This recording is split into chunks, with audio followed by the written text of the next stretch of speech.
And now, on with the show. TOS, today on stream, the Twitch news guy. News on what the fuck's going on in our sphere. The source for streamer Twitch information. Your go-to person for Twitch news. He does Twitch news. All of the Twitch news, anything that has to do with like streaming. The best news on Twitch. You can get it from Zach's stream. Fantastic informational streams about everything and anything Twitch. The go-to for everything Twitch. And he literally actually cares about the Twitch community. I like to call him the Adrian Wojnarowski of Twitch.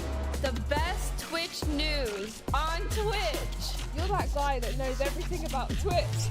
You guys want to know what's going on with Twitch and what's coming on in the future, stuff like this. That's the man you want to follow, and that's the man you want to watch. Best place to get Twitch news, period. The Twitch news extraordinaire. Zach Bussey, best Twitch journalist to ever do it. Indeed. It's funny, I get most of my Twitch news from Zach. I mean, if you ask me, he's more attractive than Devin Nash or that Slosher guy. Oh, it's Zach Bussey. Zach Bussey. Zach A new subscriber. Bussey. Bussey. Bussey. Bussey. Thanks to my team of Oh, man.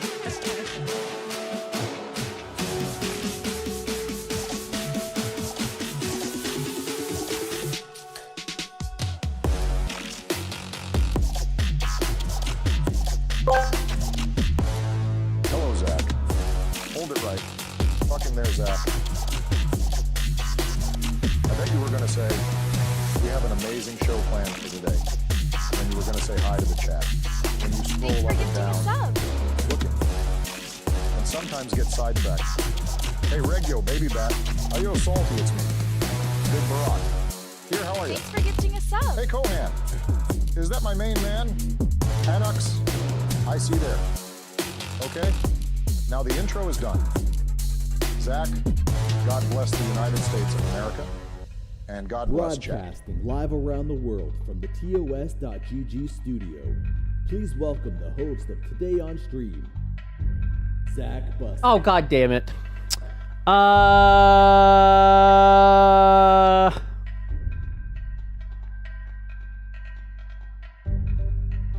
There we go. Hi, everybody. Welcome to the show. Guys, we have a very, very different show today because we're not doing a standard show. We haven't done a standard show in what feels like, well, I guess it's been 4 days. It's not a real set. No, I know. I apologize. I apologize. But yes, we're doing something a little different today. There's a game. I wasn't actually planning on doing this, but I'm using it as an excuse to basically play hooky on the rest of not the rest of the day, but for a few hours anyways, because there's a new game that came out, a game that I've been kind of waiting for and looking forward to, called A new subscriber. Oh my God, now I'm forgetting the name. Breachway, and it came out today, and I wasn't expecting it to come out today, and I was like, oh fuck, how can I reasonably play this game and not have to do actual work? And I was like, oh wait, I stream on Twitch. So maybe I can play a game on that goddamn platform. So hi everybody, that's what we're kind of going to be doing today. Again, it's this show, so ultimately we probably will divert into other things that are of importance. Stop. What do you guys stop. It's really not that great of a deal to do this, but thank you. I'm going to have to look at all that in a second. But anyways, Thanks for gifting a sub. So that's kind of the plan for today. Is play a brand new game that just came out in early access called Breachway. But hi, everybody. Welcome. It feels like I haven't seen you guys in, 4 days. So it hasn't really been that long, actually, now that I think about it. But yeah, welcome in. I feel all disheveled. I don't know why I feel so disheveled right now. Feels like whatever. It is what it is. Hold on. Where's chat? There it is. Wait, no. Want the emotes. That's fair. Cal, thank you very much for the tier 1 sub for 3 months. 4 days. You look so much older now. It's because I haven't showered. I haven't showered in like 2 days. I really have been playing like degenerate levels of work. That sounds like it's not a thing, but like I've just been head down in my keyboard, focusing on as much as it possibly could on getting kind of work stuff. Because as we head into quarter 4 of the year. It's kind of a big quarter, and so I'm trying to get a lot of things done in a short period of time, and something that's been dogging me for 6 months now. I'm trying to get that done. Oh, just so many things. But hi, everybody. How are you? Cal, thank you so much for the tier 1 sub for 6 months now. Matt Debater, thanks so much for the follow. Welcome in. Cohen, thank you so much for the 3 stream streak. Secretary of Streaming, thank you so much for the 19-month resub via Enox. Enox, speaking of, thank you very much for gifting 10 subs and getting 2 subs gifted on top of that because of Twitch, because yes, it is in fact the Twitch bonus round for subs. Thank you. Desert Ice, thank you very much for gifting 5 subs as well, and Twitch matching 2. Legit Black Chick, triple digits, 100 stream streak. Goddamn. Auntie Lamons. Happy birthday, Auntie Lamons. Birthday just passed. Thank you very much for the gifted sub to Kimchi. Ferocia, thank you very much for gifting 5 subs as well. That Twitch match 2 on. Dragon Jam, thank you very much for the 100 bits. Desert Ice, thank you for gifting 3 tier 1, a 3-month tier 1 sub to Ferocia. Deepards on a 95 stream streak. God damn it, Nair. And Rich, thank you very much for the 95 stream streak as well. Dragon Jam, thanks so much for the 7 stream streak. So they do 1 sub per 5. Is that the deal? Bits. Yes, Nair. That is, in fact, how it operates for the next 5 or 6 days. Dazaban, thank you very much for the 100 bits. How are you all?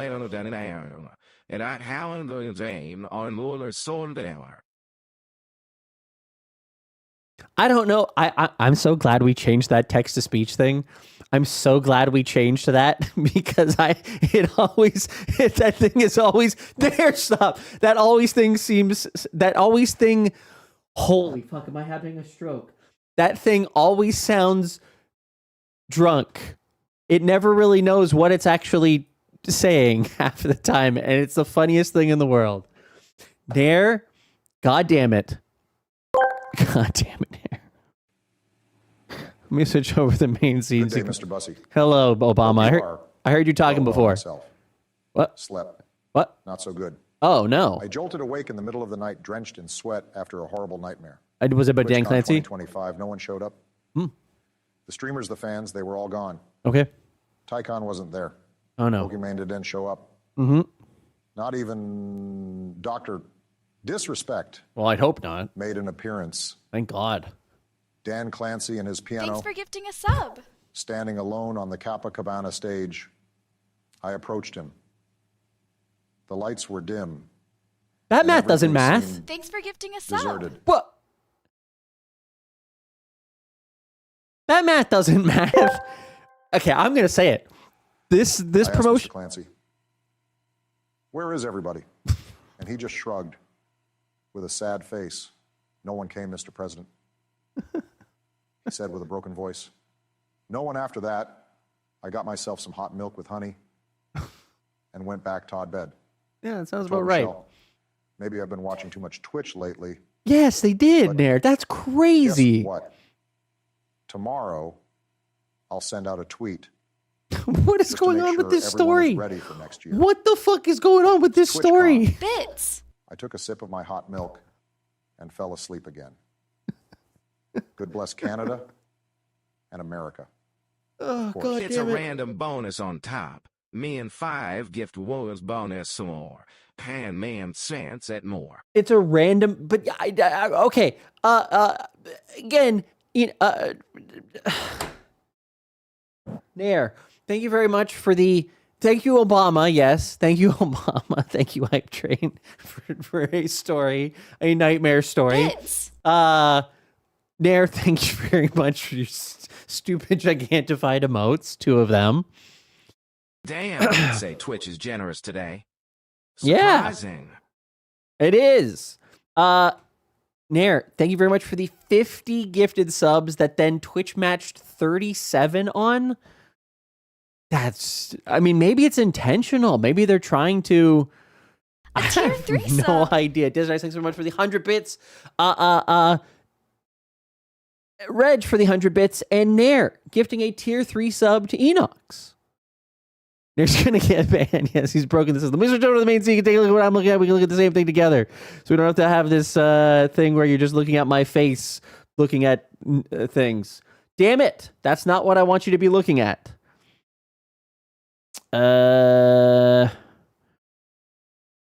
What is this? Oh, that's why. I get it. I mean, technically you can look at that. That's okay, but that's what I wanted you to look at.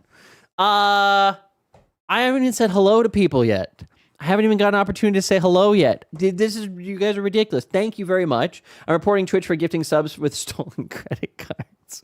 Well, hopefully it's like Mikey Minty's and he gets points. That would be pretty good if he can get some travel points out of it at least. Wait, can you? You should be able to do that. They should rig that up so that they get... oh my God, I've gone too far now. Pipe it up, choo choo. Oh dear. Choo. Oh man, we're like so far behind now. I don't even know what day this is anymore. Okay, there, I found it. Holy heck.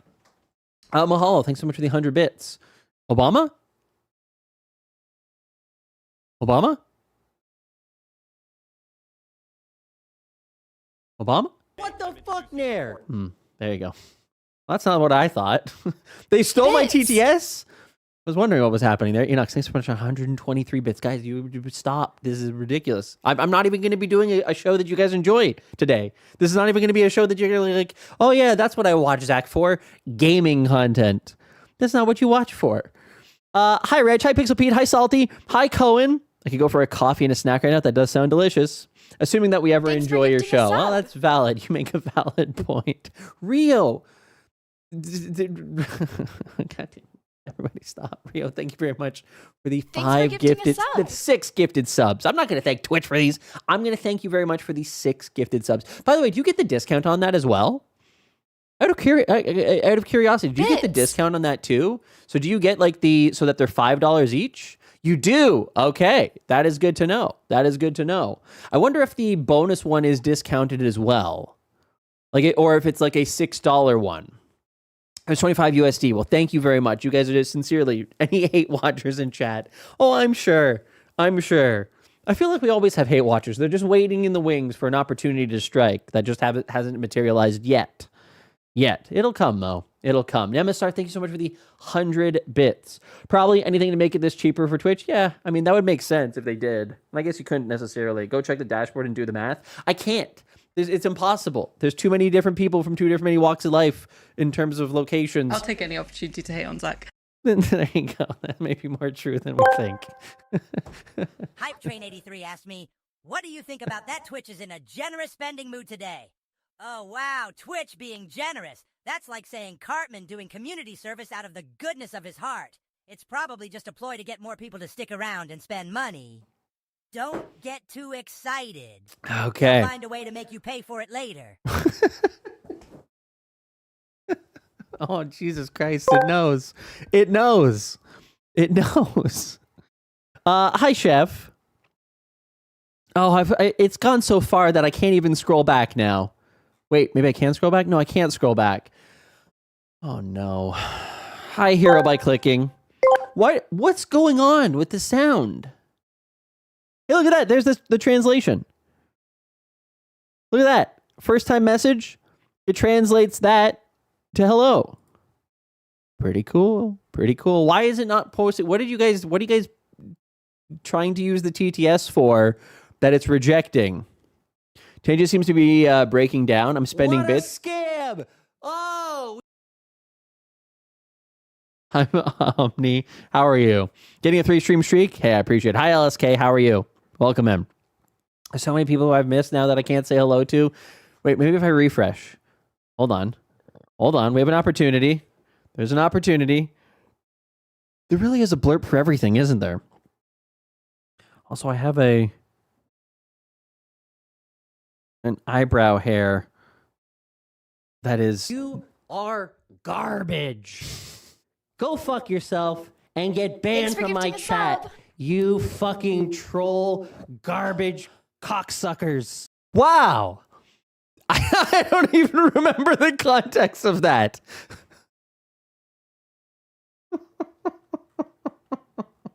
I don't even know for the context of that.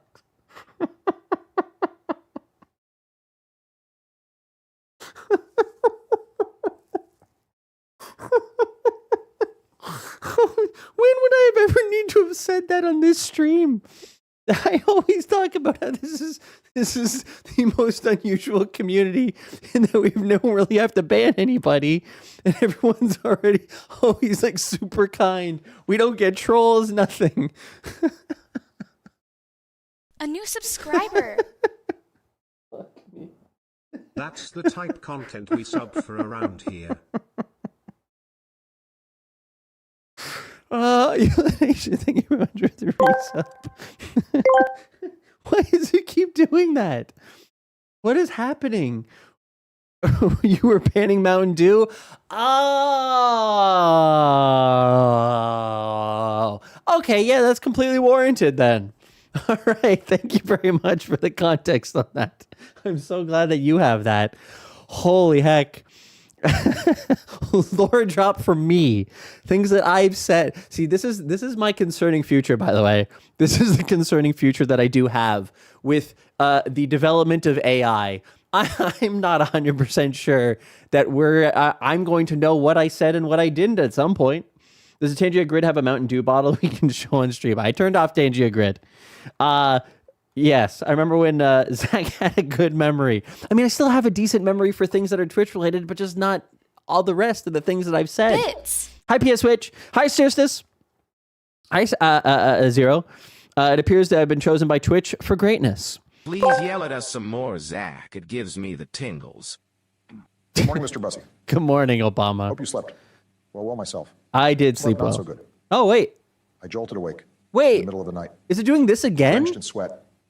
After a horrible nightmare. TwitchCon 2025. I heard this one already. No one showed up. Hi, Kimchi. Hi, Deepards. Hi, Monica. Chicken wasn't there. Hi, Nair. Hi, Fumi. Pokemon didn't show up. Hi, Sasha. Dr. Disrespect. Let me message Tangia right now. Is Dan Clancy is and his piano Tangia broken at the moment? Alone on the Copacabana stage when I approached him. Well, you get another opportunity to listen to it again. This time a little bit easier. Hi, Rilu. We added 10 gifts of subs in 27. God damn. I asked Mr. Clancy. Oh, yep. It's literally just repeating. He just shrugged with a sad face. Wait, it reposted in the chat too? Mr. President, he said with a broken voice, no one. I like to think it's still good. I got myself some hot just a milk coarser sieve with honey and went back to bed. Hi, Dimitri. Hi, Pop Time. Michelle. Hi, Cosmo. Maybe I've been watching too much Twitch lately. Hi, the Sessa. How are you? Welcome in. Zach is malfunctioning. Well, it's not just me. It's also Tangia. I'll hi, Bridge Boy. Send out a tweet. 50 Pearl, hello. Hi, Ellie. Just to make sure everyone is ready for next year. Hi, Kisnell. So we ever get a show. True. I took a sip of my hot milk. True. Valid point. Sleep again. I don't know I'm here, but I keep showing up. Of course. I think that's most people. There's one way to get a gift, a notified sub, as I'm trying to clear up ramped. Hey, Zach. I don't know if to respond to this or not. Okay. Again. Here to mention that you are an amazing streamer. Am joking. Like all Canadians, you lack the real moral courage to be a streamer. I'm almost caught up. The Hi, French Aureus. Canadians know what's up. That was sad. I never would have. I'm going to walk up to Canada and punch whoever Canadian pissed at Mountain Dew. head of state is. King boy. Charles, isn't he one of those Brits? I'm gonna have to try to find and make good use of that one. Would you stop talking over me? It's really annoying.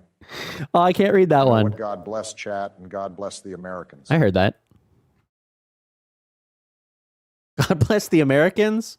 That makes sense. Translate. What does this say? Is this a stream about a bee war? A bee war? Hi, Silky. Hi, Habbo. Hi, Julie. What kind of game is this? Well, we're going to get it. So there we go. I think we're caught up. I think we caught up. I think we caught up. I think you stop talking about me. It's really annoying. There you go. The bee wars have begun. Jesus Christ. All right. Fair enough. So today's plan, as I previously mentioned before all total chaos broke out, is I actually want to check out this new game called Breachway. Congratulations, Mountain Dew. You are the worst fucking product to ever exist. Kindly go fuck yourself. At least I said it kindly.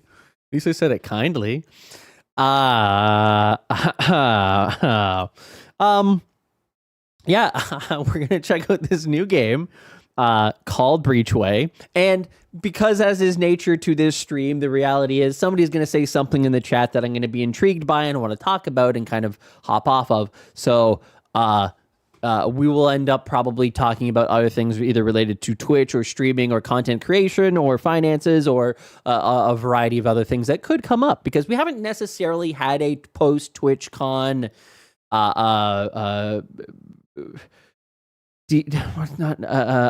what is it called?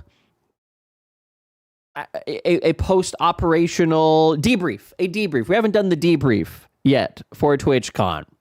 Let's talk about Devin Nash return to Twitch. I know, it's great, isn't it? It's fantastic. Now you guys have something to watch on Tuesdays and Fridays if I'm not live. It's perfect. And I will say that I also haven't necessarily had the opportunity to really sit down and, because again, I've been trying to get a whole bunch of small things done this week because I was obviously busy on the weekend, and then leading up to it was also very busy in terms of, anyways. There's never enough time in the world, is basically what it comes down to. This hair in my eye is still there. I get it? No. It's a errant... Oh my God, this is the dumbest thing I've ever done on stream, and I hate myself for doing it. There you go, I got it. All right, I got it. Wait, did I miss the brief? You didn't miss the brief. My recap, I danced a lot. I believe that, Baby Bat. That sounds like something you might do. Hey, Zach, I have a question. Sure, I'll answer it. Do you know who a certain Twitch executive is? I know all of them. His name is Ken. Ken? Do you know who Ken is? I don't think I know Ken. Can you fit D's nuts in your mouth? Ha ha ha ha ha ha ha ha ha. Oh my God, Michelle gonna laugh at this. Anyway, I'm done. God bless chat. And God bless the United States of America. We got him!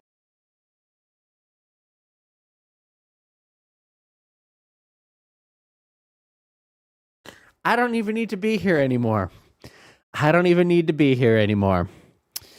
Oh boy. All right, well, guys, I'm playing a game today. It should be a lot of fun. It is a roguelike space game.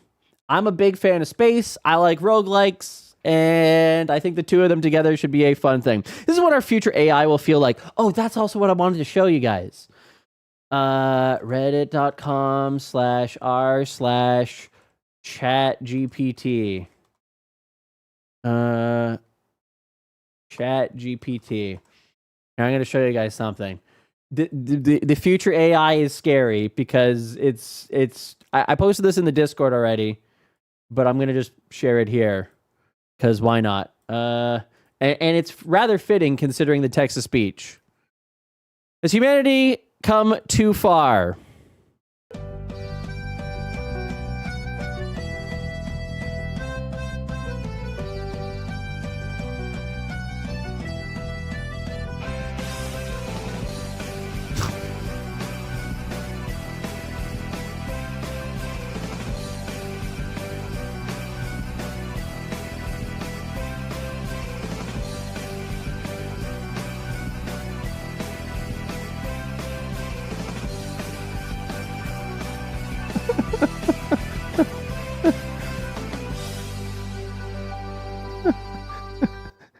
It's all over for us. It's all over for us. Again, obviously, I'm not too concerned about like the goofy nonsense of this. Like, I honestly will watch every single AI version of Seinfeld in The Office with whatever characters they end up throwing in that, for whatever reason, make the situation that much more hilarious. Like, if they do a Twitch version of this with Mikey Minty and Dan Clancy, I mean, let me take that back. If I do a version of this with Mikey Minty and Dan Clancy and so on, I'm going to be I'm doing it because I'm going to be giggling, going, this is so funny. I like this so much. This is so stupid. But the reality is that the inevitability of this is that the scary part is going to be the things that we know, that we don't know are fake. Because again, this is as bad as it's ever going to get. And obviously some of it looks a little cartoony, but parts of it look kind of like, oh yeah, like especially this part here, like you would just assume that, I would assume that Hillary Clinton just filmed a skit for SNL and be like, yeah, that's what that is. Like, there's nothing about this that makes me go, yeah, that looks like a deep fake, other than I know that the scene is a deep fake. So, yeah, anyways, there you go. Echoes, thanks so much for the 5-stream streak. What do you mean they? Oh, okay, thank you. Yeah, fair. Parody is fair game for AI. Just makes the creation easier. Yeah, that would be goated. I kind of want to do it. Hi, Saturday. How are you? Gonna be fun when AI is used for psych torture. Yep. None of it looks actually believable to me. As soon as Zach is just going to AI all his streams. I hope so. So glad we're devoting mass amounts of resources for shit like this. Yes, it's true. Yeah. This is already my personal hell. Hi, Campus. Oh, God, that's loud. Mr. Bussey. Yes, Obama. I want you to know Speaking one of, thing, yes. and that is that my garden sprinkler goes like this and comes back like tut. Well, sort of worked. Pretty sure I'm going to get sued by Twitch soon. Guess why? You're going to get sued? Why would you get sued? It did the first one, but then it just stopped after that. Demon, thanks so much for the follow. Anyways, hope you're having a good day, Zach. I'm having a decent day. Coverage, you say? Coverage, do I say coverage? No, ignore this. That's not true anymore. That is no longer true. Allow me to go here and hope that it looks somewhat similar. It looks somewhat similar. All right. Gaming. Properties. Change this to Breachway. Aha. Yes. Zach just can't let TwitchCon go. It's because I wasn't there, right? I'm stuck in a perpetual feeling of like I missed out on something important. By Thanks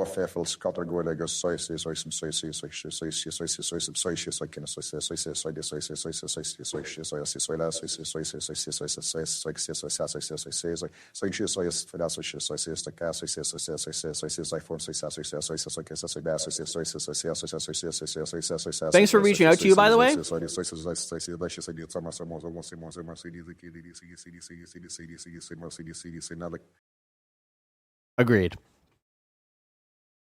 Agreed.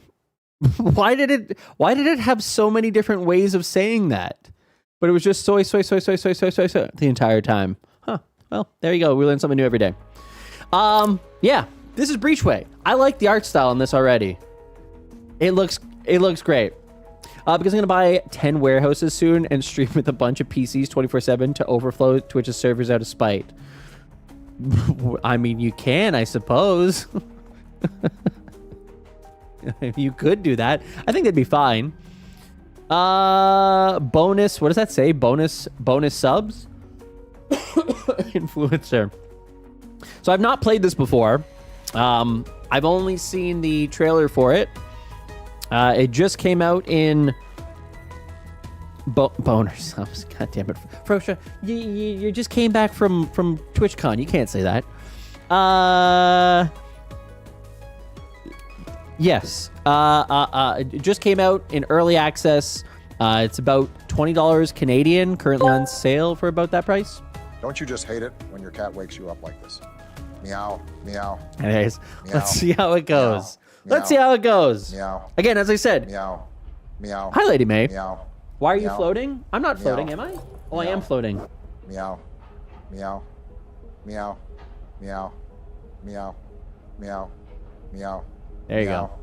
go. Okay, I am done. Hell yeah, Obama. Thank you. A sudden jolt awakens you as you hear the distinct beeping of doors opening.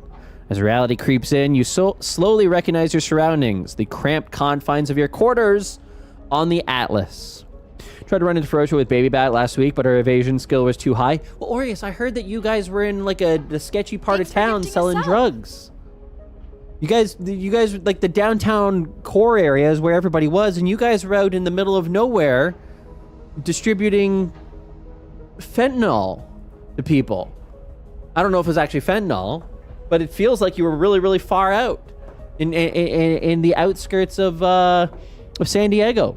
Drugs, yeah. Baby Bat brought drugs from Los Angeles to sell to people in the northern parts of... And Illusion knew all the clients. There was a taco truck. You're just jealous. That's fair. Oh, Lena Starling. Oh, I got to do Lena Starling's voice. What's her voice going to be? I haven't done drugs in a while. I haven't done voices in a while. You've heard those taco trucks were like crack? So there you go. There you go. But why were you guys so far north of the city?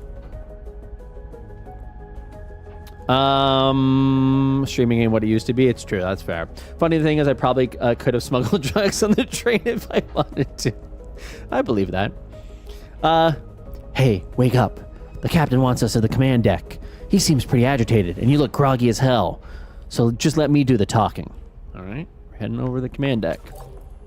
There's an unusual flurry of activity as you enter the command deck. The captain, studying the data feed on one of the consoles, beckons the two of you over. No period at the end, huh? Okay, all right, fair enough. Captain Quinn, security on Amtrak is minimal at best. That sounds about right. Our infrared sensors detected a large explosion in Solari space, right where one of their research stations is located. Whatever they were up to, looks like it didn't go as planned. Left mouse button to continue. Hold right mouse button. I can't say. Holy heck! This is why I haven't been streaming this week. By the way, my brain is completely broken. I can't say words. Hold right mouse button to fast forward. I was in the northern part of SD and was too far away to Uber back and forth.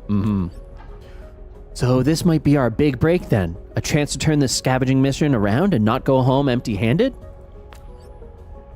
I forgot his voice already. Damn it. Could be. We're close to the station. We're closer to the station than any of the Solari fleets in the system. We can't risk approaching with the Atlas, however, as it would be picked up by fleet scanners and we'd be done for. Hi, Leo. Worcestershire sauce? True.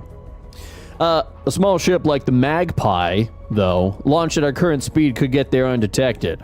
It'll run on minimal reactor capacity, using only maneuvering thrusters for flight path adjustments. Ooh, we're doing a slingshot maneuver. Hell yeah. With all due respect, sir, the fireworks will likely attract other scavengers by the time we get there. Oh, in terms of the explosions, I get it. Which is why Lieutenant here is tasked with protecting the Magpie in case things go south. I'll assemble a team while you make the necessary preparations. Report to the docking bay in 30 minutes. All right, prepare. Ooh! All right. Laser cutter, basic shield, engineering, launch bay. This is a ship status screen. You can view statistics such as the number and types of hard points, starting equipment, and crew. Each piece of equipment contains a few starting cards. So this is kind of like one of those card-based roguelikes that I think a lot of people have a lot of fun with right now. And by the way, I paid for this myself. I did not get it for free. Let me just throwing that out there. This is not an ad. This is not a situation where I probably could have gotten the key for free. But in this case, it is not that because I didn't know that it was coming out today. And has capacity to add more cards as you play. Equipment requires an assigned crew member to function. Ship selection. If you want a better look at your ship, you can orbit the camera while keeping the left mouse button pressed and use the scroll wheel to zoom in and out. Once you are done inspecting your ship, click on the accept button. Okay, I can do that. Ooh, okay. All right. Nice little ship. Ooh, it's not symmetrical, and that there's a big chunky part on the right here. Okay. What's that on the top? That's our laser cutter. Basic shield. Engineering. All right. Hi, you Squid. You just want to ask us about our hard points. Needs a chevron logo on the side. Oh, maybe we can customize that. Okay, energy 4. All right, well, let's just accept, because I don't think we can do anything else at this point. Space engineers would make it look Borderlands? Ooh. Tristan. All right, if we just follow the nav points I laid out, we should be at the wreckage in about 2 days. And then we rendezvous back with the Atlas. I don't know why Tristan just sounds like a nerd, but it is what it is. We just stick in the asteroid belt as much as we can to avoid detection. Easy. I really don't know. I don't see why the captain decided to put you in charge of my ship. Maybe this voice did pan out well. Watch your tone. While we're on this mission, this is your new captain. Ooh, Ivan Brank. That guy does look like captain. Come on now. We got a mission to do. You can fight all you want once we're back on the hauler. Soon things settle down and everyone is at their assigned post. Time to start familiarizing yourself with the ship's command module console. Okay. So here's our ship. Do we just click on one of these? I'm assuming that we just click on one. Console flashes a warning indicating combat near your flight path. Not long after, the infrared sensors flare as a ship explodes. The remaining ship changes course, heading in your direction. Why do I have a sudden urge to put Tristan in a locker? So the guy from Left 4 Dead 2, when he yells, Kittyland? We have Morty. Oh, no. You're kind of... Okay. Bridgeboy 35 asked me, Trump, what do you think of Zach Bussey's attempt at voice acting? You know Zach Bussey, tremendous guy, really tremendous. His voice acting, it's something, believe me. Huge potential. Really huge. Might not be the best, but it's great. Okay? All right. Just like my election victory, the best. Some people might call it amateurish, but those are the same people who said, I wouldn't be president. The haters and losers. Thanks for gifting Keep us up. Keep going, Zach. You'll be huge. Thank you. See, I knew somebody would believe in me. Desert Ice, thanks so much for gifting a sub to Tristan Nerd. God damn it. Gift bonus subs.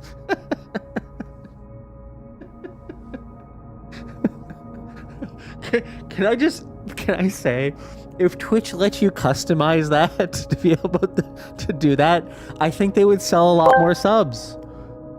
Space, the final frontier. These are the voyages of Zach Bussey with his continuing mission to explore strange new worlds, to seek out new bits and new subscriptions, to boldly go Hi, Alien, by the way. journalist has gone before. That's true. Thank you. Good intro. Secretary, how are you? There's no way these sensors spotted us. We've been running cold for almost a day now. Just our luck then. Their flight path will take them right within radar detection range. Prepare combat protocols. All right, here we go. Let's get this going. Ooh. All right. That's a weird looking ship. This is your hint. Space. What is it?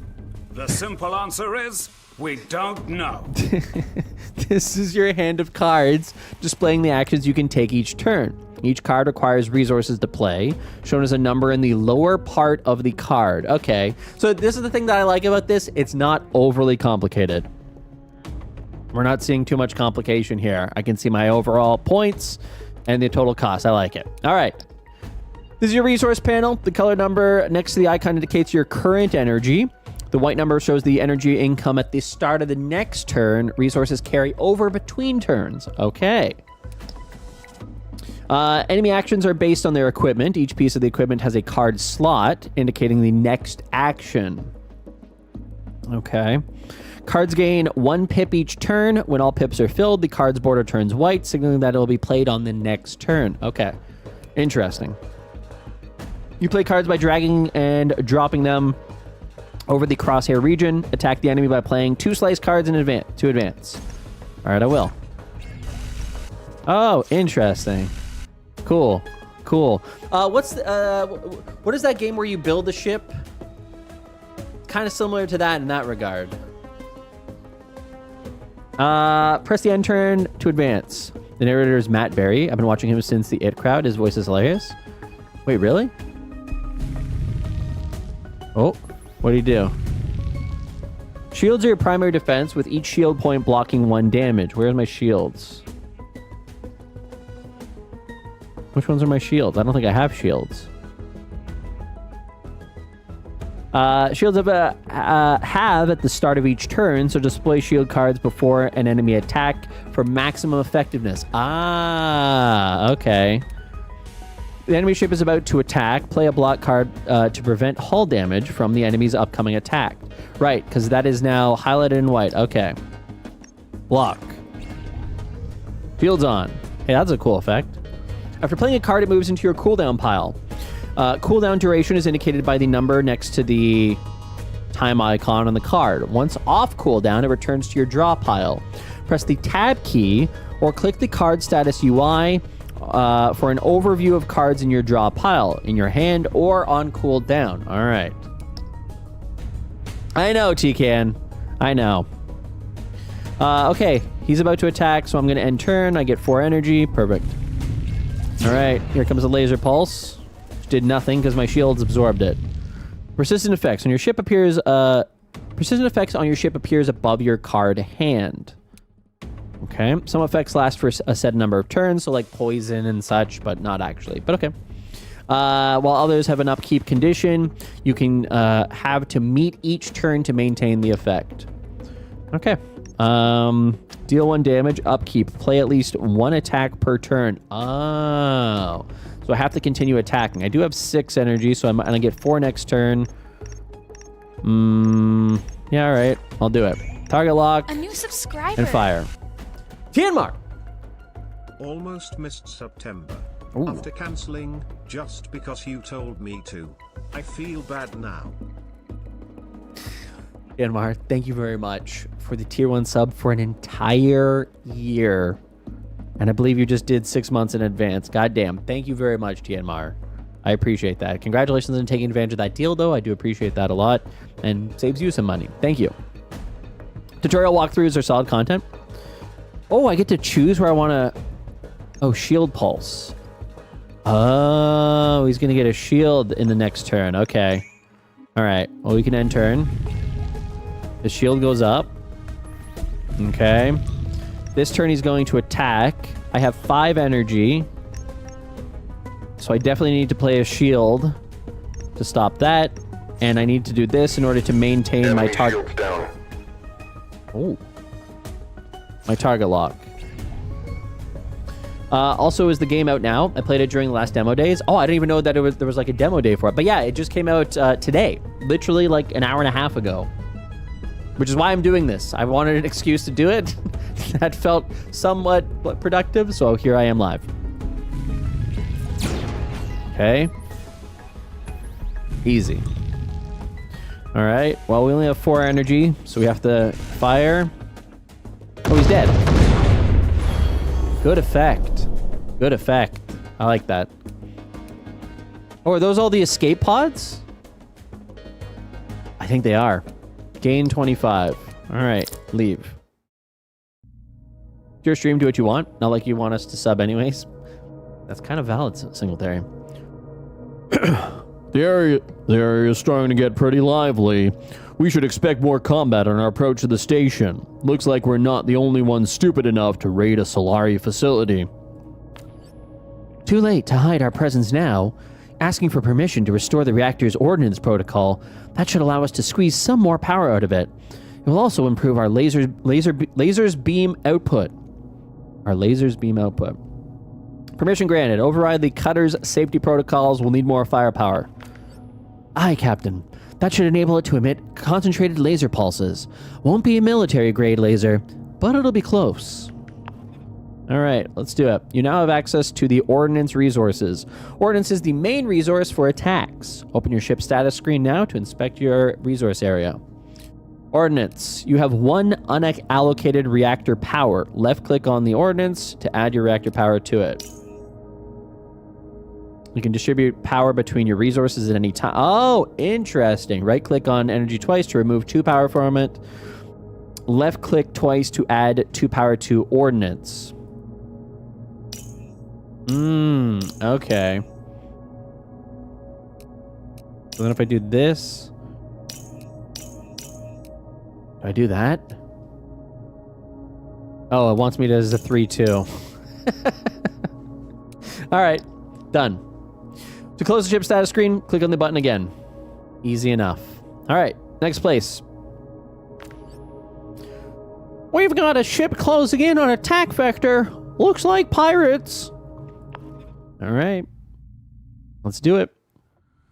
Ooh, nice ship.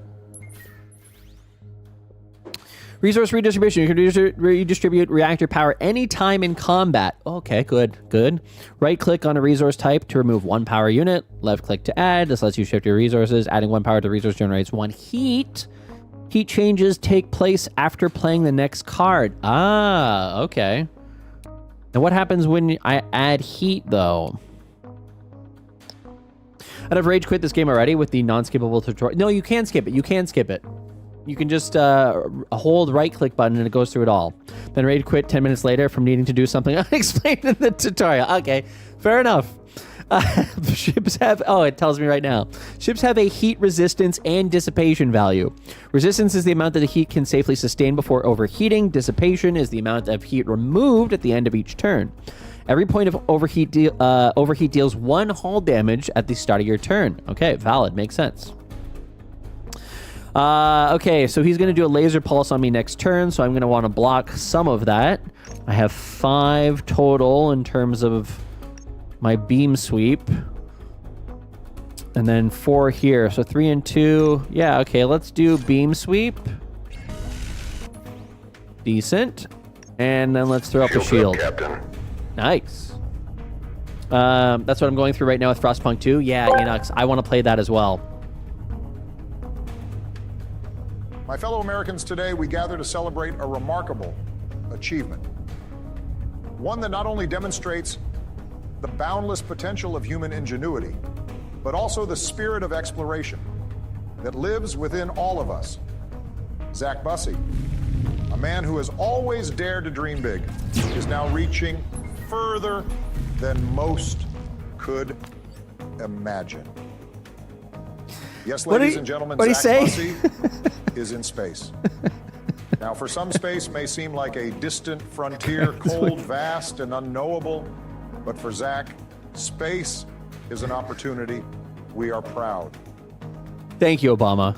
Thank you. Frostpunk 2 does not care about you or your feelings. Yeah, I want to play Frostpunk 2. I'm very excited to play that game as well. I love Frostpunk 1. I've loved everything that 11-Bit Studios has put out since I think their first game was This War of Mine. I put like 150 hours into that game. Even though it's a very short game with a very specific kind of gameplay, I loved it. I loved it. Zach Bussey, space is a keyboard key. Cards with the target icon, like the laser pulse, are precision attacks that can target specific enemy equipment. Oh. Drag and drop these cards over an enemy equipment or card in the UI over a piece of equipment on the ship model to attack it. Oh, interesting. Okay. So he's about to do a heavy blast, so I should probably target that so that it can't actually build that up. Each enemy piece of equipment has a durability value indicated by the shield icon. When a durability hits 0, the equipment breaks, preventing any action. Enemy equipment is automatically repaired in 3 turns. This durability damage from precision attacks is indicated by the crossed out shield icon.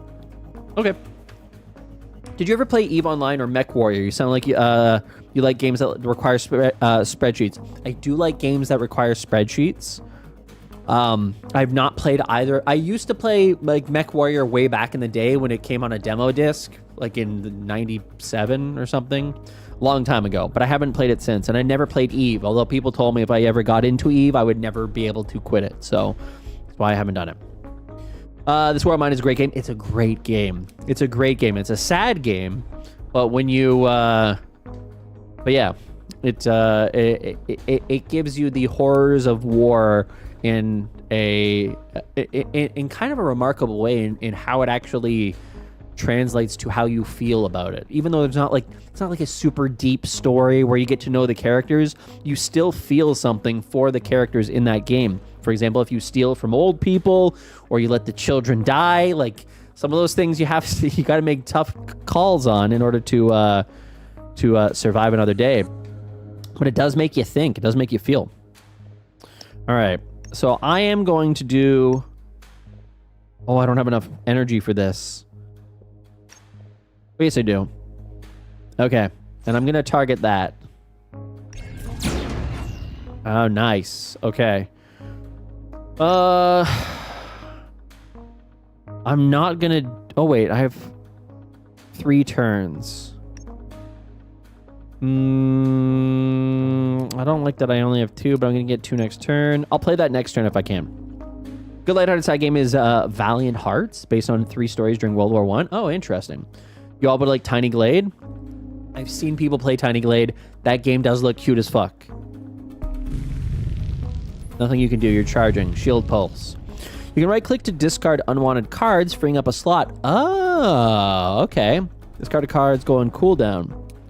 Oh. Okay. Well, I'm definitely going to do this. Today, Junior?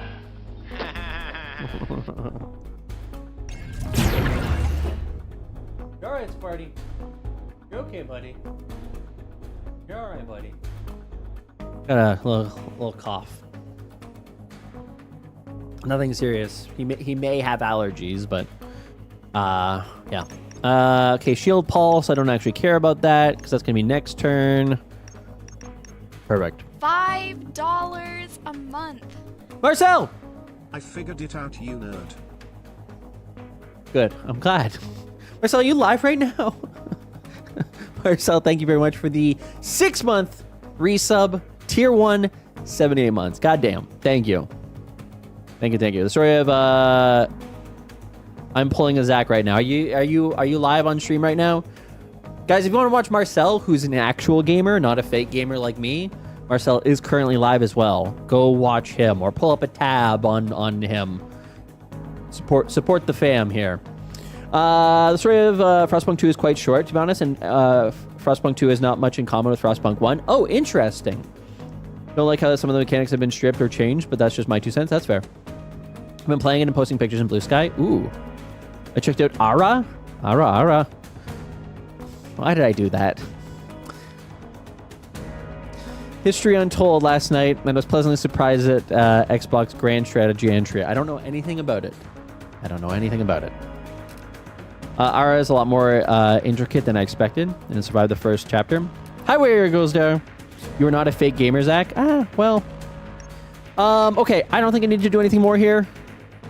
We can save that energy up. We don't need a shield. He's not going to attack. He's going to put a shield pulse on, which adds shield to him. Actually, let's get rid of that. Clear up a slot, because maybe we'll get 2 attacks here. You're now build districts and no houses anymore. Oh, so they went bigger, eh? I've been trying to avoid watching people play it because I do want to kind of go in a little bit blind and experience it fresh. 6 damage, ignite 3. I think we have to do it. Oh, maybe we should do this. Let's do this. Let's do target lock and then that. Enemy shields down. Good. We did some damage to it too. Good. It's not going to attack next turn. Let's get rid of the block again. End turn. Okay. 3 and 2. We can do it. And laser pulse we can't. We can only do one of these 2. 7 damage or 5 damage. How much health does it have left? Not much. Let's do it. Okay. And end turn. All right. So we have to kill it this turn.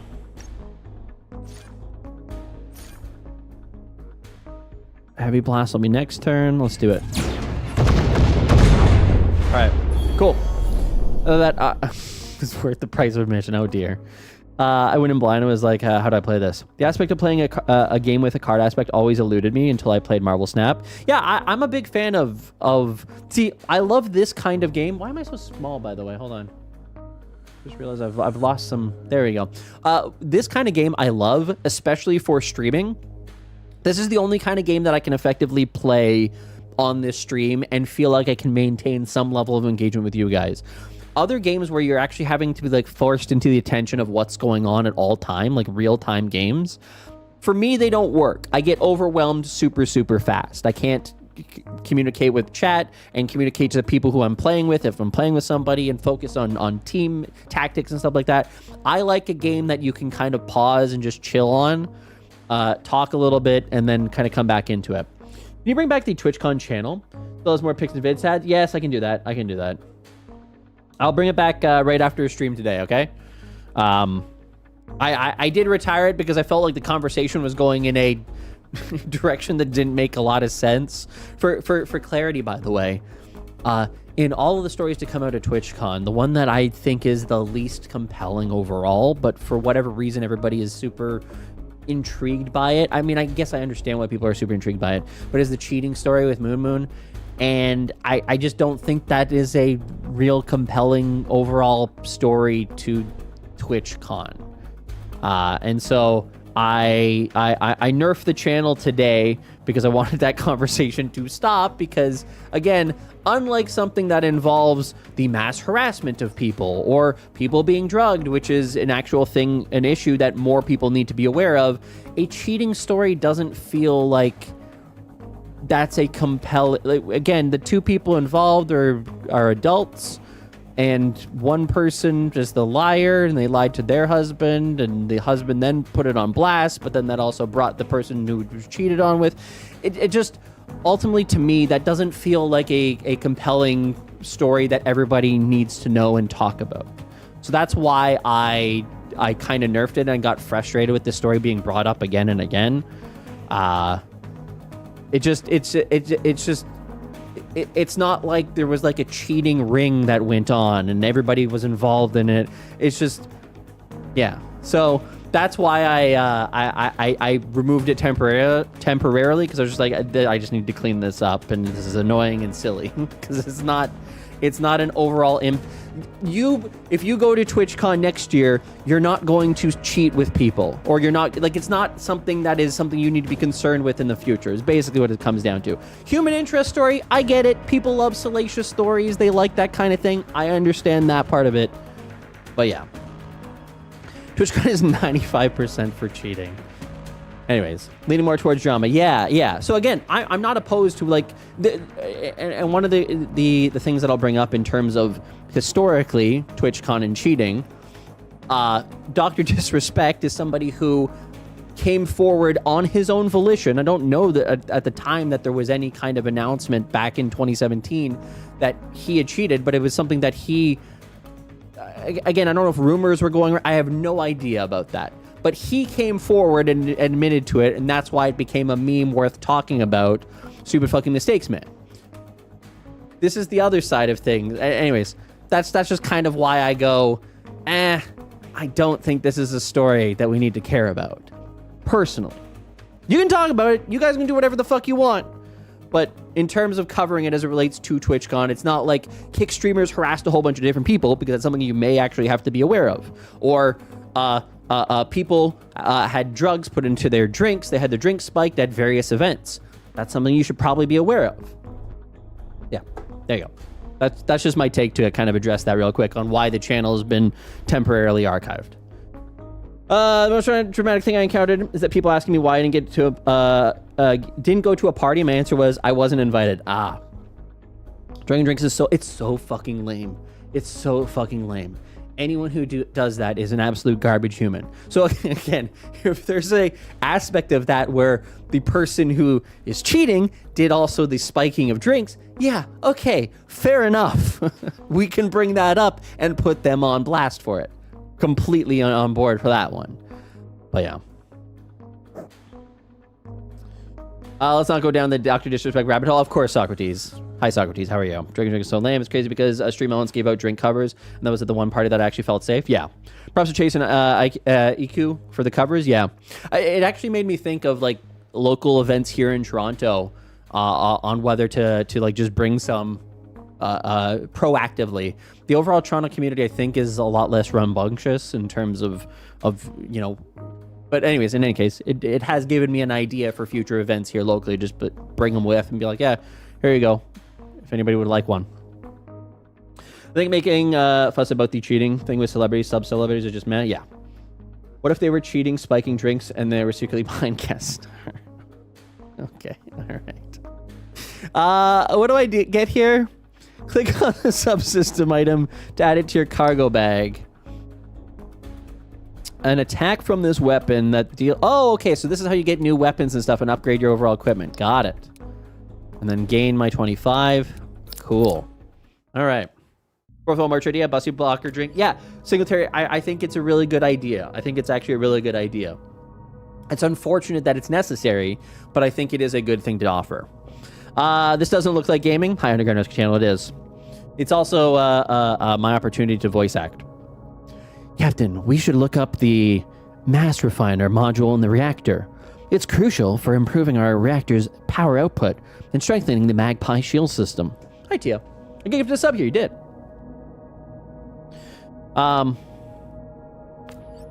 It was originally meant for deflecting dust and mirror... Oh my god, I can't read.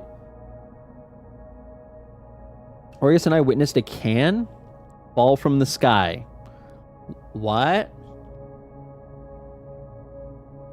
I paid almost $16 for 2 bottles of water at that freaking nightclub. That was my strat. That is wild. $16? I can only... So... There perhaps is something to be discussed at some future point about the way Twitch is low-key a dating site as well as everything else. But for me, the business is more about RP than Twitch itself. I'm not sure I fully understand your point, but yes, Twitch has generally again, it's like any kind of workplace. You're ultimately going to have a lot of crossover with other people. It is going to happen, but it's not something that people should inherently seek out to do. Incidentals happen, but yeah. It was originally meant for deflecting dust and minor asteroids, not high-powered lasers. I can modify it to suspend high-density particles in its magnetic field, diffusing laser beams and absorbing kinetic force. This improves defense, but requires mass. All right. Yeah, $16, so $8 for water is wild. $8 for $8 each for 2 bottles of water is wild. I feel, again, not everybody's going to, no bar is going to agree with me on this one, but I feel like water should have it should be affordable. If you serve alcohol, water should be a very, very cheap thing on your menu. And I don't think that you should be able to charge anything more, maybe a 25% markup for anything more than what you paid for it to get the water bottles delivered to your location. If you're charging if you get like fancy water, then okay, I can understand it being $8. But if it's just a basic bottle of water, Nestle bottles of water, I think that all the way, by the way, I think that should be true all the way down the line as well. I don't think that Nestle should be able to profit $1 per bottle of water.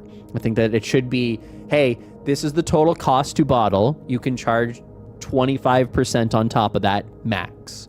And then the distributor can charge 25% max on top of that. And then the retailer can charge 25% max. I think that there should be, when it comes to water, it's kind of a thing that everybody needs. There should be some level of restriction on that. But different world, and it is what it is. You can have tap water from the bar sprayer. In Arizona, it was mandatory that water be available free at all times in every bar. Yeah, okay, so that makes a lot of sense to me. Hi, Zemdo. Zemdo, happy birthday. Happy birthday. Hope your birthday yesterday went well. Communism, exactly.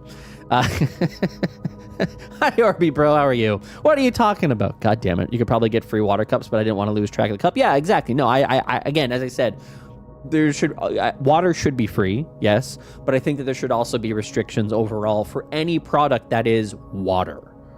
Not if it adds some lemon flavor to it, not if it adds a little bit of sugar or salt or whatever to turn it into an electrolyte drink. It's still basically water. I mean, everything is basically still water. If you buy a Pepsi, it's 99% water, but anything that is pure water as a beverage, nothing else done to it, you shouldn't necessarily be able to charge as much as people do. Permission granted. I gotta jump back into this ridiculous voice. Thank you, it did good. They'll just add a tinge of lemon and charge you $5. Yeah, well, I mean, at least at that point, you're getting a tinge of lemon. We also salvaged a functional subsystem from that ship. I'm sure we can put it to good use. Maybe help us get out of this in one piece. Yeah, this guy is a nerd. I knew it. And not nerd in like a loving Twitch streamer kind of way, but an actual nerd in terms of like, this guy stinks. This guy's too worried about everything going on. I'll be claiming that as reparations for my ship. When we're back at the Atlas, the Magpie will need a new coat of paint. See? I told you. He's a curmudgeon. Is that the word? That's what this guy is. 60% water, 38% high fructose corn syrup. Water should be free. Next, you're going to say that housing should be affordable and taxes should be flat. And guest stars should stop development. Oh, Singletary. I'm addicted to Gatorade water called the Pocari Sweat. I've heard that's really good. Hi, Finite. What is this? Where's the streaming news? I know, Finite. We're doing something different today. Nestle stole the water from our municipalities for cents fair and square. I know. You can upgrade your reactor with credits. Okay, so those are credits, okay. You gather on your journey. To upgrade your reactor, open the ship status screen. How was, Finite, how was your travel back home post-TwitchCon, and have you avoided the dreaded illness? The Con crud, as they say. Click on the upgrade button below the reactor icon. Each upgrade gives you 1 extra reactor power. Okay. You now have access to the mass resource used for upgrades and repairs. Add your upgraded reactor power unit to mass by clicking on its resource. Okay. A new follower. Okay. Canvas! Thanks so much for the follow. Welcome in. Travel back home was great, and those kick streamers got me with the con crud they brought. Damn it, Finite. Unlucky. I hope you feel better soon. Subsystems enhance compatible equipment and their cards with various effects. Drag and drop the subsystem from the cargo bay on your modified cutter for application. Only one subsystem of that type can be added as equipment. Aha! So we swap that in instead. Oh, so that's an upgrade to my existing weapon. Okay, cool. All right, that's kind of interesting. Okay, now we close this, and we'll go to the next spot. Station wreckage. Do it. The remains of the station slowly come to view as you navigate to the designated... How do I increase my P? The designated coordinates. Oh, dear. Things seem quiet, but the tension in the crew is palpable. Judging by the electromagnetic emissions, there should be some functional equipment we can salvage in that section over there. Wait. Look at the fluctuations on those infrared readings. I'll bet you a week's ration that there's a ship lying in wait to spring an ambush. Prep the laser and let's go around to get the jump on them instead. Ooh, okay. Circle around the back and attack. Advantage first attack damage, deals +3 damage. Move closer to the wreck and get a better read. We're going for the attack, obviously. Rest is just a cron job with extra streps. Wow, why am I cannot speak? Is your coffee in a sippy cup? I have water in a non-sippy cup. So I have no coffee here. Crew members have abilities you can activate at will during combat. To inspect crew abilities... Oh, we're adding a new function here? Crew abilities, okay. To inspect crew abilities, hover over a crew's member's portrait. Abilities do not use regular resources. Instead, they cost command points and have a cooldown. Your command point capacity is determined by the amount of crew on board. +3 max command points per crew member. Okay. So let's see. We've got next attack played this turn deals +50 damage for 5 crew points, 4 cooldown. Our nerd dude has next shield card played, gives you 50% more shield for 4 and 4. And force production gain 2 of each resources for 4 and 4. Okay. So this person's going to be doing a laser pulse and a firefly missile, which is going to do 4. It's going to beat shield. Do I have a sippy cup? Oh my god.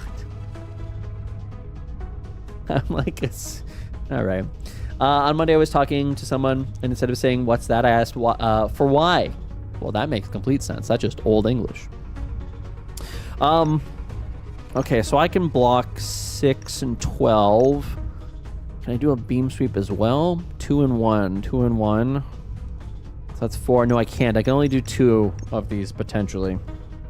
I'm going to activate that to get the additional resources. Got shields on. 6. This should take it down. All right. We'll do that. Enemy shields down. Yes.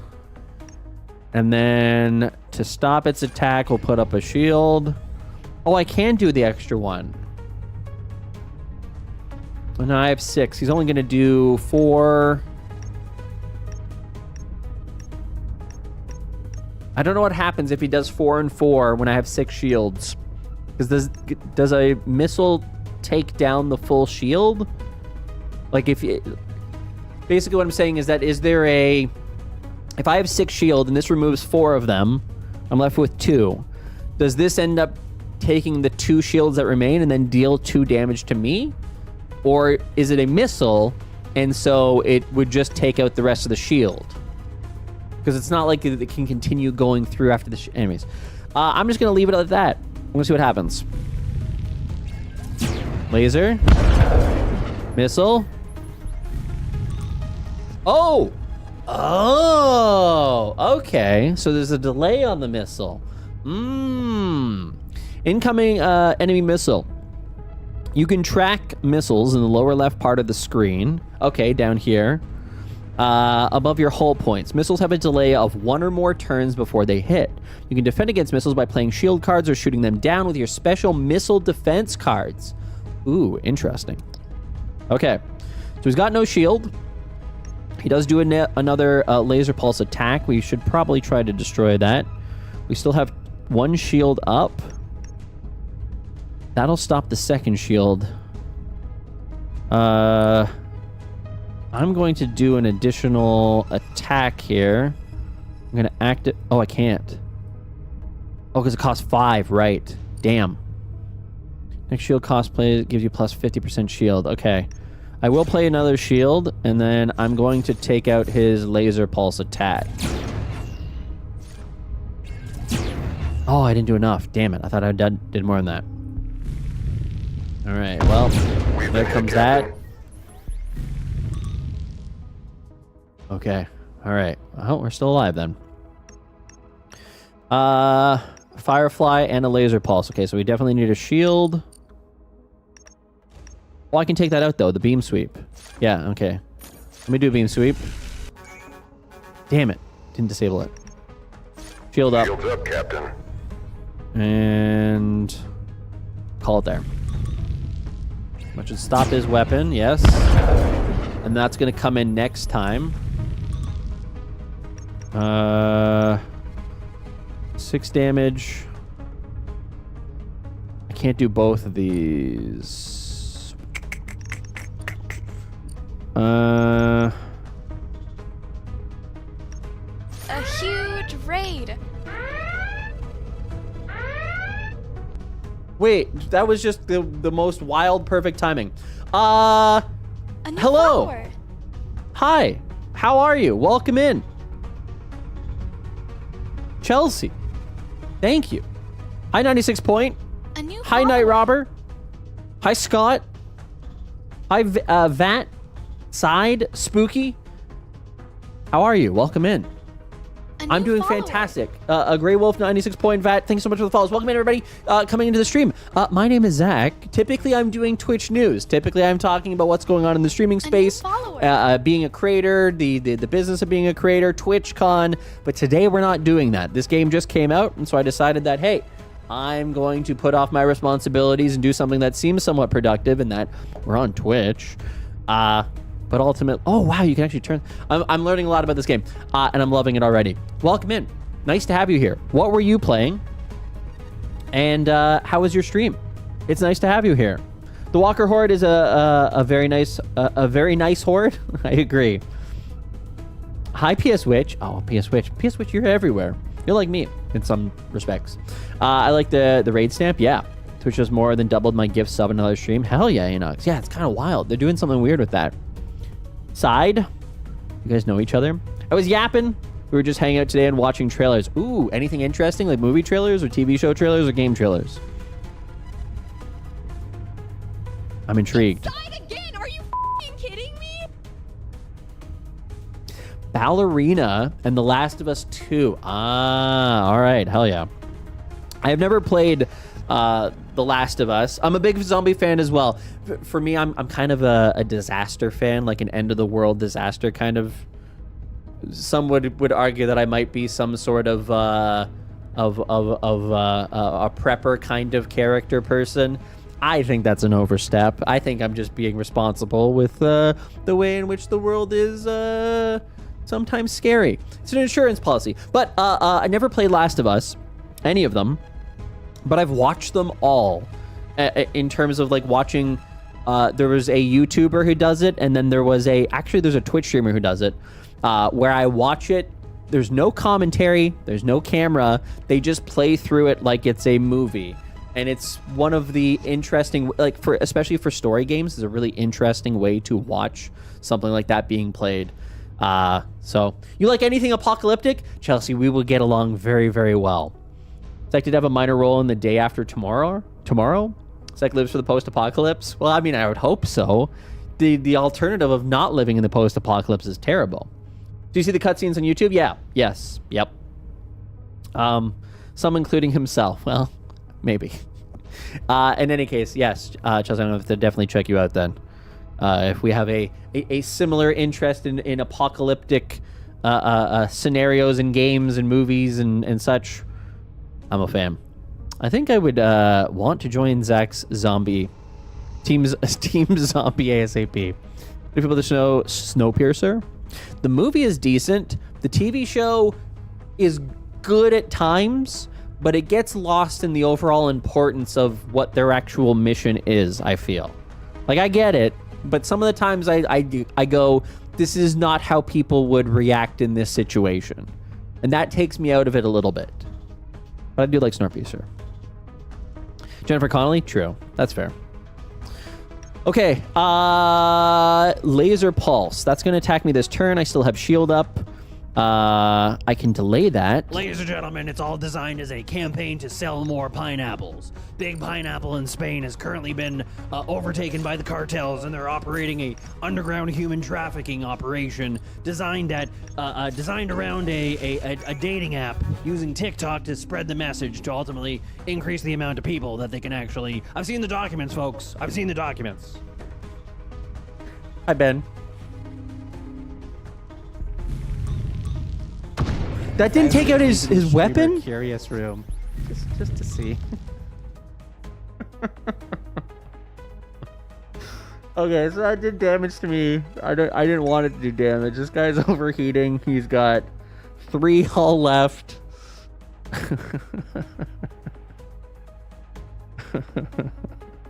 I think we just take him out.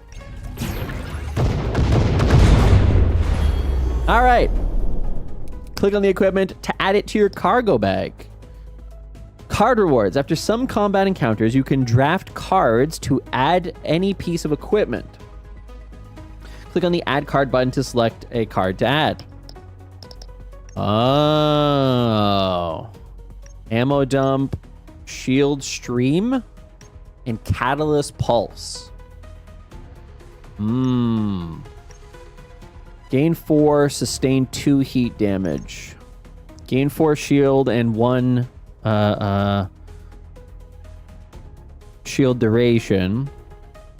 Disable 1 prod production for the effects duration. Duration 3 turns.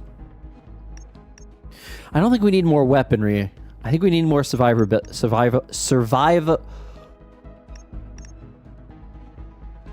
Talking is so hard. Why? What happened? I'm actually gonna take the ammo dump. Yeah. Basic missile, we'll take that. And we'll gain our 3, and we'll continue. All right. I have to read the book. Ever since Jurassic Park, I stopped trying to read the book before seeing a movie. Morale determines the rate at which your crew, command points, recharge on entering a node. Okay, so we're getting there's a lot of things happening. Taking ammo dump sounds dangerous for your toilet. Only if it's an active one. Morale determines the rate at which your crew command points recharge on entering a node. Okay, and these are nodes. Each crew member increases your maximum command points by 3. You're a tempest of creamy chaos. Certain event choices can temporarily or permanently affect crew morale. Actually, you have a flight to catch. Oh, goddamn. Well, enjoy your flight. Hopefully it's a quick one. Thank you again for the raid. I really do appreciate it. Thank you so much for bringing your community over here. And have safe travels. Safe travels. Hopefully, yeah, safe travels. Thanks. Thank you again. I really appreciate it. Thank you. Certain event choices can temporarily or... Hear my cat. Temporarily or permanently affect crew morale. Okay. I need to go deeper than that. Area clear. No further hostiles in engagement range. Deploying a recon drone for visual sweep of the wreckage. Look behind that plating. The black box is the station's main data storage and backup unit. It's bound to have a lot of valuable research data we can sell. Who knows what they were cooking up in here? Are you out of your mind? If the Solari catch a wind of us stealing that, we're as good as dead. We need new air recycling and ventilation systems back at the station, don't we? This is why we went on this scavenging run in the first place. This will bring in enough credits for all of that and more. Enough squabbling. We've got a limited window before more hostiles arrive. Our orders were to retrieve all valuable salvage, so let's get to work. Wait, this voice, I know. I'm sorry, 96 point. Line service is going on still in SDFC. Oh, true. Is that being a can't put it down read? I guess we're talking about books. Guys, this is not the new reading and writing category. Why I gotta do Tristan like that? It's perfect for him. 96 point. Are you at a radio station, by the way? 96.2? Jack FM. Playing all of Chicago's latest hits and hottest club bangers. The crew quickly works to retrieve the black box and fill the Magpie's cargo bay with any valuable salvage they can find. After the work is done, you set course for the rendezvous point with the Atlas. Open your ship's UI screen to inspect your salvage equipment and install it on your ship. Drag the equipment from the cargo bay and drop it on the appropriate empty hard point. This will add 1 extra card slot and the cards from the equipment to your deck while in combat. Oh. Okay, so if we put that in our launch bay, we have no external attachments or auxiliary mounts at this point. Can we upgrade? We don't have enough to upgrade that just yet. Love that you use Jack FM, shaped some of my earlier music tastes. I think every single city around the world has a Jack FM.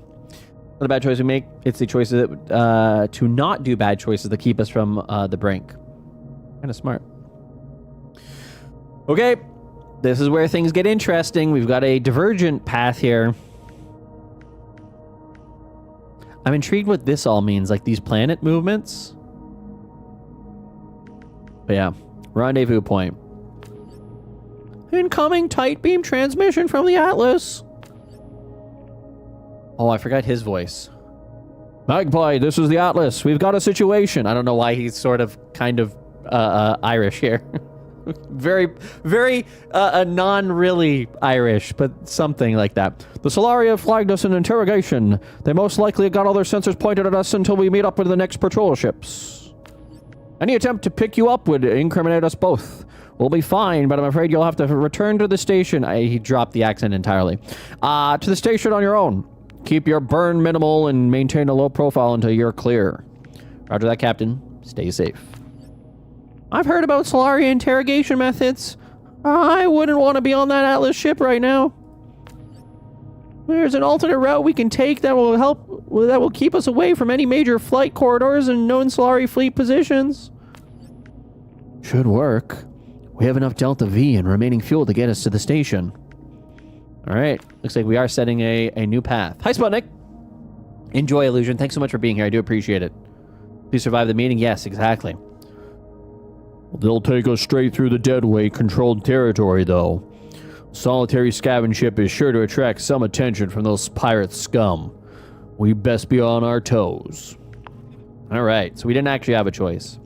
Flight path types. There are 2 types of paths in Breachway. Main path, shown as a blue line, allows only forward movement. Secondary path, marked by thin yellow lines, permit both forward and backward movement. Ooh, interesting. Moving to a node on a secondary path consumes 1 fuel, and we have 6 fuel. Okay. Captain, we've intercepted a distress call. A civilian transport is under attack by a deadweight raider. They won't last long without our intervention. If we reroute power to the thrusters for max burn, we could intercept in time, pulling the raider's focus. Distress call, civilian transport. Uh-oh. That's too risky. It would leave us exposed during the approach. The deadweight could attack us freely and we'd be defenseless until combat systems are online. It's a calculated risk. Diverting their fire from the transport to us is the only way to save that ship. Our hull should hold against a barrage. You make the call, Captain. First big choice. First big choice. We still have a hull of 42 of 50. We've got morale of coming up on 10. 5 total travel. Distract the pirates and save the civilian transport. That's obviously the Starfleet path here. We should probably try to follow in Starfleet's overall mission. This may be a Kobayashi Maru scenario, though. Wait until the weapons are fully charged before engaging. Gives me a combat advantage. Stay out of this. Our orders are to return to base. Oh, do I want morale? Combat advantage. I think we can take a hit. Let's take a hit for morale. Acknowledge, Captain. It's the right call. Preparing for the maneuver now. You divert all power to the engines and fire up the thrusters to their max capacity. Before long, the deadweight ship stops firing on the civilian transport and turns its attention to you. Here we go. We're going to take some hits here. Laser pulse. Ooh, flak barrage is next turn. Fancy overlay and music playing and transition effects. God, I think this is going to be great for viewership. I think people are going to be like, this is a badass content. Hi, Demon Queen. You mean you lose no matter what? I hope not. The enemy ship has a flak cannon. Flak inflicts random damage within a range. Most flak attacks have a shredding value. Hull damage from flak that is equal or higher than the attack's shredding value triggers a shred status effect on the target. Each shred stack raises flak's minimum damage by 1. Shred decreases by 1 if not reapplied in a turn. Oh, okay. I understand. So initial attack comes in, it's 5 damage, but it causes a shred counter to increase. So next time it attacks, it would be 6 damage. Then 7 damage, and then 8 damage because it's adding new shred damage to the overall ship. Got it.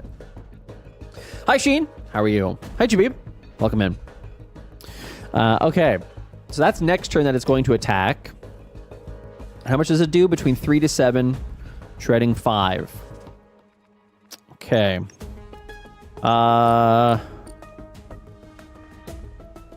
We don't have enough to disable that. We can take out the laser burst, potentially. 6 damage in 1 turn. 5 damage immediately.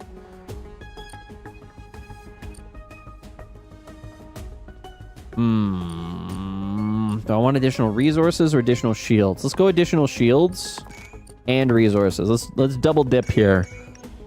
We're going to put up shields. I'm going to fire at the laser burst. And I'm going to use my Starfire missile as well. Missile is in flight. All right. I think that's where we're good. Next turn we take 3 to 7 damage. Shields should absorb a portion of it. Let's do it. Hi, Ro. Thanks for doing what you do with it today on stream. Today off stream. Was able to attend a pretty sick rave over the weekend. Highly recommend. 10 out of 10. Hell yeah, Ro. I'm glad you had fun. I'm glad you got value from it. Perfect. Okay, so that only did 3 damage. And I don't think it gave us... Oh, that's my missile that hit. I don't think it did any shred damage because the shield stopped it. So that's actually great. Yeah, where did you go to? Which one did you end up going to? Okay. We still have 3 ordnance, and we get 3 next turn, so we can easily fire a beam sweep. We could also do a target lock. Let's do this. Let's do a target lock and a beam sweep. This may take down our shield next turn when they attack, but that'll be okay. Yeah, perfect. Let's get rid of the beam sweep for next turn. How much shield do we still have? 3. He's about to do 4 damage. We could stop that, but we won't. We'll take a damage. Okay, so it does penetrate. It still goes through, which makes sense. It does make sense. Okay, he's going to do a flak again, so we have to put up shields for that. Shields up, Captain. And... Ooh. We're going to fire a missile. We gain 4. We sustain 2 heat damage, but we're currently on 0 of 3, so 2 of 3 would be fine. We go down for 1 each turn. And I don't think we have anything that actually increases overall heat, so we'll take it. All right. End turn. It was rooftop spot, CeeLo. Yes, CeeLo did a bunch of different events. It was so lit by the time I got there. It was such a vibe, though. Looking forward to next year. Hell yeah, Ro. I'm glad to hear that, man.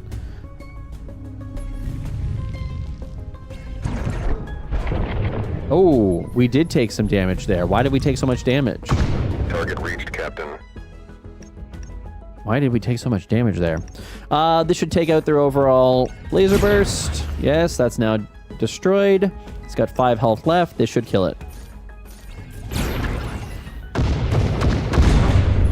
Good shit. There's gonna be more parties at TwitchCon EU. I agree. PDC array. Oh, okay. So this is for taking out missiles, incoming missiles. Take that. We get to add a card. A paired pulse. Deal 3 damage 2 times. A precision attack.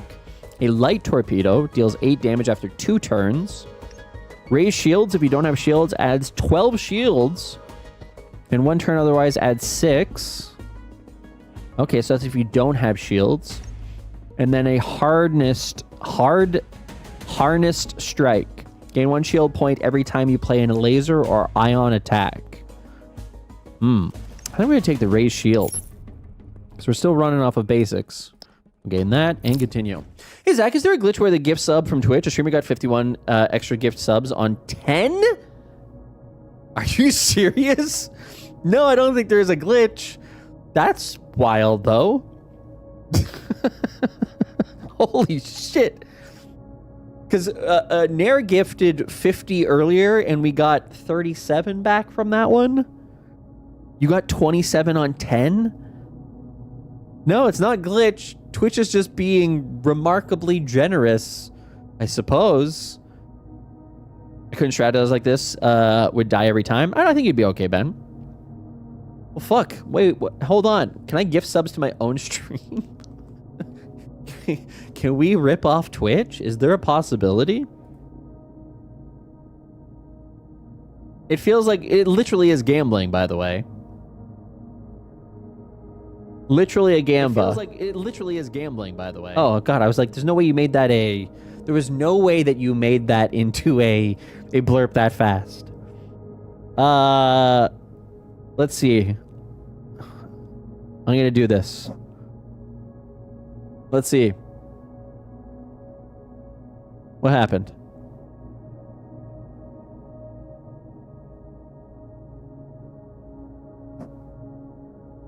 Give me 20. Thanks for gifting a sub. God damn it. Oh, they have a little notification that it tells you as well? Thanks for gifting a sub. Interesting. Well, we tried. Ike, LSK style. Hey, good people got them at least. Literally, it's just gambling. It's literally just gambling. The point defense cannon. Yeah, like literally, like that's what it feels like. I can just keep doing that, and then maybe I'll get a big payout. The point defense. Right now, I'm -4.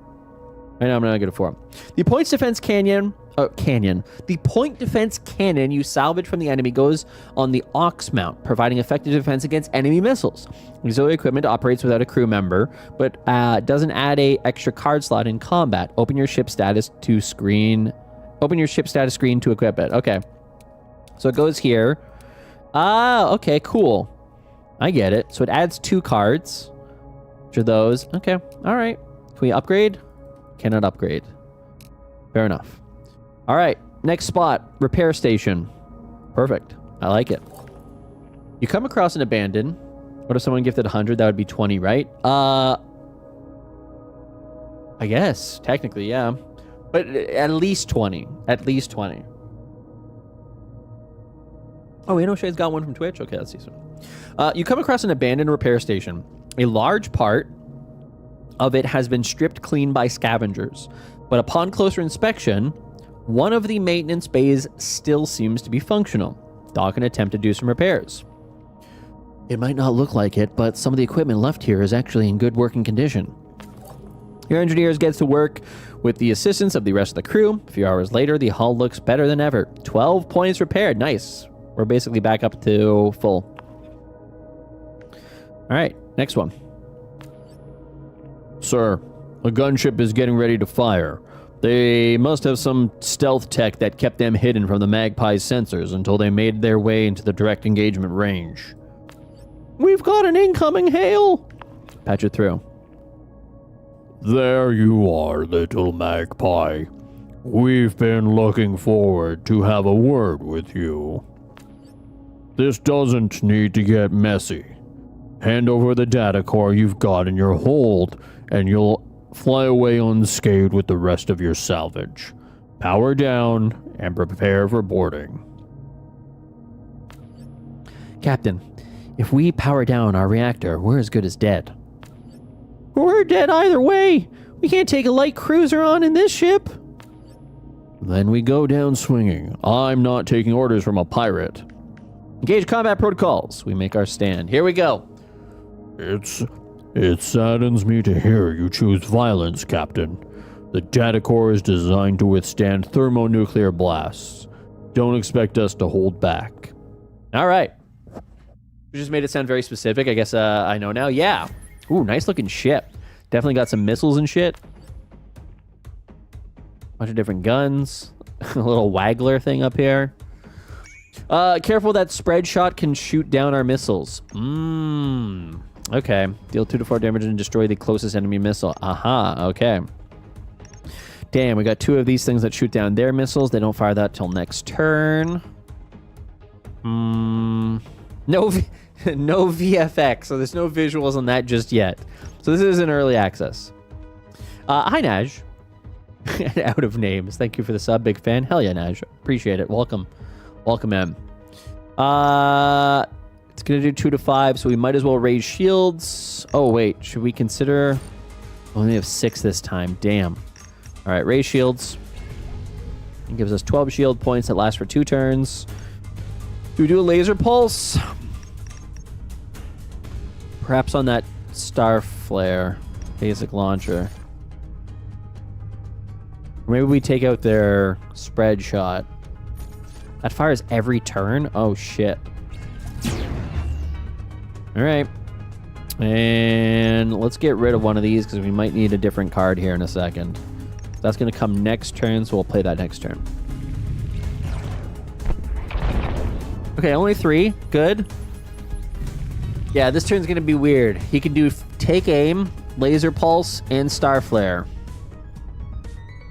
How long does that take to arrive? 1 turn, 6 damage. And we have 9 shields, and this is going to fire as well. 2 to 5, and that's going to do 4. So at least 6, but potentially 9 this turn, and we have 9 shields. We should be able to hold. We should be able to hold. And we will do that next turn. 6 damage, ignite 3. That's not going to be very helpful. So let's just do this. Okay, decent. It's got 3 now, overheat. I don't know that we should use this. I feel like we should maybe get rid of that. All right. Hi, Spouse. Gaming on Twitch? I thought you knew that Twitch is just not about gaming. Well, I've decided to go back to what Twitch isn't. You just bought the game? Look at Zach influencing? Hell yeah, TMR. It's an affordable game that looks really good, and it's fun. I'm having fun. I know that I'm obviously, if you're playing this yourself, you would not take as much time as I am, but yeah. Weekly top gifter is broken. Twitch is in the top 45, and the next is 5. Oh, we did take damage. Incoming missile. All right. Fuck. Your next... Oh, right, because of the aim thing that it had there. Fuck. Your next flak attack this turn deals max damage, which is 6. We do have a missile coming in, so we're going to play that. Enemy missile intercepted. Okay, good. We took out the missile.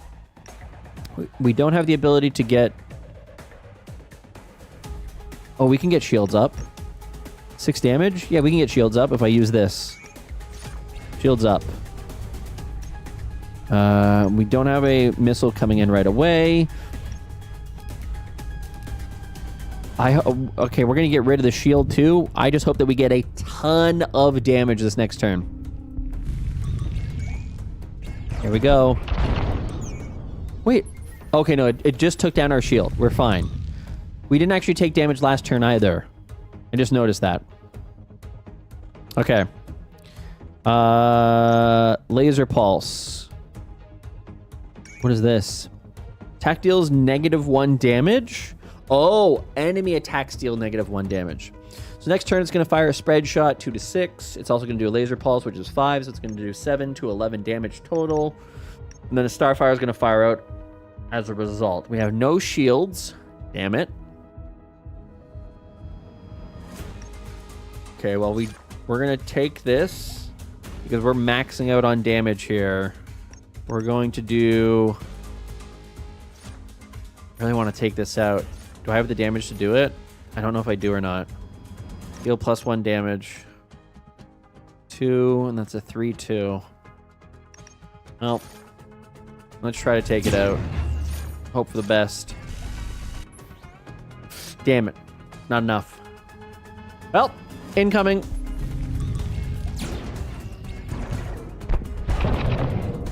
Incoming missile. Okay, we have to do this. Take out the missile.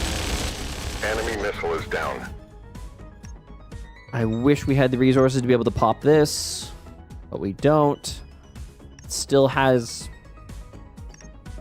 See, now oh, wait. I just realized. I'm so stupid. I'm so dumb. I just remembered that I can control the overall investment here in terms of where I put my overall resources. I need less ordnance. I need way more power into my energy. Yeah, because Starfire doesn't really do anything for us. I mean, we could save it. Damn. Well, no, because then we need that next turn. Shit. All right, I'm going to get rid of that. We're going to keep the raise shields. We're going to get rid of the Starfire and just hope for the best. Please don't die.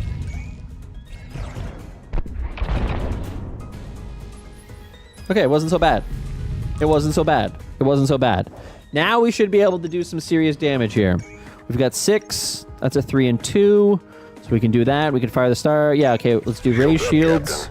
Beam sweep. Oh, it's so close to being dead. If we can fire off this missile, and then we can take out their overall spread shot before the missile impacts, then we might get lucky.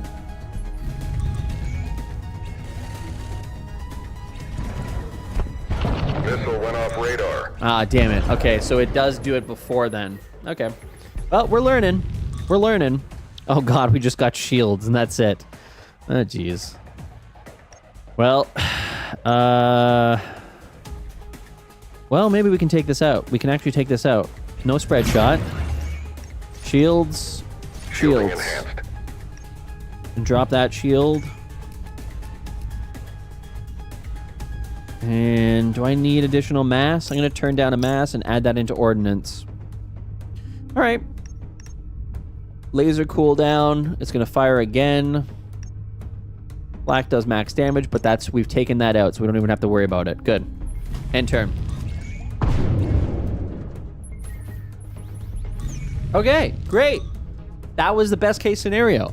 We still have 3 shield. We've got a Starfire missile, but nothing else is going to hit us this turn. That's still damaged, so we can't do anything with it. So this is a great situation. This is a great situation that we're in. Missile for 2. Missile launched. A laser pulse on that. Take that out. It did. Good. And well, now we do need ordnance again, so let's drop that down and add that in. It does give us an additional heat, but that's okay. And then let's actually just drop that for the moment. All right, end turn. Missile we can take out. Hopefully we get our cannons. Yes. Got 37 hull left. Wait, why didn't we get... Oh, I know why. Okay. Drop one from there and add that to there. Can we do 3 and 2? We can only do one of these. Oh, well, we'll do it anyways. Good. 7 out of 6, meaning he's taking 1 damage every single turn because he's on fire. And let's get rid of that. End turn. We've been hit, Captain. That's okay. That's okay. Oh, God damn it. So many shields.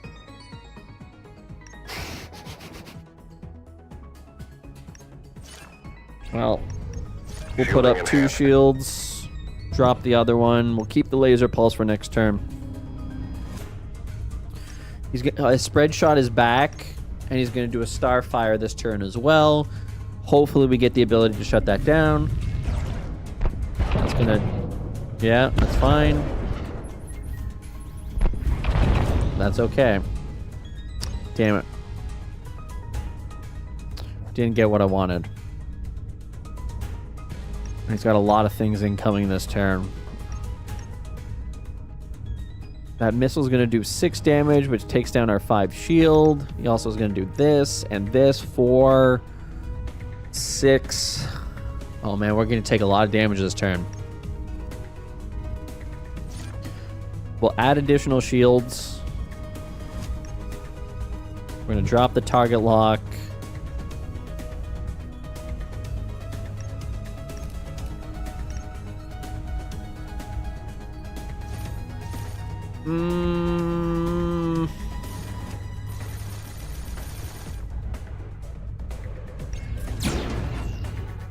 All right, next turn. We're hit. There goes the shield. Didn't do too much damage, so that's okay. Starfire, spread shot, and we lose our sensors.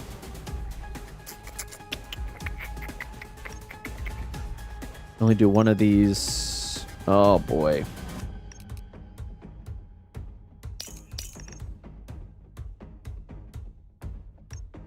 Drop one of those. 4 or 6. He's currently on 5 of 6. We'll do that. That'll make it 8 of 6, so he's taking 2 damage of heat. Next turn. We have no shields. All right. Good luck to the ship. Okay. Give us the guns. Damn it. Only shields. Well, shields up. 18 shields, and we're gonna fire on the spread shot. Who just followed? Enchantee. Enchanté. Thanks so much for the follow. Welcome in. Let's hope for the best. We're hit. Okay. Good. Oh boy, this is gonna be bad. This is going to be bad. You're very welcome, LSK Study. You're very welcome. This is gonna be bad. Take aim. Does +1 additional damage. Laser cooldown is going to allow it to fire again. The light barrage is going to be doing 2 to 5, but because of this, it's going to be doing 3 to 6, and a missile is going to be coming in at the same time. Maybe we can take that out, but probably not, because there's still 22 versus 13. Hey, we might win. There is a chance. There is a small chance. I'm going to get rid of that. I am going to fire at the light barrage. This only does 3 damage, unfortunately, but next turn we can at least turn it down. Or we can turn it off, rather. We still have 2 shields. I think we live to fight this fight. He's going to be down to 8 because of the overheating damage. We might be able to. If we survive, we're down to 18. Incoming missile. He's down to 7 because of this. Oh! I think we win. 3 and 2. I can't do 4 and 1. That missile's going to do 7 damage. And this is going to max out at 6 plus 1, 7, 14 damage. I think we just barely... win this one. Yes, because he's going to take 4 damage from his overheating. Yes. We still got hit by the missile, though. Oh, God. Holy heck. Add card. Gain 10 shield. Ooh. That's better than that one. Capacitor, gain 4, sustain 2 heat. We're actually okay from that. That's actually a good one. We should take that. Because we run low on energy, but we're generally fine on heat. So I'm going to take that. I'll take the 50, and we'll continue. Oh, man.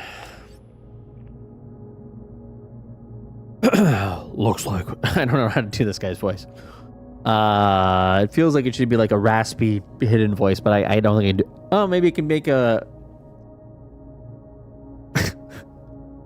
Looks like we... Looks like we arrived just in time, Captain. The director dispatched us for your safe return after hearing about the Alice incident. We'll continue the pursuit of that ship. Your path to the station is secured. Oh, okay, good. So we're safe. No need to upgrade or anything? No. Okay. Oh, man, we made it. That's just the tutorial. Home station ahead, Captain. Preparing docking procedures. Once docked, the station's spin gravity kicks in. You and your crew disembark and head to your station's quarters to rest, while dock workers start unloading the cargo bay. A few hours later, you are called to meet the station director in her office. I can't do her voice like that. I've had our researchers look at the data you've brought back from the black box. While heavily encrypted, Rin managed to extract some data on the research they were conducting at the station. Oh God, another person's voice? It has to do with the anomaly that swept through our system a while ago, knocking out Coomer stuff here, eh? A large part of our electronics.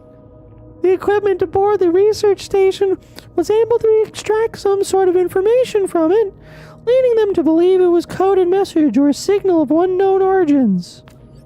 Their data shows multiple star systems within the Breachway network were similarly affected, which led them to trace the trajectories to set of coordinates where they converge. There's a lot more information here, but decrypting it further will take some time. Whatever else may occur, whatever else it may contain, this information is too dangerous to help here. The Solari will come looking for it sooner or later. They're already moving their fleets to close the system's breachway access points. They do not want this getting out. Take the black box with you and leave. Rin will accompany you further to... Oh, no. Oh, no. She's a new crew member? Oh. Judging by the Solari response, this signal could lead to something important that could shift the balance of power. Me and Ivan are joining you as well.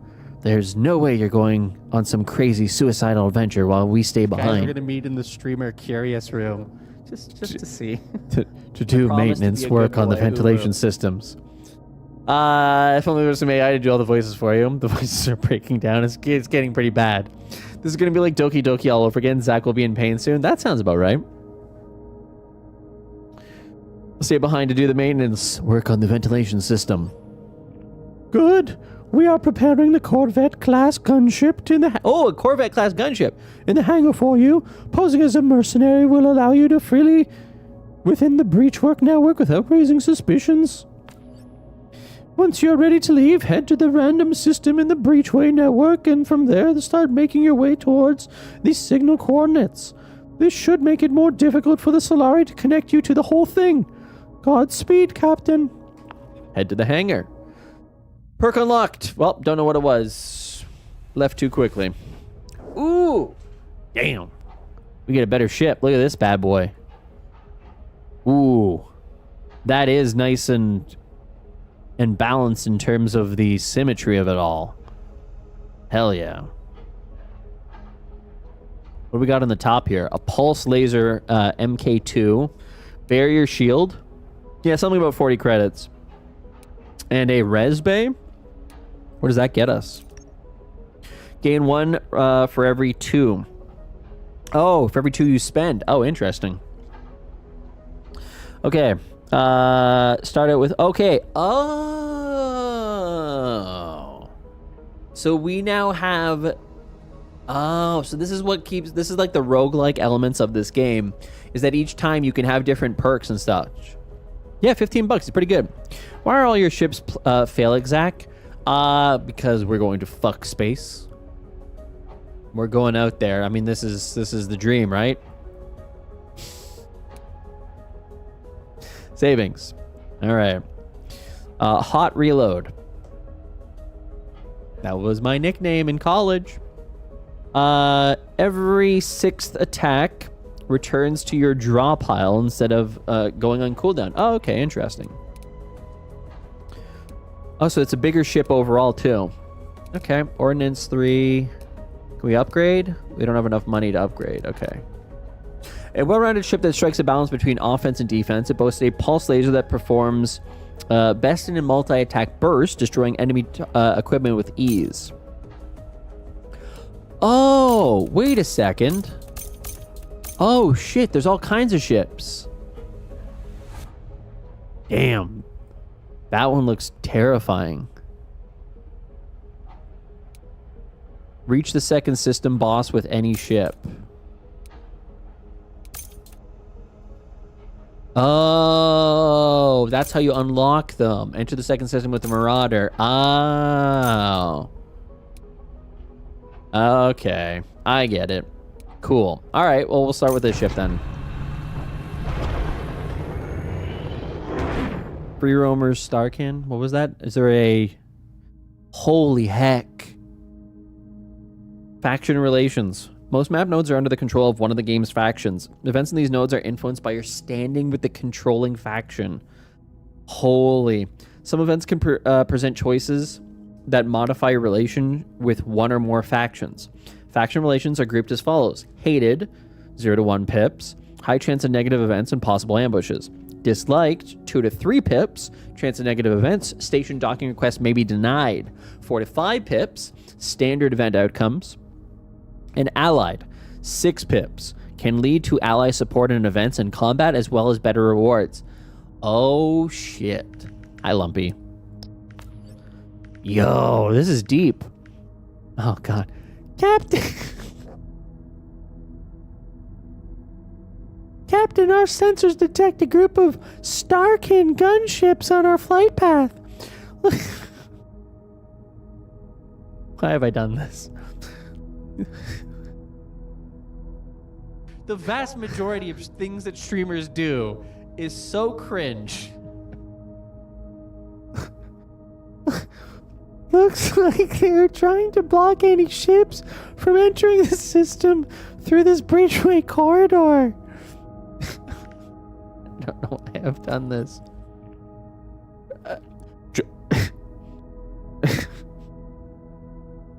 Judge, I don't know how people do it. Judging by the large number of civilian ships further ahead, the blockade is meant to keep people in. It looks like the gunships are in disarray. They haven't reacted to our approach. If we make a run at full burn, we can punch through with little fighting. I just got back and immediately heard that voice. What the what? That's one of our crew members. Nice battle. She could get an injury and it changes her voice. Not a bad idea. Zach has defeated sexism. Oh dear. Okay, this is kind of cool. So all of these ones, these little paths are multi-way. So you can like go this way, this way, this way. But all of these ones, you can only go one way. There's no going back. So where are we most liked? Free roamers, dead weights, neutral. Okay, so we generally just want to try to avoid space station from the dislike. So if we go to the left side of this map, it probably makes more sense than the right. Maybe we'll take this path and then go here. Or dislike. Oh, that's a dead weights again, right? Well, we have to go here, so let's at least start. Oh, interesting. So I don't know. We'll have to see how that works out. Busy with trying to prevent civilians from fleeing the system. Only a security drone has noticed our approach. It's heading our way on an intercept course. Prepare for combat. Well, this should be easy. We should be able to destroy this with like one attack. What do we got here? 5 shield points, 2 resources. Next attack is plus 50 damage. Gain 1 for every 2 I spend. I can only spend 3 and 3. We get 3 next turn. That's not going to attack us this time around. Let's just do a standard laser pulse then. Let's attack its beam sweep.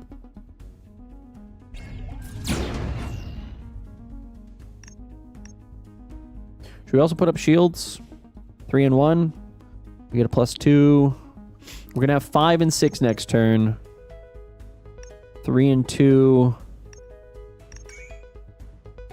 That's going to do 6 damage, and this gives us 6 shield. Yeah. Let's put up the shield. No, it's not, because he still has another turn to attack. So let's actually get rid of that shield instead. Next turn. All right, so now it's going to do its beam shield. So we will put up a barrier. Oh, we still need 1 more. So let me turn that down and add that in there instead. Okay. And then we're going to do 1 more attack. All right, end turn. He's going to fire. Our shield absorbs it. We don't give a shit. He's going to get shields this turn. Wait, why don't we get more cards? Oh, because they're on cooldown. I didn't even think about that. Oh, I'm so dumb. Hi, Watt. Or Woot. I didn't even think about that, Woot. Yep, I wasn't thinking. I am stupid.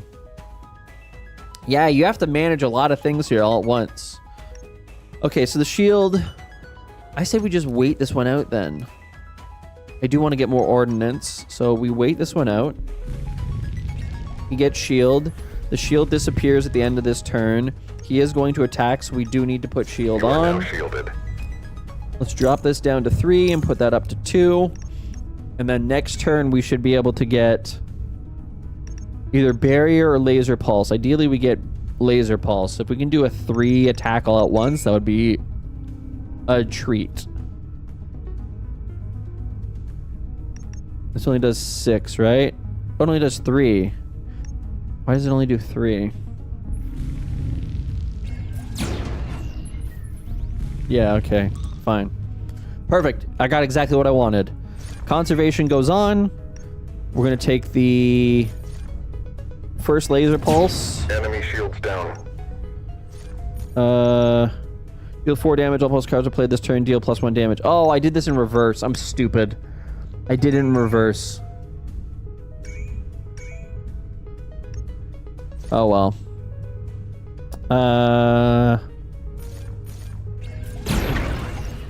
And then we'll take out his barrier as well. We'll not take it out, but... Alright. End turn. I just kind of cucked myself on 1 point of damage there, so it's not that big of a deal. He will put up shields, but we don't care. We do want more ordnance, though. I don't mind the additional thing. Hi, Irite Cat. You did. Or, sorry, Chelsea did. Welcome in. Nice to have you here. How you doing? We got 2 barriers. Those all become available next turn, so we're going to cancel that one. Throw it back into the queue. He's still repairing that. End turn. And then his shield goes away. Oh, what the hell is that? Oh, that's cool. That's kind of cool. Alright. He won't attack, but Catalyst Pulse. We're going to fire on his... that. Enemy shields down. And then we're going to do that. And then this will kill him. Great. Great. Add card. Ooh. Energy Surge. Gain 4, sustain 1 heat, lose up to 4 on the next turn. Oh. So that really is like a short-term perk. Mass Surge. Gain 4, sustain 1, lose up to 4 on the next turn. So this really is about like punchy attacks, like very strong assault. And then you kind of whimper for a bit and have to kind of build back your resources. Gain 10 shield and 1 extra turn on that. Surge, if unshielded, gain 4. Otherwise, gain 1 on 1 turn. So that it lasts a little bit longer. Deal 4 damage. Laser cards cost 1 less this turn. Ooh.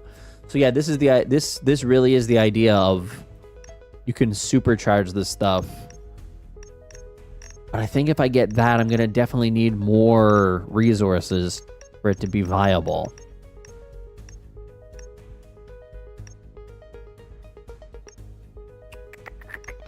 Well, we don't want that one. We don't need the Mass Surge. But we might need that, but I don't think we need that yet. Fuck.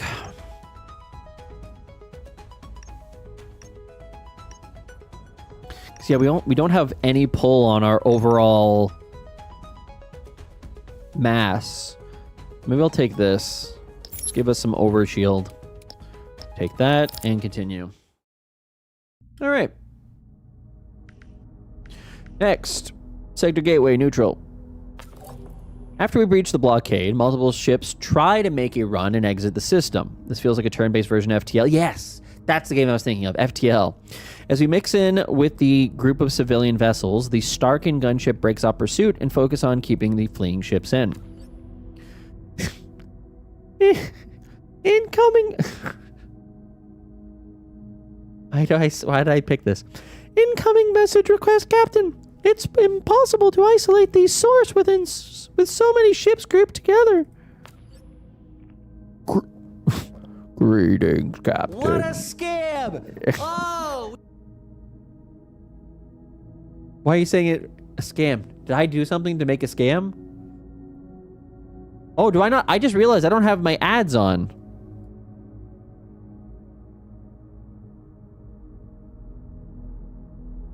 Mix it up. I just realized.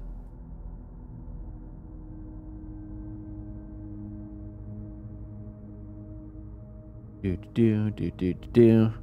Let me do a quick little refresh situation here.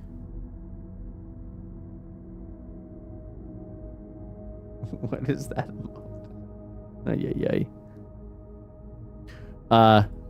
Greetings, Captain. Impressive skills you've shown there. I could use the services of a bold freelancer such as yourself. I'm a data broker by trade, willing to offer a generous reward in exchange for some valuable intel. I need to gather data on the most powerful gunships in this sector. All you need to do is send your combat logs to the specified coordinates after fighting 2 elite ships, and I'll transfer 150 on delivery. That doesn't seem like a good deal. 2 ships risking my overall unprepared ship? Oh, and Captain, pick a weapon from my reserves while you're at it. You'll need all the firepower you can get. Consider it an investment in your future. You can press tab on your keyboard to freeze the equipment UI.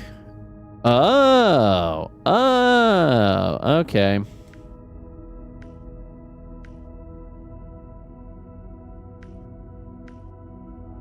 Keep in mind, you'll have to move a crew member over to operate the launch bay if you pick a missile launcher. Open the system. Yeah, okay. A few moments later, a transport container emerges from somewhere in the group of ships headed to your location. You pry it open in the cargo bay after a security scan and pick out its contents. Have your crew install the weapon. All right.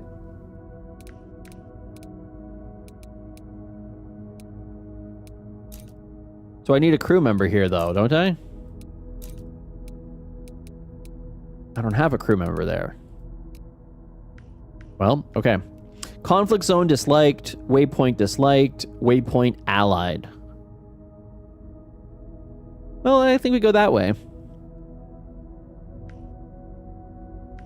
Well, yeah, let's go allied. Just initially. Since we pick up activity in a nearby region, your ship has been attacked and boarded. It's too late to intervene, but the ship's reactor seems to be intact. Okay, so we can make a big turnaround and go back that way. Waypoint neutral. Oh, this is cool. This is cool. So it's not every single time you enter combat. Sometimes there's nothing that happens other than something that happens on the map itself. Now we get a choice. Incoming message from a deadweight captain. It seems to be coming from a nearby ship marked as a civilian freighter. What do you want to do? Patch him through, attack, ignore the hail, and move on. Well, let's patch him through. Let's see what he's got to say. Hi, old friend. You seem to be a well-armed gunship. Might you be looking to earn a nice lump of credits and reap some spoils? The system is rife with chaos, and being on a good side will see you become a rich man in no time. I've got a special transponder here, and all you need to do is equip it on your ship and attack the solitary Starkin patrol vessel further up ahead. With absolutely no repercussions, I might add. They won't be able to trace the attack to you. What do you say? Starkin like me right now.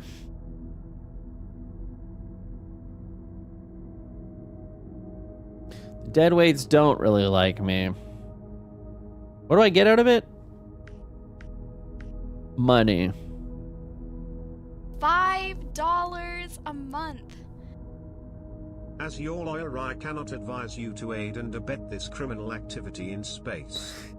Hi, Noah. Noah, thank you very much for the 33-month resub. And under advice of counsel, I shall reject. Thank you very much. How are you? How's the dad life? How's the new dad life? How are you sleeping well? Are you getting any sleep? You eating enough? How are you? All right, we're going to go back over here. I want to get that reactor upgrade. A friendly maintenance craft in the vicinity hails you. They offer to help you perform some maintenance on your ship's equipment to help you on your mission. Extend the capabilities of your equipment, streamline the operations. Oh. I think I want to add. Draw 2 support cards. All support cards cost 1 less this turn. Gain 1 for every 2 you spend this turn.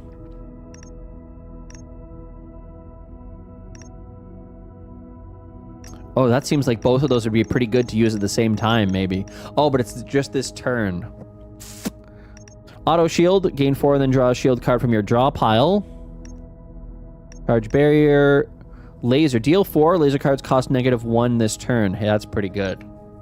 Quick pulse. Deal 3 damage. -1 cooldown for the next attack played this turn. I'm sleeping much more. Really? Finn's such a cutie. Even when he's a bit gassy and we put a gas flute in his booty and he turns into a poop luge.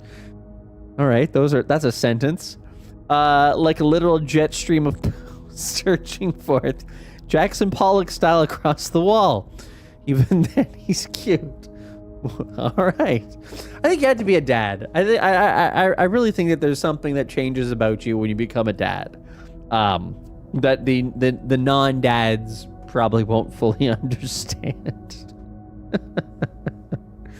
I'm glad to hear that you're doing well, and the missus as well. I hope that she's doing well too.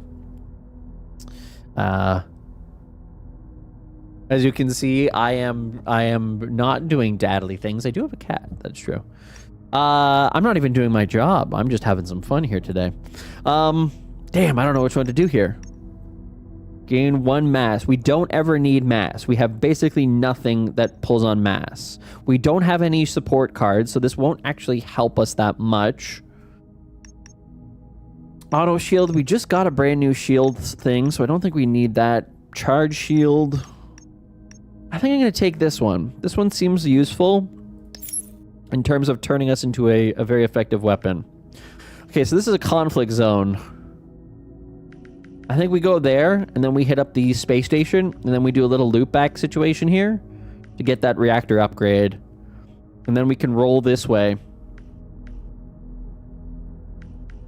Yeah, I like that. So, 1 difficult conflict. Here we go. Conflict zones are impossible to police with the limited resources of the local factions. A deadweight ship has locked in on our drive signature and is approaching from starboard. Prepare for combat. This game feels like a combo of some other games. Yeah, it definitely does. When you stream, you are working. Don't discount alternate work patterns. Well, thank you, Singletary. I appreciate it, but you know what I mean. You know what I mean. I'm having fun. For somebody who doesn't typically have fun on... I mean, there's not a lot of games that directly appeal to me very specifically. So when I find one that does, I'm happy. FTL, yes, very much like FTL. It has the kind of style, a little bit of Borderlands-y. Slay the Spire I've never played, but I can see that. I should make it not fun so it feels more like work. Yes, exactly. You get it now. Okay, so in this turn, we're going to get a... I hate those light barrage cannons. God damn it. Deal 4 damage, okay. 2 to 4. So we literally don't need any of this. So let's give myself some additional weaponry. Oh, right. That's the only one we need it for, but that's okay. Yeah, shields up. And then we're going to drop that for another day, because then we'll get a nice series of events here. Oh, we do need more of those, though, actually. Oh, well. End turn. That's fine. We can absorb that. This turn is going to do 2 to 4 plus 2 to 5 plus 4, so 6 to 9. We gain 1 for every 2 that we use. We have 9, so we can use 2 of these plus that. Let's do it. Let's do it. Conservation. All pulse cards deal plus 1 damage, or laser cost -1 this turn. But we don't have... Yeah, so we're going to do this one, and we're going to target the flat cannon. And then this one, and target the flat cannon. Brings it down to 1, so it can fire next turn. Our shield will hold. Now we'll see. Yeah, end turn. Oh, so that goes first. Okay. All right. Well, it's only 4 damage that we took. That's fine. Only gonna get the flak this time. What do we get next turn? We get 2 barriers come in next turn. That kind of stinks. I guess we'll take these 2 shots. That to disable that. And then we'll fire on the ion dart. He's not going to be able to attack us this round. Perfect. Still can't redeem any of the ads? Can you not? You should be able to. I wonder why.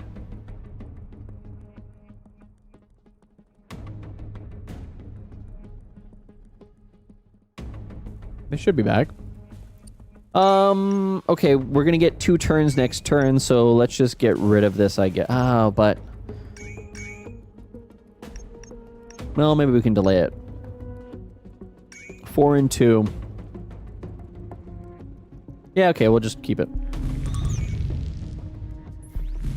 Cell shading, yes, true. Okay, this does fire this turn for 4 damage. We're going to put that up. We're going to drop that shield. We're going to try to make some level of distinction between the 2. That's fine. We can take that. Our shield still lasts this turn, but he's not going to do any damage to us. 3 and 2. What do we get back this turn? Laser pulse. All right, let's drop the shield now. So we're going to get those 2. Nothing's going to attack us. We're just going to build up our overall resources here. And now we're going to go all-out attack because we've got tons of ability to do so. Take out that flat cannon. Did your account get suspended fairly, but you want it overturned? Oh, easy. Are you unhappy with the rules and want them adjusted specifically for you? I'll fix it. Are you an employee in the middle of answering a question about... I'll fix it. Hi, I'm CEO John Delancey, and I fix things. No job too small, no task too basic. No one knows better than me, not even my employees. So if you have something you want to fix, I'll fix it. Call 857-758-5055, and I'll fix it. So we won that fight. We won that fight. It was easy. We did great. Wait, can we go back this way? Oh, so you can't... Oh, fuck, I didn't actually mean to click. Oh, well. See, one thing that I thought was interesting here is these planets move every time that you move as well. And I thought it was something like you had to plan so that if one of the planets came within your path, that would like block it off or something. But it's not in fact that. So, do I want to go there? I think I want to go this way. Oh, I can't go that way. Oh, it is downstream. I see. All right, so this way. Free roamer station ahead, Captain. Ready to dock on your word. Yeah, let's dock. Why not? Hail, Captain. It's rare to see a friendly face around these days. Let us patch up your ship a little. All right. Ooh, we can trade. Emmett, on that topic, did people always get tagged the CEO on Twitch on Twitter when they got banned? No, they never used to do that because Emmett Shear nobody knew that Emmett Shear was the CEO. The problem is, or not the problem, but the reality is that people now associate, because Dan has directly involved himself in getting people unbanned, that people tag him directly because that is the only person that can actually get you unbanned. If you bring up the topic and you tag Dan and he sees it, there is a chance that he will be like, hey, can we take a look at that? He'll send an email internally and be like, hey, can you take a look at that? So that's why that kind of, the meme of that ad is that, yeah, Dan literally steps in and does the role of things that he maybe shouldn't be doing because it sets him as the person who then people reach out to when they do have a problem. There's pros and cons to that, in that sometimes there should be some level of distinguish between the CEO and there should be some level of barrier between levels of Twitch. And I think that it kind of undermines the overall mandate that Twitch support has. They have a Twitch support account. And so it feels like, hey, if they just gave them the resources to be able to say, yeah, can you guys be a little bit more proactive, and if you spot something on social, just bring it to our attention and have it double checked. But yeah. Sometimes that can get you unbanned. I can't get anybody unbanned, but I can be like, hey, is it possible to take a look at this? But almost never does it actually work. Almost never. Enter the hangar, buy fuel. Oh, we only have one fuel. Oh God, I wasn't even paying attention to fuel. Crew activities, ship and equipment maintenance. Well, let's buy some goddamn food. Oh, damn, that sucks. I was not thinking about that at all. Crew activities. Head over to the station bar and unwind for the next 3 nodes. Wait, what do the nodes do? I'm learning some things here. Ship and equipment maintenance. Remove a card, add a card, uninstall AI core. AI core removes AI crew member, grants AI core item. We have an AI core. Enter the hangar.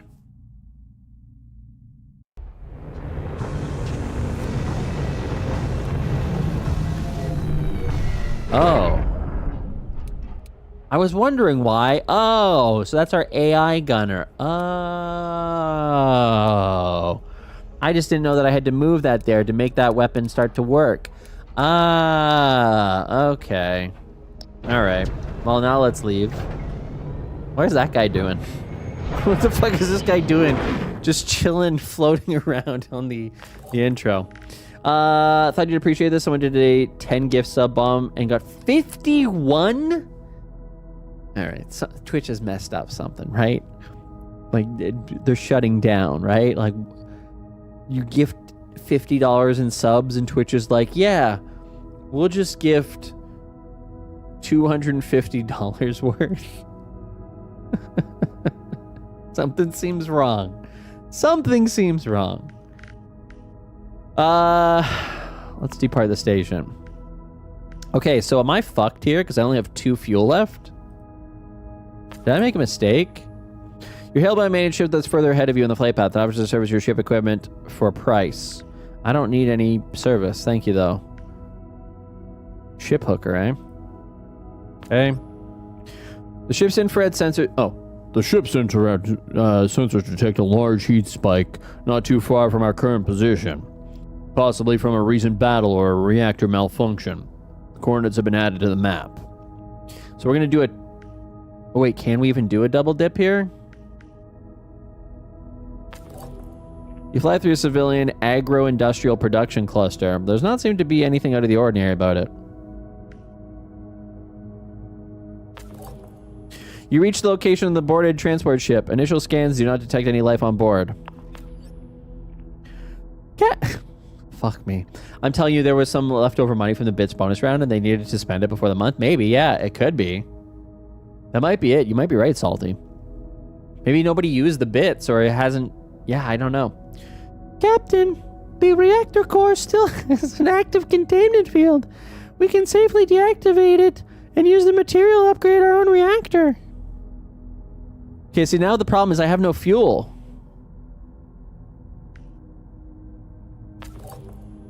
Not far from a current position, a free roam emergent ship slows down to order and inspect the likeness of you being a potential client. Ooh, these all look like good ships. Hi, Holly. Brilliant voice. Oh, no. Holly, how are you? I think we got to be on our way. So I can't move. Uh-oh. Sir. Oh, wait. Sir, we got picked up by a hostile surveyor probe. It's probably already AI already has better voices than this. It's probably already transmitted our flight path to every enemy ship in the vicinity. Guaranteed disadvantage for the next 2 notes. God damn it. I did not go to TwitchCon. No, I did not. Twitch just handing out their last bits of cash before going out of business. I don't think so, but it does seem odd. I will say it does seem odd. Did you go to a TwitchCon? Actually, I can click on your name and find out if you did or not. You did. How was it? Did you enjoy yourself? Okay, so I have no gas. So how am I functioning here? Oh, does the gas only... Oh, I understand now. There is a genius to this game. The gas only charges you when you go on these paths that allow you to go in different ways. As long as you follow the main pathway, it doesn't cost you anything. Ah, I am learning. Says indicate a Starkin station. We're kind of friendly with them. Let's dock. It was honestly great, but not because of the events, but obviously the people. Yeah, Holly, that's how it always ends up being for TwitchCon. It's one of the amazing things about TwitchCon itself is the way in which people feel, and people have walked away. I read a lot of the tweets, walking away going, best TwitchCon ever. Man, that was the greatest TwitchCon. Man, it was such a good TwitchCon. I had such a good time at TwitchCon. I'm coming back feeling so invigorated and excited for the future and stuff like that. And that's the amazing aspect of socializing with people who are interested in your space. Is that it's not that Twitch inherently did anything special to make people all of a sudden, but it's the whole rallying of people together with that kind of common sentiment that really does re-energize and make you feel like, oh, this is actually impactful what I'm doing. These are the things, because this is the other thing that I think is interesting too with Twitch, is that you can have 100 people watching or 1,000 people watching or 5,000, it doesn't really matter. You can have 5 people watching. And if somebody says, oh, thanks so much for the stream, you're like, yeah, no problem. But it doesn't necessarily hit you in a way that makes you go like, oh yeah, the things that I'm doing are meaningful and I'm having impact and stuff. It doesn't necessarily feel that way.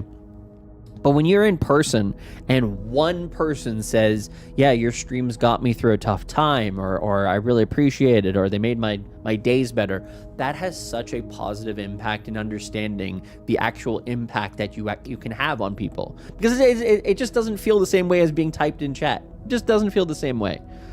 Even if that sentiment is communicated, hearing it in person is such a huge difference than seeing it typed somewhere. So it is one of the beautiful things about TwitchCon in terms of when it organizes and brings people together. People get that kind of a positive uplift from it. So it's why, again, I think TwitchCon itself, personally, needs to make some changes to the overall structure of how they function it. But regardless of that fact, people are still going to go and have a great time because of the fact that it's a bunch of other creators and meeting people, and it acts as a beacon of people coming together. So yeah, but I'm super thrilled to see that so many people had a great time. That makes me happy. That makes me happy to see, because it's tough sometimes. It's definitely tough to be a creator. The most shocking news I learned from TwitchCon is that they've booked 5 more Twitch. Monica, I'm equally shocked by that. I think we get, just personally, I think we get to 2026 and they go, all right, this might be the last one. Unless they revisit how they actually function and the overall, because again, they can't function without revenue of advertisers and people buying tickets. And if the number of advertisers continues to drop and the number of people attending continues to drop, it just doesn't become a viable business at that point. So I do hope that they make some changes and it does continue to exist beyond 2026, or 2027. But right now, yeah, I don't know. Mention the chief monetization officer being, fuck it, spend all the promo money. I mean, maybe he did. Hi, Johan. I 100% felt that way. So many folks telling me how much they love my plugins. It was so energizing and inspiring to keep building. Yep, absolutely fine. Absolutely. It is. There's, again, one of the things that I think is so unique about being in person is that that same person can type the exact same thing in your chat, and it doesn't have the same impact on you as hearing it from them personally. I ran into decent folks and met new cool folks, except for the one. It really helped being able to quickly get places. I said it was as a troll comment, but also a real comment. Any way to know if the con itself was profitable? I was doing some math the other day. I was trying to figure out roughly how much they make. Super rough. But I figured that they make probably about 3.5 to 4 million from their overall sponsors. And then 4 to 6 million from ticket sales and other things such as merch and such. So 10 million overall. And then I was trying to, again, these are all very, very, very rough numbers. Do not take these to the bank. But I was trying to figure out their overall costs. And I reached out to the San Diego Convention Center asking what it would cost to... I really try to get good data whenever I can to book it for a weekend. I wasn't able to get that information. They didn't respond. But I was able to find a similar convention center in a similar, actually technically a larger city. And my guess would be that they pay somewhere between $2 to $3 million, probably on the lower end of that, in order to book, because of the fact that they've signed it for so many years. They probably do get some level of discount.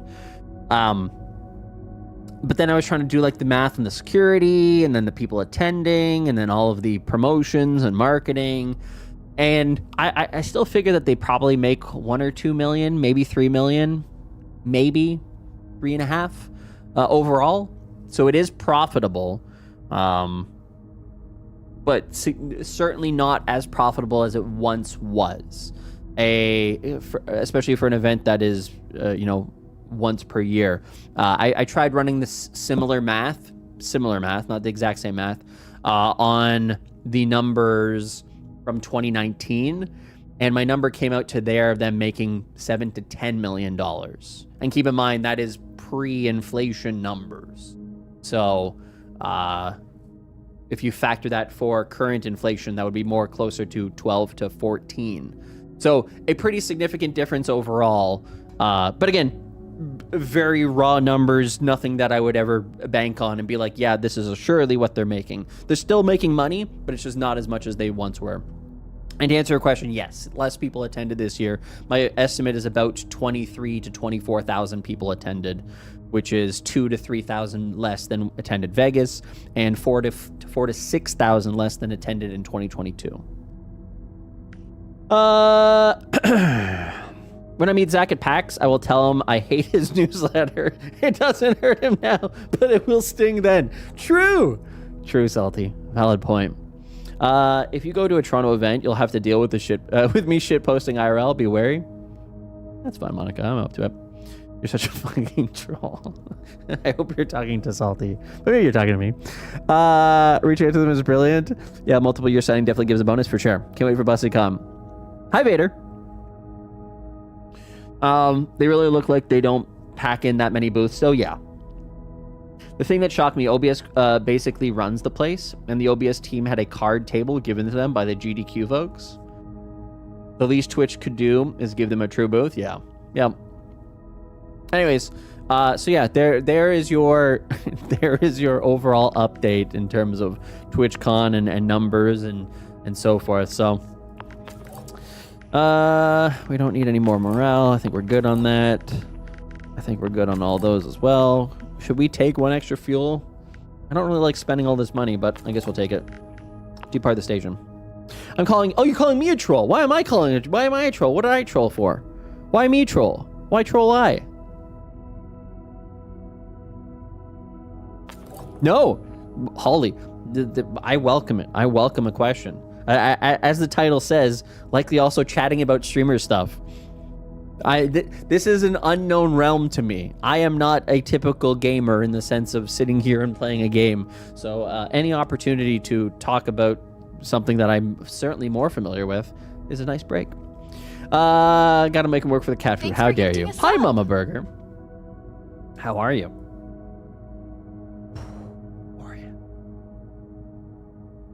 Aureus, thank you very much for gifting a 6-month sub to Vader. God damn. Just chilling tonight? Hell yeah. Gotta make him work for the cat. The cockpit is suddenly engulfed within the harsh red light of the ship's combat alarm system.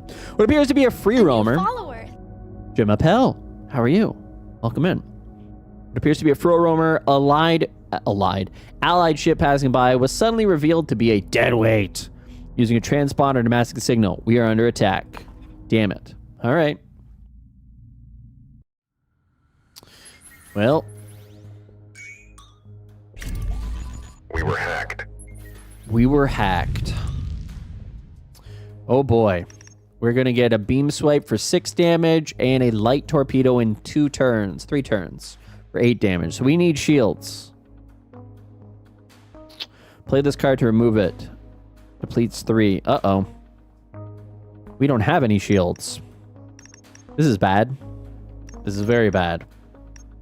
3 and 2 and a 3. We can only play literally 1 card. Missile loader. Add 2 stuff on a missile to your draw pile. I don't think we want to do that. We have to get rid of this.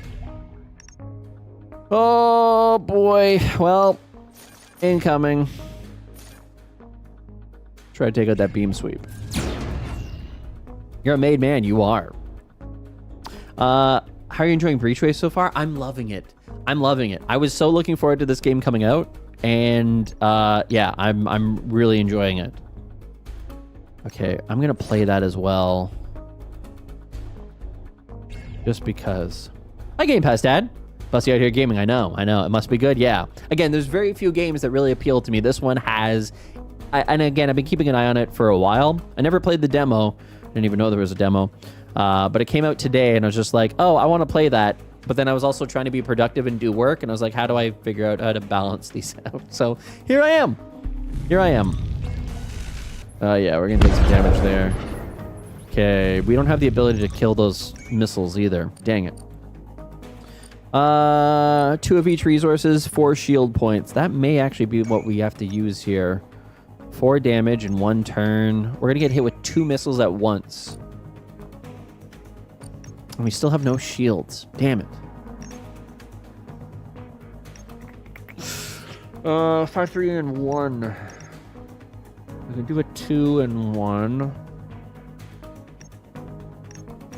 Let's do that. We'll fire a missile. And we will fire our star pulse at... I guess this thing. And... I know I'm going to get hit by that, so let's get a shield up. And... oh boy. Let's get rid of that for the moment. Alright. We were hacked. Okay. Okay, good. I did 6 damage. Okay, so we can get 10 shields here and make it last an additional turn. Holy shit, what the fuck? These are all coming in at once? 8? No, that's 2 turns. 4, 8, 12, 16 missiles are coming in at once? 16 damage is worth? Shielding enhanced. We don't have any ability to play that. Let's get rid of that card. I don't have the ability to get rid of that. I will next turn. Oh gosh, this is going rough. This went rough real fast.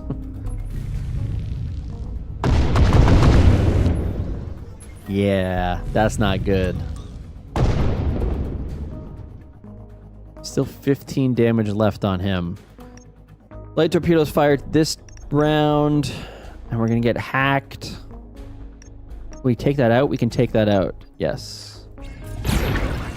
And then we don't need a shield this turn, so let's get rid of it. And let's get rid of that as well. Barrier, we can turn that off. We're going to need an additional shield there. All right. End turn. Incoming missile. Oh god, we have to kill it this turn. We don't have the ability to. Oh! Oh, I do have one. Ooh, I fucked up. I do have one unallocated. Oh no. Oh no. We still have 2 turns on that one.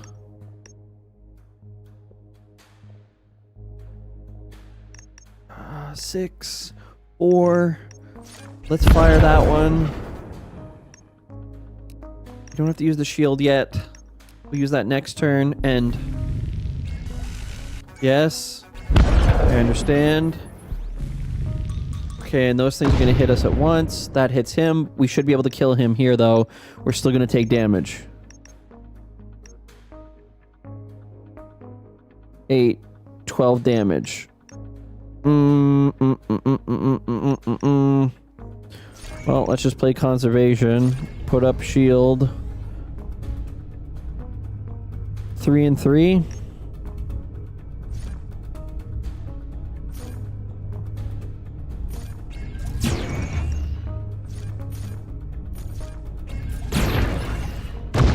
Oh, okay, the shields do go away. Or the missiles do go away. Oh, okay, okay. Alright.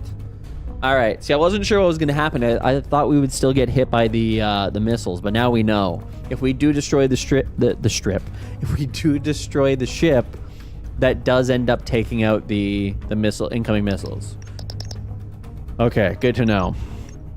Gain 1 for every 2. Gain 1 for every 2. I don't think we need any more missiles. Oh, damn. Deal 12?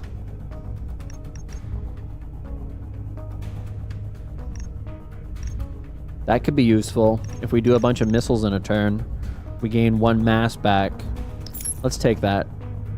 Take this and continue. Now, we do need to heal here for sure. Thank you very much, Woot, by the way. I didn't notice. What happens if you die? I have no idea. Conflict zone. Waypoint allied. Now let's go to the allied waypoint. You encounter an allied civilian vessel, and in gratitude for your efforts in secure the shipping lanes, they offer you to transfer you some credits. All right, thank you.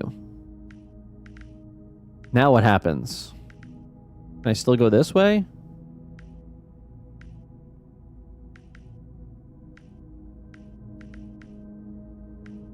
Do I have to go backwards? I do. Oh, okay, so I do have to travel this way. It does let you go back and forth. Okay, that's good to know. Captain, permission to report our scanners are picking up signs of combat up ahead. A Solari unarmed ship is being attacked by a Starkin gunship.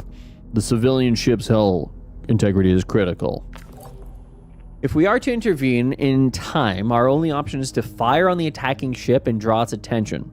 Firing our weapons without initiating combat protocols first will leave our ship at a disadvantage in the upcoming fight. +1 Solari relations. Now, the Solari already kind of hate us. Well, I think we have to do it.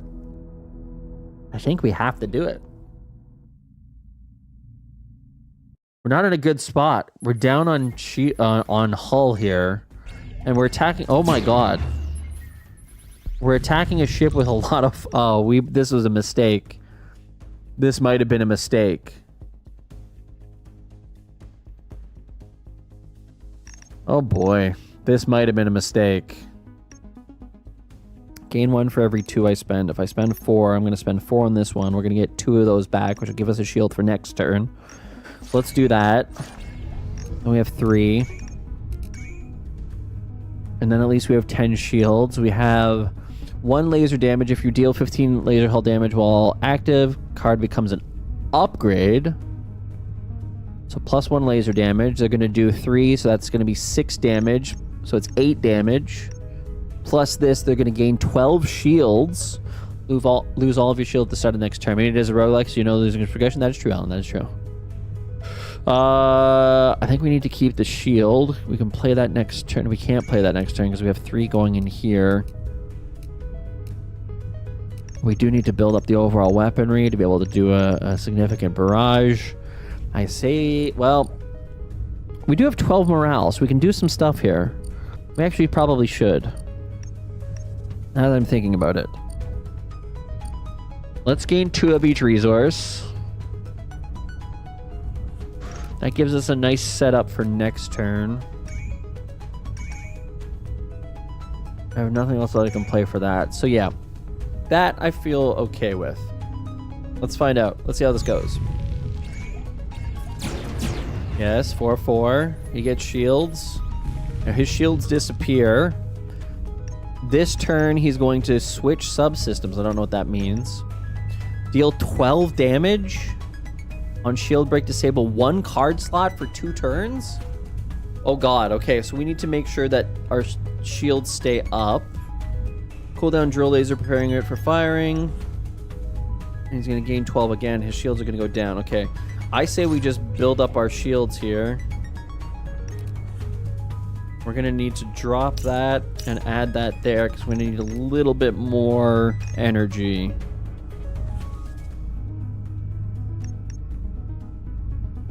I think we can do this. Because his shields should be down. Missile launched. They should come down this turn, so then that missile should hit him. Twitch gave us 3 different replacements for... Wait, really? Have they tweeted about it?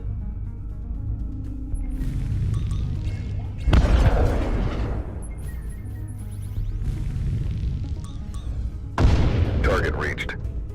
Alright, so we did make a right call there.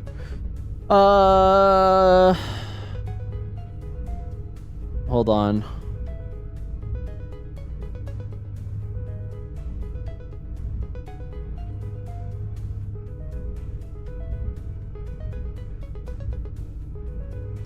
Bible Thump has carried us through so much. To celebrate, there's a new version of this post. Uh-oh. What have they done? What did they make a mistake on?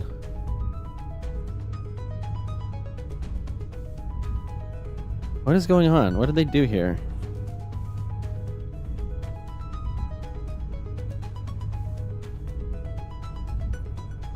Oh, Bible Thump. Good old Bible Thump. Bible Thump has carried us through so much. To celebrate its legacy, Simone Red drew up some new faces. Reincarnations, if you will, of emotional support. Which face should we welcome? Unbearable, big sad, layers of sad.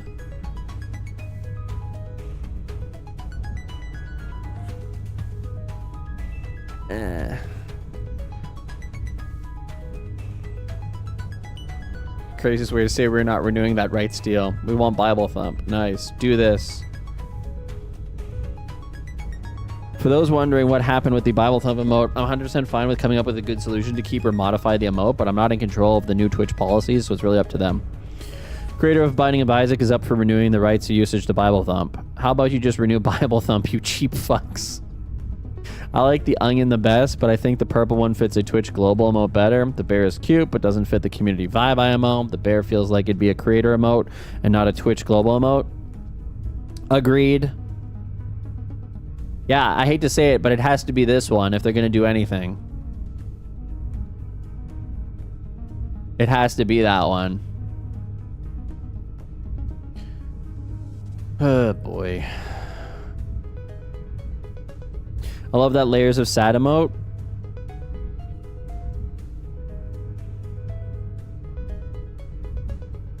Big sad would be much easier to type than the others. Bible Thump became muscle memory to most. Layers of sad would be anything but. And unbearable just feels painful to try and type for quick typers.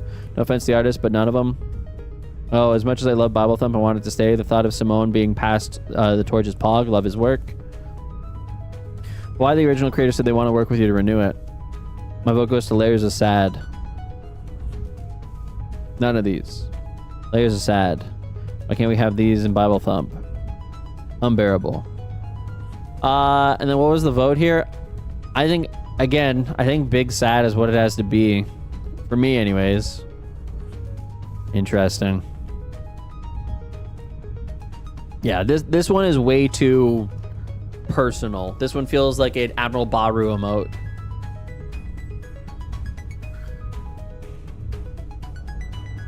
Oh well. I mean, also up for renewal for any emote I have the rights to. I'm not specifying how much money I want. I will be able to retire immediately. Yeah, alright. Well, there you go. Be prepared to type this one using bits in the future on the mobile app. Alright. Oops. What have I done here? Move that back over here. And go back to this. I'm dying. I have 15 health. Oh, he's got that for 3 turns. And this turn he does 8, 5, and he gets shields. Gain 1 for every 2 that I use. Yeah, so I have to do a big one here.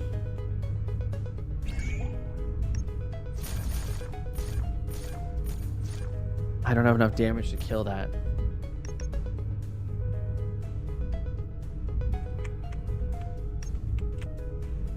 How much shields do I have? 4. Well, I need more shields.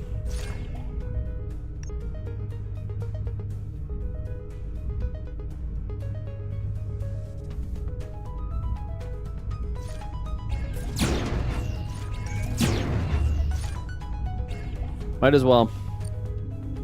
We might not live to fight another day anyways, so. The DJ lane from the opening ceremony is sick too. The DJ lane?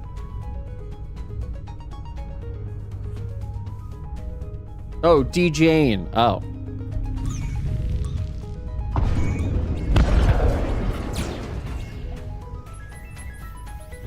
Yeah, this is rough. 10 health. Well, what happens today? Any laser attack that deals hull damage adds +1 to heat, loads the missile tubes, and then 8 damage there. Actually, 10 damage there. 4 + 1. So 10 damage. That'll kill us. So we do need to activate this shield.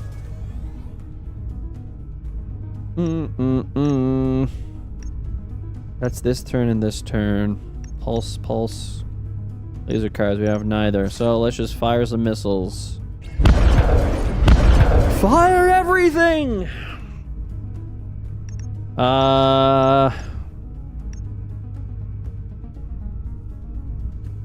Still has 31 health left.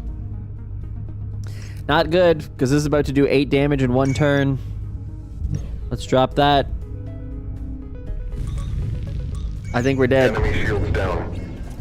7, 4. Oh, we live to fight one more day. Oh, God. 8 damage in 1 turn. Gets those in. Oh, God. Shield. I don't have enough to be able to redeem any of those. Can you do a 19 in 1 tour? No. Really just kind of gave one of my Airbnb mates a ride back. I think we're cooked here. I'm gonna drop one of those to add to... Oh, wait, no. I made a mistake there. Need to add that back in. Well, let's see what happens. I do want to keep this, though. Because we're going to use a bunch of that next turn, potentially. If we get a next turn. I don't think we do. Yeah. Okay, how much is coming in? 8 is coming in from that. Additional damage, 4. That's 12 damage. I'm cooked. 3 health. I can add another 6.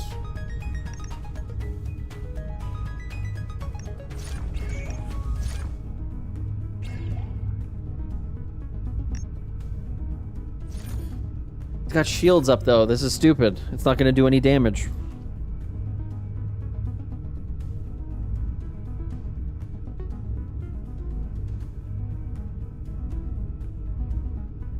Well, ladies and gentlemen, been a pleasure serving with you. Enemy shields down.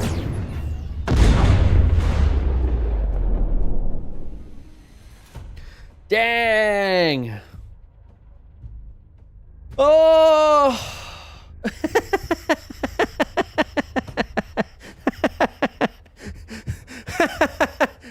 That guy was just... It's just a man floating in space. Ah, fuck. All right. Well, new run. Hi, Russian Nerd. How are you? I think I'll go back to bed. My head is starting to feel heavy, and I don't want to be on the low energy stream. Oof. What did Sir Stendick tweet? Gonna be honest, these give me big, we typed legally distinctive Bible thump emotes into an AI image generator vibes. I mean, you know what it is? Here, I'm gonna show you exactly what we're getting.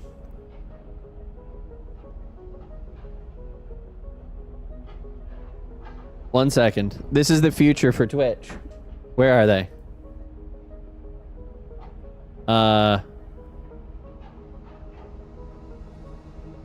Wait.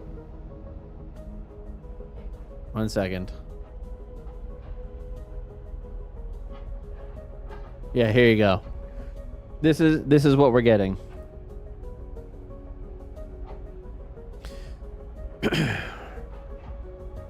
Twitch's future is going to be far more corporate in terms of ownership of these things, where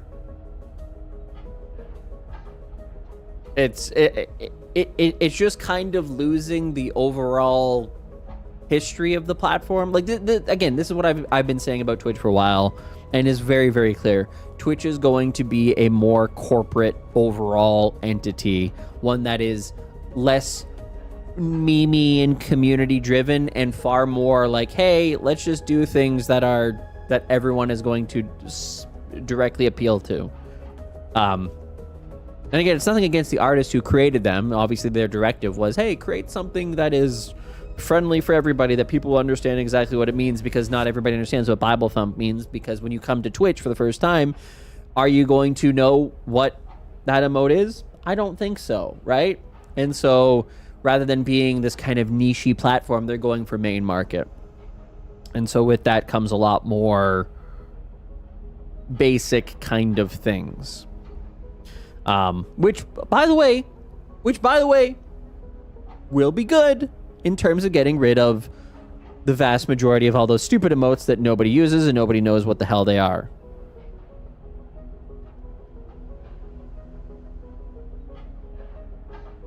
Oh, I can't show you all of them here. Not in this player, in this one anyways. All this bleeding purple lead to be bled out. Yeah. What is Twitch culture? What is Twitch without the culture? It's TikTok. I'm getting really tired of every single idiot online going AI when pointing at something. Well, see, that the inherent problem, Chef, is that everything is starting to look like it, right? Like a lot of, yeah, like that. Like there are, if you ask anybody who joined this platform since the pandemic, what debated means, I bet you most of them don't. Hi, Nutmutt. What is KEKW? Yeah. Again, new people who join, they end up getting indoctrinated into it. They end up getting their lessons and learning. That's one of the beauties of Twitch, which is, again, why I hope that they don't fully walk away from the thing that made them successful, which is community. One of the things that made Minecraft successful is that there's a huge demand for community content related to Minecraft because people don't know. Because there is now, there was no tutorial. There was no a guide on how to do redstone and how to do what the progression of things were. How do you beat these things? You looked at you had a game, you had a sandbox, pretty open sandbox. You could do anything you wanted into. There was no instructions. There was no, okay, build a house, survive the night, build some farms, do this next task, go to this place, go to this place. There was none of that. You just jumped into a world and you had to figure it out. And that was one of the beautiful things of Minecraft. Now it's changed a little bit. That is also true of Twitch, in that a lot of time, and again, I understand the opposite side of that, to say like, oh, well, if you come into a platform, you don't really know anything, and it's hard to learn things, doesn't that make for a bad experience? Yes, for sure. For people who are not necessarily familiar with the overall experience, it can be a little bit difficult to figure your way around. But the minute that you figure out that BTTV emote, the thing that people are typing in chat is an emote, changes your mind, changes the entire world that you live in. You've just leveled up. You've ascended from pleb to going, like that image of the brain. And it's just like a brain, and then it's like, you've ascended. Those kind of steps are what build deep, long-term loyalty to things. The same reason that people who played Minecraft 10 years ago, are why they still play it today. They're deeply ingrained into the overall function. Even though the game has changed dramatically, they bleed green. And so for Twitch, that same kind of thing is true. Most people don't have the patience to learn a new platform, but I had fun and created bonds via the things that I've discovered about using Twitch. Yeah. And so that's the kind of thing that I think is somewhat disappointing about where Twitch is going, is that at the same time as it's trying to be more generic, I think that it's going to lose a lot of the things that make it special and made it work and made it this place that, like, what other platform has their own convention? It's just a different level of, like, again, you can go to a VidCon, but that's not run by YouTube. Nobody knows who the fuck they watch on TikTok. I watch a guy every single day yell at me about what's going on in the Canadian real estate sector. Every single day. He's an old guy. I watch a bunch of guys in Ukraine fighting a war. I watch this guy. I don't really watch that guy. He just started popping up in my feed last week. Where is the guy? The old guy.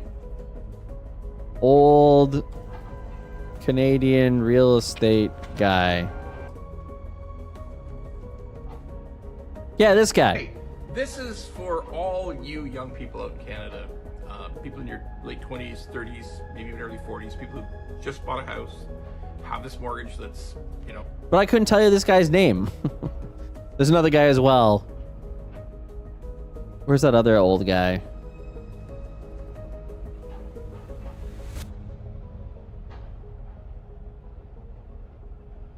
Mortgage rates.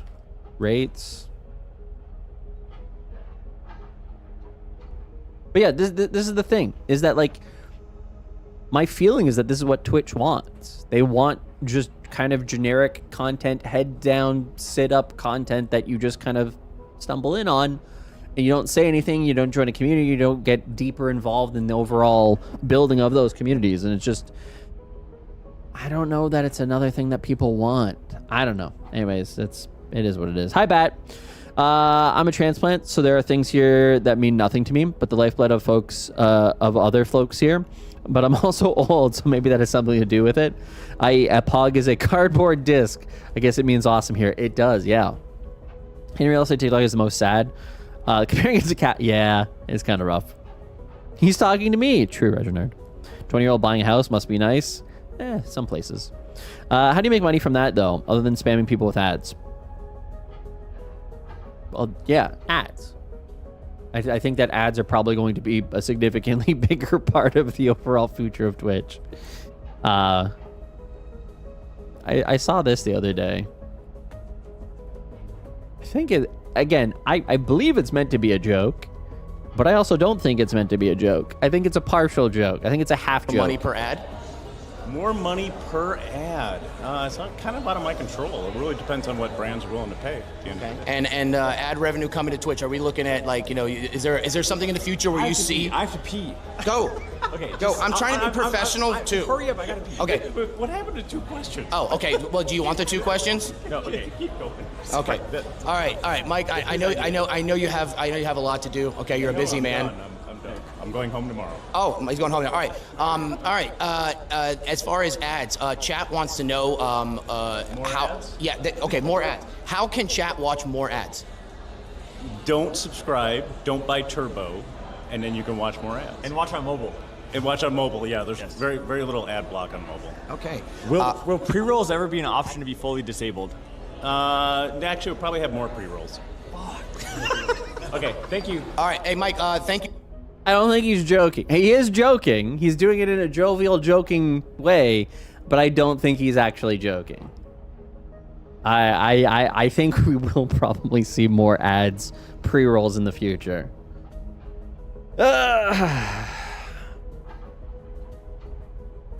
My guess is that they're going to. Well, I'm not going to say my guess at this point. I'm going to keep it on the DL for a moment.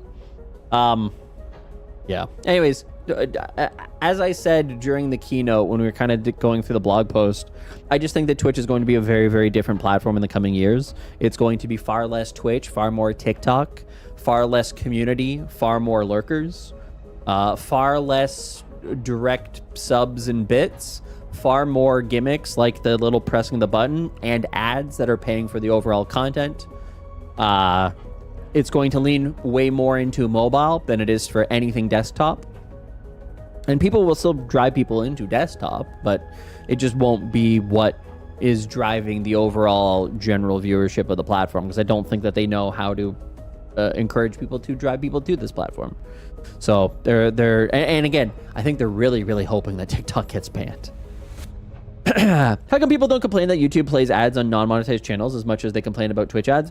Because the content isn't interrupted in the same way.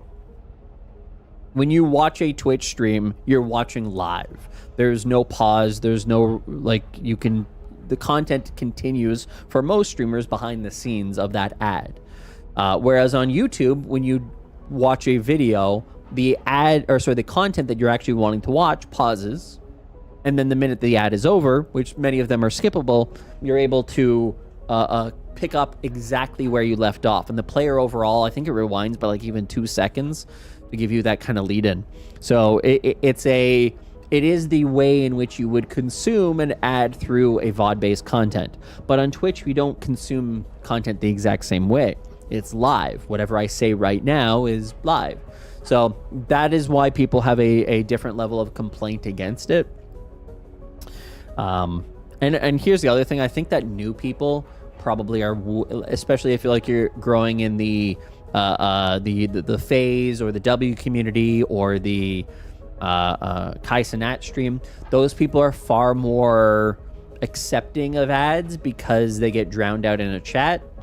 So you're seeing growth areas for Twitch that are probably rewarding them and being like, look, these new viewers, these TikTok kids, they're coming to Twitch and they're putting up with 15 minutes of ads per hour. Let's fuck all these other people. Let's worry about them. Let's lean more into that side of things. Let's get more of those people watching.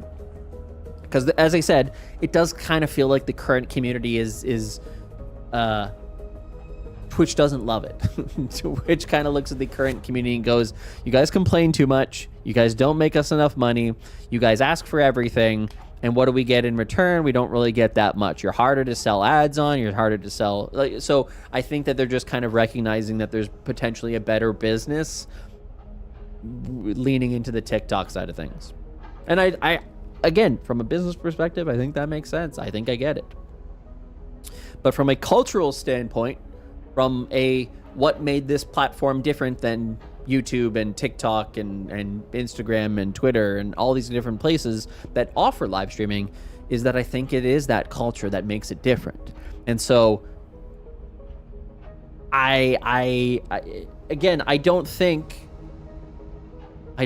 that you always need to have this being your line.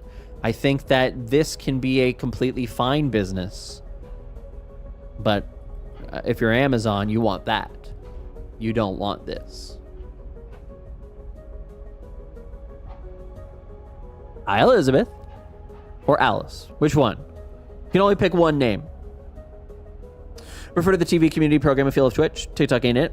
Heck, even many of us sports has timeouts specifically for commercials. Yeah. Was that a beeline? No, let's convince the investors. Right. Yeah. Alice. Perfect. Alice works for me. So yeah, anyways, that's my overall kind of feeling on Twitch and where things are going and how things are, and yeah. For me, I do feel a sense of loss in that for something that's not gone already, but it's like, okay, this is gonna be a dark comparison, but for me, it's kind of like when my grandfather was diagnosed with cancer. It was kind of like, oh fuck, well, that's it. There's not a lot left on this one, and you kind of you grieve ahead of time, going, yeah, I'm not gonna have much more time with him, and then that's gonna be it. And yeah, and you try to remember what it was, and you don't necessarily want to let go of what it was, but it is what it is, and you have to move on. That's kind of what it feels like for Twitch right now. It's not dead, it hasn't died, but it does kind of feel like the thing that it was, it will no longer ever be again, and it's continuing to degrade and fall apart from that thing that you love to what it will become. In this case, I don't necessarily think it's going to become a skeleton buried underground. To go along with this awful analogy, I apologize so much, but it'll be something that is different than what we're used to, and that feels sad in its own right. Streamers running more ads will help Twitch get more money per ad in the future, or you think that the stream or you think that there is zero benefit unless they see click through? No, more ads is always generally better for their ability to sell more ads. So excited to see you stream. You are the man, the myth, the legend who turned a Ryan stream into chaos. I turned Ryan stream into chaos? What did I do? Wait, what? Alice, this is also not a traditional stream, by the way. I'm gaming today, so this is very, very different. Totally random monetization idea of the day. You can take this minute. Reduce price for sets of emotes from creators. Yeah. I mean, like, there's two paths that Twitch could take, right? And it feels like Twitch is going for the one that is a little bit more mass market. And I understand why they would take that, because the alternative route is different. But I for example, I've always been confused why they've done nothing to incentivize tier 2 and tier 3, right? And it's kind of like one of those prime things that are out there that you would go, well, why wouldn't you just offer something for tier 2 and tier 3? Why would you not want to increase the overall demand? Like, if somebody's already paying $5, why is there nothing to incentivize them to go to tier 2? And if they're already on tier 2 paying $10 a month, why is there nothing to incentivize them to go to tier 3? And so to me, it feels like that has been a missed opportunity for Twitch over the years, in terms of if they're focused on, so again, to kind of describe two different means of monetization, what they're going for is mass market, which is a lowest common denominator, make it easy, make it simple, appeal to everyone kind of stuff, right? But that only typically works if you have discovery. And so that's why TikTok and all these other platforms, YouTube, and they all have a pretty robust ad side of things, because they're able to quantify and qualify what the actual content is. They can then serve that content to exactly who is looking for it at any given time. It's a discovery-based thing that leads to mass market adoption. Twitch has never had the discovery side of thing figured out. It has better discovery for live content than any other platform does, but it is still not very good at overall offering mass market adoption of the content, because if you come to the platform for the first time, how do you find anything, right? It's not exactly easy. It relies on the creators creating content on discoverable platforms, mass market platforms, in order to actually drive people to Twitch. To go to the funnel conversation, it is further down in the funnel. Hi, Sakura. Hi, Cult Leader. And so as Twitch is shifting their priorities, they want to go into this mass market approach. I don't think that they can. I don't think that they will. I don't think they're going to be effective at it. And so I think that this is probably a bad idea long run, because it just doesn't sit high enough in the funnel in order to be able to get people to find content that they're looking for. Even if you download the app for the first time and you're immediately thrust into content, what are the likelihoods of somebody who has never been on this platform before finding somebody live doing something engaging in that moment that compels them to want to watch more? Very low. It's very, very low. And so those discovery services are probably going to have to lean super heavily for those new users on people who are doing the biggest and best and loudest and most extreme content. It's going to have to rely on the Kai Cenats and the Mizkiffs and all the top creators. So as Twitch talks about how the mobile app is going to do great things for smaller creators, I don't believe it. I don't think that's the case. I think that it will ultimately result in bigger creators getting bigger, because it's hard to find in this moment right now. If you just came to Twitch over the last hour and you're watching this stream, you're going to be maybe engaged by this conversation, but the last 45 minutes of me playing gameplay, you probably weren't.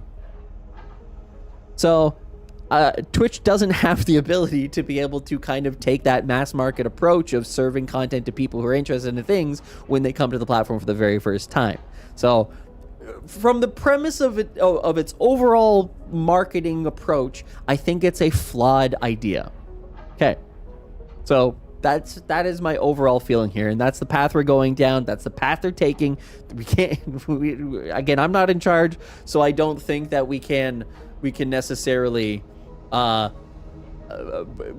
back now. The wheels are in motion. The train has left the station. Where we go is where we go. I was super engaged, I think. Well, yeah, you, but if you're a brand new person. Okay? So, from an overview, from a large scale operation, that's going to be easier to do. Or at least easier in premise, because there's a lot of examples of how it functions in terms of YouTube and TikTok and Instagram and so forth. Again, I don't think it applies to live content, but they think it applies to live content, so I guess we'll see how that goes.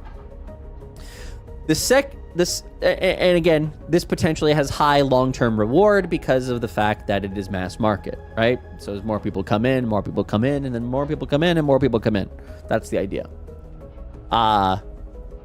There's a second kind of monetization, which comes from looking at where you are in the overall funnel, looking at what is your strengths, what are your weaknesses, and relying less on the idea of mass market and extreme growth and getting more and more and more and more and more people watching, and more along the lines of how do we turn community into more dollars. And Twitch very clearly, from subs launching tier 1, tier 2, and tier 3 as one thing, showed that they're interested in that kind of community marketing, that community financial growth of the platform early on. At some point, it got completely derailed, and they said, hey, we need to stop working on all these community things. Let's work on ads. Let's just get some ads going because we need to work on our ads game, which is understandable. I get it. So the thing here is that they have done some over the years. Hype Train is a community monetization product, right? In that it encourages people to give more when a hype train is happening. Things like discounts and bits offer community engagement. They offer things that you can do in terms of engaging the stream, and they're monetization based. So these don't rely on mass market. They don't rely on you just being a mass consumer of content. They rely on the individual streamer to build a community that wants to support the creator, that the overall platform then earns money from as part of a share. And you see this with platforms like Patreon and Fourth Wall and OnlyFans and so forth. And where are all those platforms in terms of discovery? Nowhere. You can't find content on Patreon, although they're trying to address it a little bit. You can't find content on Fourth Wall. You can't find content on OnlyFans. You can't find content on OnlyFans, Fansly. Those platforms rely on mass market platforms to drive you to their platform for whence your community members ultimately drive the overall revenue of those creators. And so Twitch is basically feels like it said, yeah, and again, this is a long time thing that they've been obviously leaning towards, is like, yeah, we don't really know how to monetize our community. We don't really know what to do. We have these tier 2 and tier 3 subs, which are upsells for people who are already subscribed for tier 1 or prime, but nobody really uses them. They represent something like 0.017 and 0.0003 or something like that. It's a super, those numbers aren't correct, but it's like a super small amount overall in terms of the number of people who subscribe at tier 2 and tier 3. And they've really done nothing to try to improve that. There's no additional like, to me, it sounded like, or a perfect opportunity would be when they introduced animated emotes. Drop those into tier 2. You get 1 in tier 1, you get 10 in tier 2, you get 100 in tier 3. Because then all of a sudden you've created some kind of compelling force to want to do a higher overall tier, which ultimately benefits the streamer and ultimately benefits Twitch as well.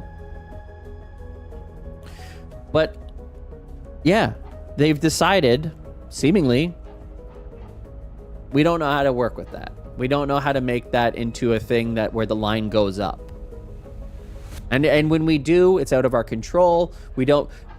Has there been any kind of they tried to introduce hype chats to try to make the simpler, and that was a bad idea because they didn't consider the overall streamer involved in that. And now they're leaning back into bits a little bit, but it's so slow, and like the overall functions, they don't trust creators to do the right thing. So a lot of this also relies on trusting your creators. Like OnlyFans inherently has a trust in their creators to figure out how to make the most money for themselves. They don't have that same level of trust in Twitch creators to understand how to monetize their own content to try to make the most money, which I understand. But they've not really done a lot either to try to support that, to try to encourage it, to try to build a culture of understanding those kind of things and giving people the tools without necessarily forcing it down their throats. So, yeah, it's just a kind of thing of, as we continue to lean more towards this. Hey, Zach, you know what? I think is a flawed idea. Your sense of humor. Yeah. Do your frowny face. Why don't you try and make a mobile app? Smart ass. My best mate Dan Clancy has had enough of your shit. If you can smell what Barack is cooking, it's gonna fair. Leave you. It's fair. Like my administration. Left. Syria. Zach in disarray. God bless Syria? chat. Yemen? And God bless America. Thank you, Breachway. In any case, to me, again, because a lot of this stuff is financially driven, if Twitch has said they're not profitable, and so that's my inherent struggle here, is that they've had this community kind of monetization, but they haven't really done anything with it. And rather than try to figure it out, they just said, yeah, let's just forego it. let's just be TikTok instead. That seems to be working for them. I don't think TikTok is profitable. I don't know, but I don't think TikTok is profitable. I just can't imagine that they could be with their abysmal ad rates and from like the creator perspective, you don't necessarily know the people, and also from the creator perspective, you don't know if you're going to be popular for a week and then they're going to strip it all away from you. There's no sense of community there. So for Twitch, it's just kind of like, damn. By trying to be everything they're not, I don't think it succeeds, because the platform is everything that it's not anything that it's trying to be. And because they're trying to do that, I think it's just accelerating a bad decision, a last-ditch effort, because they never really gave this a serious try in the long run. So, At least there's my rant for you on how I feel about the overall platform and decisions. Hi, Alley Cat. Hi, Will. Those almost take up so much space. Yeah, the problem with tier 2 and tier 3 is there's no exactly, that's what I mean. There's no reason to do it. They've not done anything to inherently incentivize it. And again, they also haven't done anything to encourage creators to do anything with it. Like, yeah, anyways. As a streamer, would you rather get 1 tier 3 or have 10 tier 1 subs? Personally, like, it was self-paid. Have you ever watched the YouTube series about old famous YouTubers who fell off? I think a lot of Twitch streamers are looking at that future. Oh, I definitely think so, Breachway. I definitely think that a lot. I have not watched it, no, but I definitely think that a lot of the current crop of streamers are going to fall off hard as it leans further. So like it's why I also, again, future will ultimately determine whether I'm right or wrong about this, right? And it'll also determine whether or not Dan Clancy is right or wrong about this. But like Dan Clancy has evoked Co Carnage's name many times, saying Co Carnage can't he's a streamer. And we have to be here for 10, 20, 30 years down the road for Co Carnage, because Co Carnage is kind of softly saying doesn't have any other skills other than being a streamer. So we have to be here.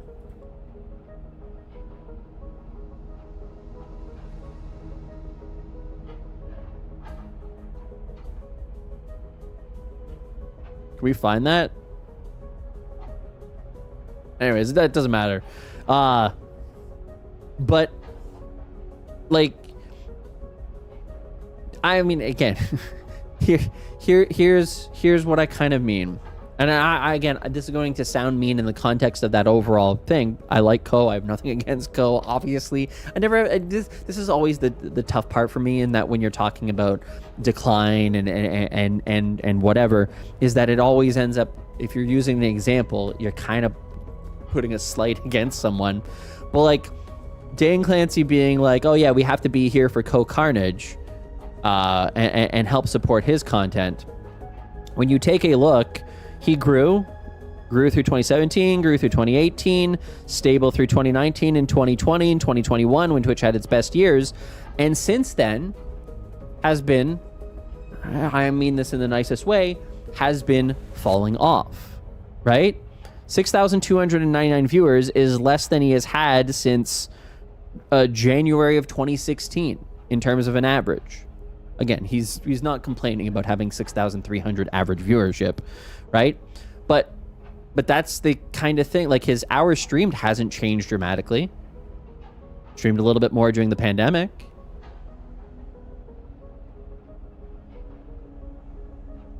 But so my whole belief is that again, if somebody new comes into the app, I don't think that they're going to be the kind of person that is interested in Co Carnage. No offense. It's not, it's just the overall thing that they're trying to placate is a TikTok audience. And they don't care about the end user. They don't care about that kind of community. They may watch a little bit, but I don't think it's going to translate into long-term community viewers who have watched for a long period of time. I just don't think that's how that's going to go.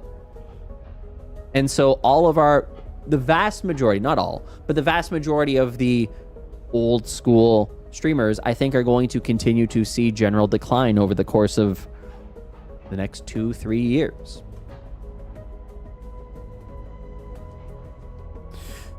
If you ever watch, I have not watched that. How much do they make on all those galaxies and roses? I'm a tier 3 sub in a channel. I've considered just dropping down to tier 1 and tipping directly. Yeah. Yep. I mean, if it's the same revenue to you. Wait, hold on. What are you saying here?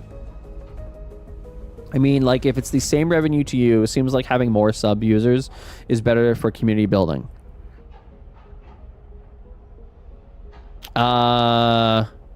Right, but what I'm saying in terms of like tier 2 and tier 3, you would want both, right? Like, a traditional business would want 9 tier 1s and 1 tier 3. Like, you don't want to have to make that choice. You want to kind of encourage more people to upgrade, spend a little bit more. Hi, Felly, by the way. I think if Twitch finds a way to have discovery, then folks who are largely because they are at the top, will continue to stay there. But this requires getting viewers to content they like for creators of all sizes. Yeah, I think you may have just missed me talking about that. Just missed before you came in. Was I was saying that I don't think that Twitch is going to be able to figure out live content discovery. Because the reality is, you're watching this stream right now. Is this, if Twitch shows this to somebody who's brand new, is this what they're interested in? Knowing nothing else? What if I'm here doing this instead? Is this interesting to a new user? Probably not. And so they are going to have to lean into probably the Kai Cenats, the people who are doing ridiculous things. And so if people are doing ridiculous things, they're going to get the benefit of that. But that is a vastly different audience. That is the Lacey's and the Black Boy Maxes and the Kai Cenats and those people are going to end up being, AMP for sure, where they end up getting the benefit of that. Existing users, community-driven content creators, aren't. They're not going to. And so it's going to accelerate the decline if new users are only coming from mobile of the existing people, which is why I just found it weird that Dan would continue to invoke Carnage's name as though like he is going to be one that benefits from this. And then at the same time also saying our small creators are going to gain from this. Don't see it. Don't see it happening. Impossible. Because there's no way that Twitch can serve a new content, untested content from a bunch of different affiliates that they can't necessarily place in terms of, is this entertaining? Is this good? Is this bad? They can't do it. They can't do it. And so the whole premise, to me, feels flawed. It feels like a flawed place to start. To be like, yeah, live content. We can figure out discovery. We just have to put it into a TikTok form. Don't think that's how it works. Do not think that's how it works. They do. So, yeah, it just kind of feels sad. He does have a joint venture with Pirate Software and A16 Games, but both are very reliant on him being relevant. Publish a game. He's an investor. Yeah, again, Cole Carnage has made a lot of money. He's going to be fine.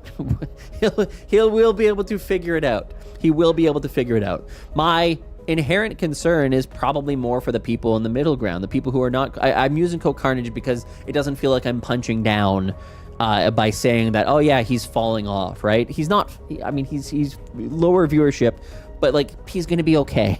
He's not too worried about me being like, oh yeah, Cole Carnage only has 50% of the viewership that he had during the pandemic. But if I point at somebody who is in the middle of things, then it's going to look a little bit more weird. It's going to feel like I am punching down. If somebody who had 500 viewers, well, like the stock guy. The stock guy used to be very, very popular. 10,000 viewers. And now he has barely 2,000. What about the last 30 days? 1,700. Down 17%. Man's fallen off. In another couple years, completely, he'll be down in the 500 range. No, actually, his is a channel that I think may benefit from it. But anyways, it is a kind of thing of yeah. Overall, Twitch is going to be a different platform, and it's catering to a different audience. And I don't think that anything inherently changes for the 3 to the 300 viewer streamer. I think that the things that will make you successful now remain the things that will make you successful in the future, because nothing about any of Twitch's changes are going to have any positive impact on you. Hi, Momo. So, yeah, it's just a kind of thing. I wish there were more fourth wall Patreon and but the audio writing to exclude mics is the pain point, because the audio only version of the stream is rough.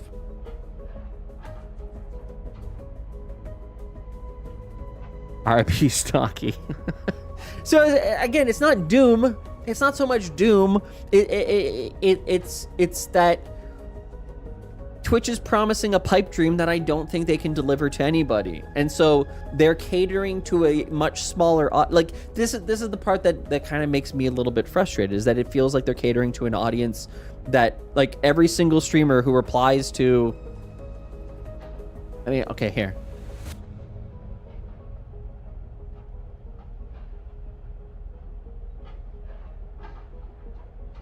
Just out of curiosity. I'm just curious. I'm just picking random. Wait. Abulik.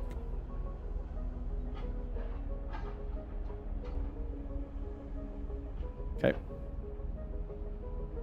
Anthrodite. These are Twitch's best of the best, right? And again, it's nothing personal against any of these people. I'm just illustrating a point. I don't think any of these folks will end up benefiting from any of Twitch's changes. I just don't think it's going to change anything for them. And I know that saying that sounds like depressing and sad and disappointing. But it's why I just struggle to be like, yeah, Twitch is doing the right moves here. I don't think they are. And I think that they should lean far more into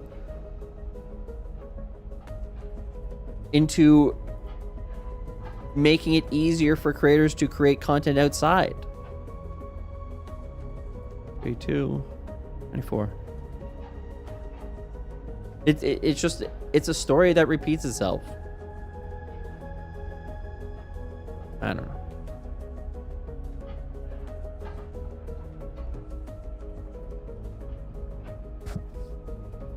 Good start is always refreshing as you were just on. Just we appreciate the perspective. Good afternoon. Hi, Karen.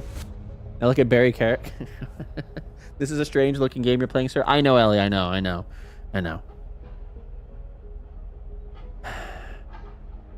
It's just, it's inherently...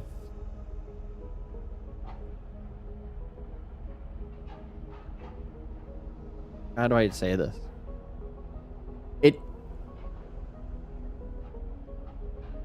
It feels like Twitch is gaslighting everyone except for their top creators in terms of what this mobile app is going to do, what their new changes are going to do. I don't think it's going to have the impact that anybody is kind of being told that it will. Do you know? Do you? Yeah. Anyways, just it's upsetting to me to see a platform that has had so much growth over the years. Again, and I joined late. I'm not somebody who was here in 2015, so I don't know some of those early days. But like leading into the pandemic, I'm gonna stop.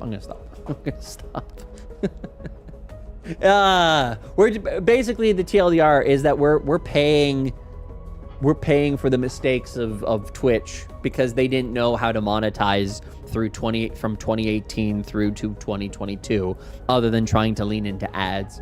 And as such, now we have to they're doing an about face and being like, well, this is the reason why. It's the community's fault. We have the wrong community here.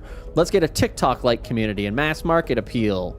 And I just don't think those are going to pan out. And so to me, it's just a little bit sad. It's a little bit sad. So, because I just don't know if they fully recognize what they have. Oh, hi, Addy. But Twitch told me that guest star would grow my stream.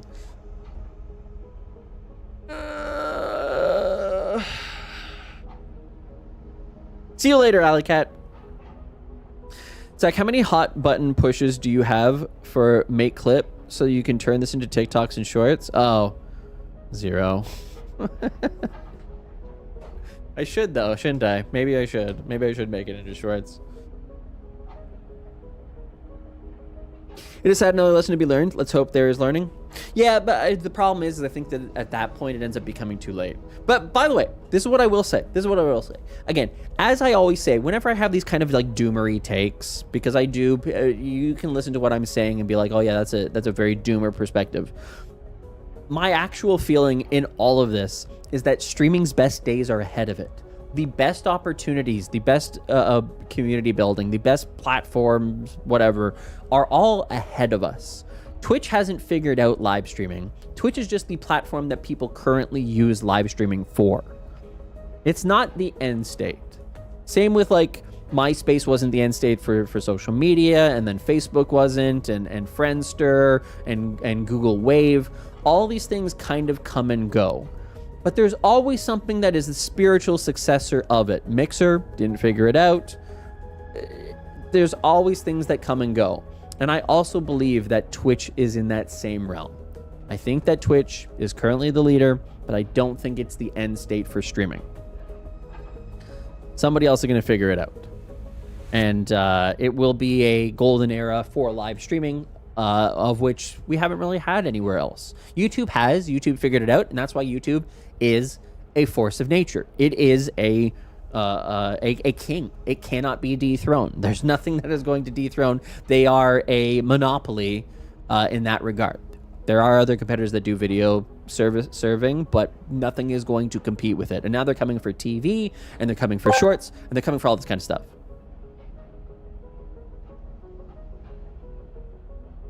But I don't think that Twitch is in that same position. So my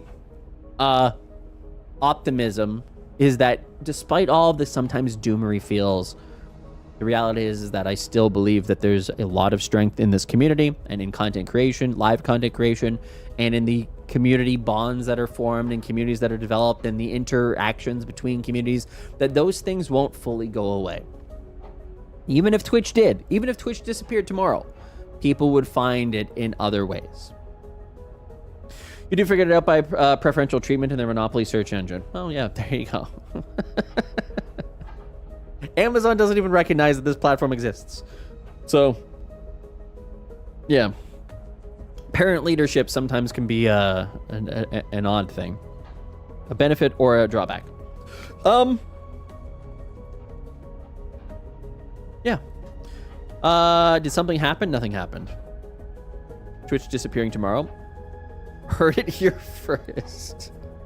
No, I don't know, Bridgeway. I did reach out to Tangia, and they said that there is some issues with increased latency because of Cloudflare. Cloudflare workers is having some issues, increased latency. We're working on them now, so that may be why. I would assume that's why. Harder to shove in a Twitch stream into an Amazon search result. Well, that is true. That is true. Although it does kind of feel like they've just picked the worst time possible to remove DJs and music content from the mobile app, from the Amazon app. Feels like there's a perfect opportunity there, but it is what it is. This game's BGM is a nice addition to your sermons. Well, thank you, Tianmar. It sounds pretty... It's a good song. I've been kind of enjoying it. Nice background. I feel like when it was Justin in early days of Twitch, that... Well... that we were about innovating and cutting edge ideas, and now it feels more like a follow the leader mindset, where they just want to where they're just trying to play catch up instead of trying to maintain and build something great that people flock to again. Addy, I agree with you. Twitch was an innovator, and again, the inspiration for that can be argued in a million different ways in terms of where it came from community, from pornography, all kinds of stuff that they were inspired by. But now you're right. It really doesn't feel like there is much innovation happening at Twitch. It really does feel like we're just trying to do, well, that's why I call their update, the mobile update, the Temu TikTok update. They created an app that functionally is TikTok and has the same overall aesthetic and look of TikTok, but with a fraction of the pedigree of that app. It doesn't, I mean, the content is in widescreen. The buttons don't work. It like just kind of a weird thing for a multi-billion-dollar company to have launched to say, hey, look, we're here. This is our new app. And then immediately it'd fall flat for so many people. It's like, what was the thought process here? Why? We don't, like, same way that people give, slightly different analogy, but same way that people give shit to Kick. And Kick's like, yeah, but if you look at YouTube, or if you look at Twitch back in 2016, Ice Poseidon and Greek God X, and everybody was doing all kinds of bad shit then. It's like, yeah, but it's also 10 years later at this point. And those streamers are no longer allowed on the platform because the world has grown up. People have improved. People have recognized that, oh, we don't live in the wild west of our actions not having consequences anymore. They do, and they're broadcast live on Kick and then transmitted through Twitter and in media. Like, it's not, we don't live in that world anymore. And so for Kick to come out with that excuse of like, well, we're just a new platform, and if you look at Twitch in the past, they had the same problems. Like, yeah, but that's you learn. It's why you don't launch a car without, like, everything is based upon its current thing. You wouldn't launch a Model T car in China now because you'd be like, yeah, we're past that. We don't need that anymore. Why would we have that? The technology's improved. So, yeah, for Twitch, it really doesn't feel like there's a lot of innovation happening. And that's, again, innovation costs money. It does cost money. And so if you don't have a lot of money to spend on innovation, you can't really innovate. But it also feels sad that if you're going to just copy somebody's homework, that you can't do it right. That seems like a mistake. Because if you're going to copy somebody's homework, you have to offer parity. Again, you can look at Kick as an example here. You have to offer functionally,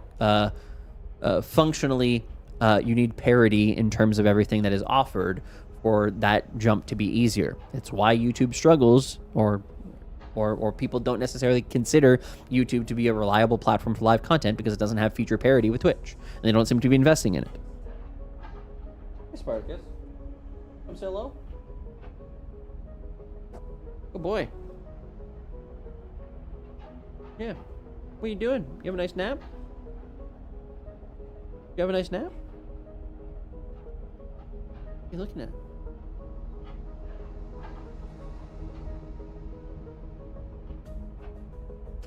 You're a good boy. Yeah, you're a good boy. Hi, Steve.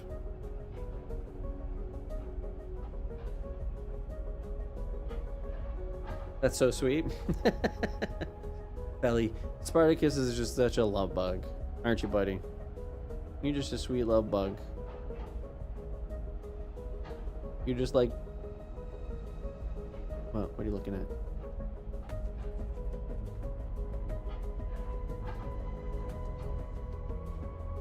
Does he see himself on stream? No, because he would have to be looking over there to see that.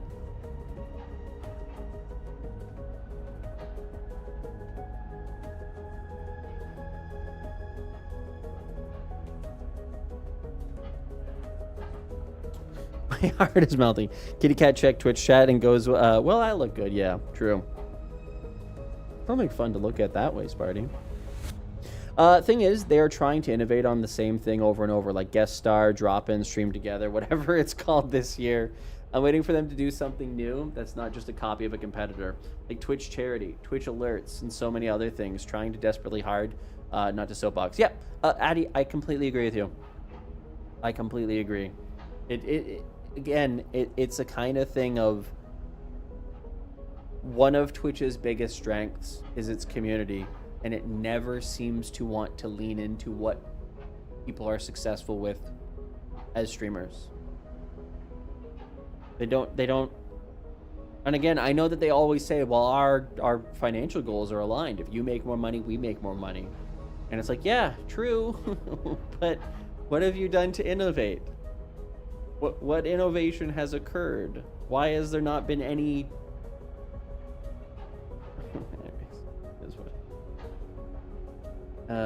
boy. Anyways, it just kind of makes me feel like disappointed in a sense, like, because, and again, this is not necessarily against Dan Clancy, but it's disappointing to see somebody who spent so much time with so many streamers who then says the right things, who then points out, this is like, yeah, streamers, the thing that makes Twitch successful is that people come here and they watch for a long time. They sit down and they spend 1, 2, 3, 4 hours in a stream, and they watch they watch 5 to 6 streamers per week. Unlike TikTok, where they watch 400, 500, and they don't know the names of any of them. Or on YouTube, where you're constantly being driven to different content. And so he says the right things, and then they go, so the way that we're solving that is by we're copying it. We recognize those strengths, and let's just do that. Let's do the thing that makes those other platforms successful in their own right by doing different content discovery, and let's forego everything that makes things successful here. Makes us stay here over going to competitor that you're trying to copy. Yep. Yeah. Super chats copied from YouTube didn't work. Let's see what happens when we copy TikTok. Now, this is what people have to say, but don't act on it with creators and gets annoyed by it. What do you think that Dan is having his hand forced by Andy and Amazon? Less than you think. And I don't want to say too much. I don't necessarily think that Amazon...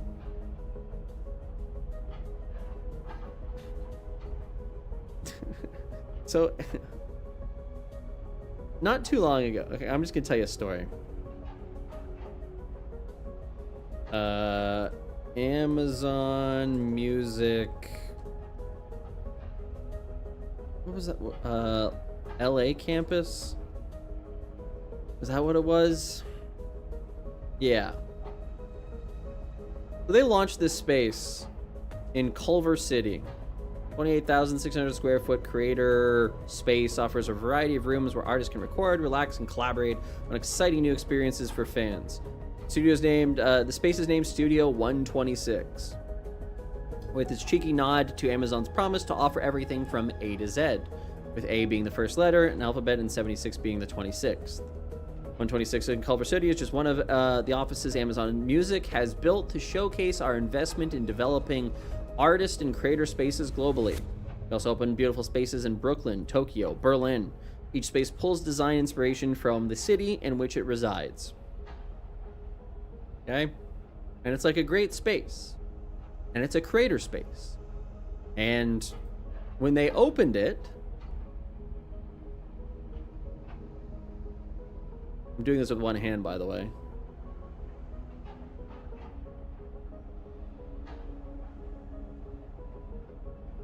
When they opened it, Erika Nagashima doing Stupid Cupid at the Studio 126 Twitch jams with Magnificent on keys. They ended up doing a thing where they had like this opening event, and Dan Clancy was there and he invited people to it. Yeah, here you go. And they had this like big stream with all these creators involved, and it was a whole thing. It was a whole thing.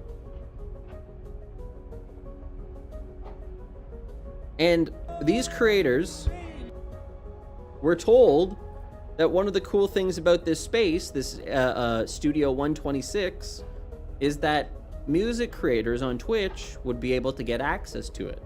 They would be having a forum that they were going to be launching soon, and it would be a partner perk that if you are a music creator, and I guess the idea behind it was also DJs, you'll be able to come to this space, take advantage of the rooms, record music, basically have access to top-of-the-line content creation spaces.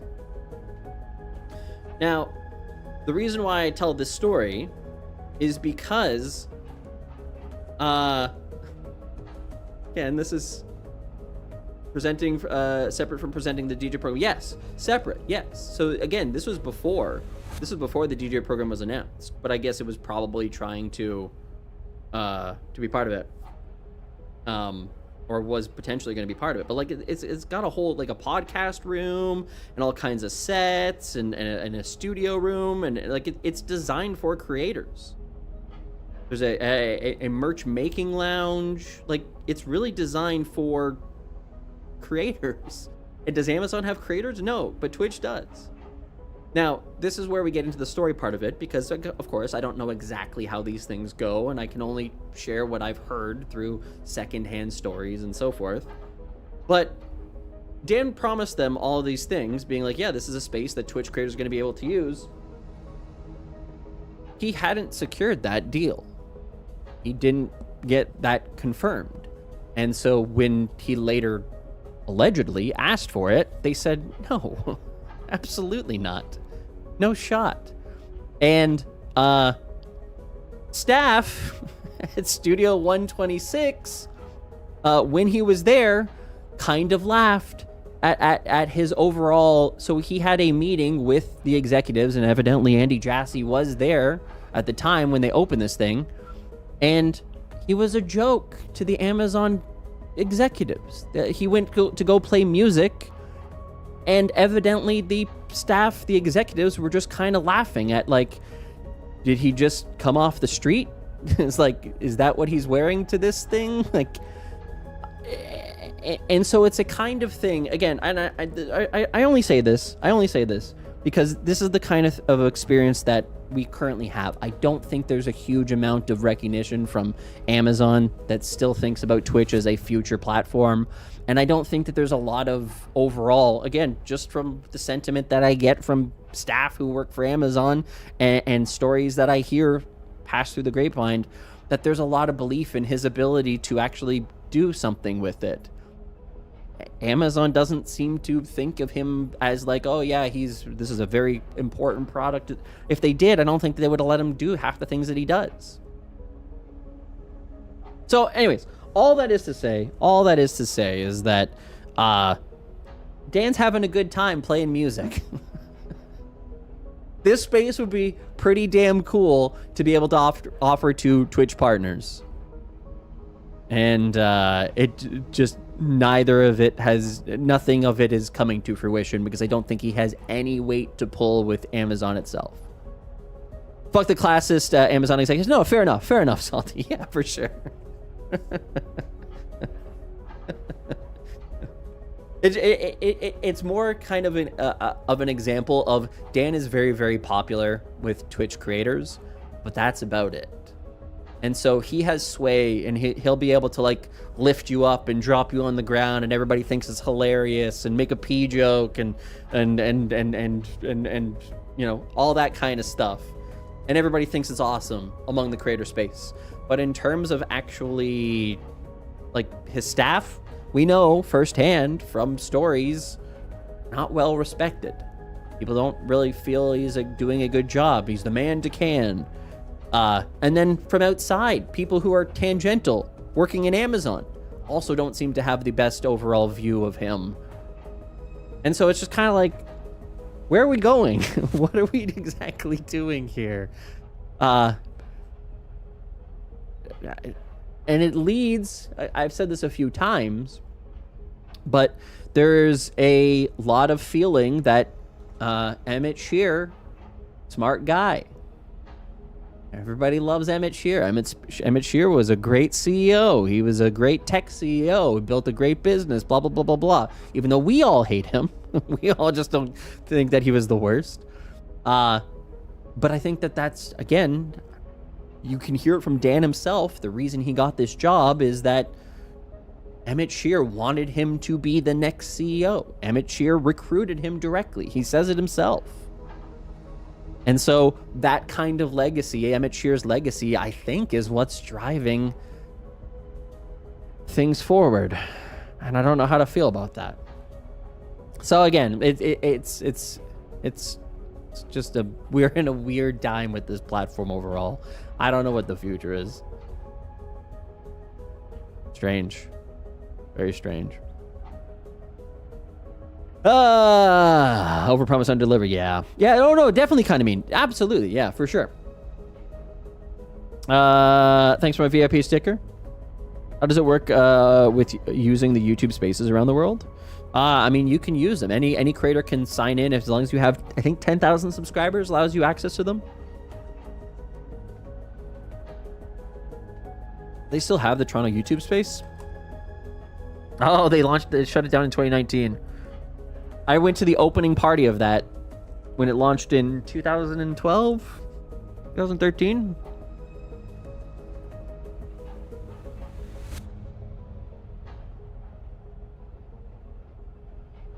Oh, 2016. There it is. 2016. Man, they didn't keep that open for very long, did they?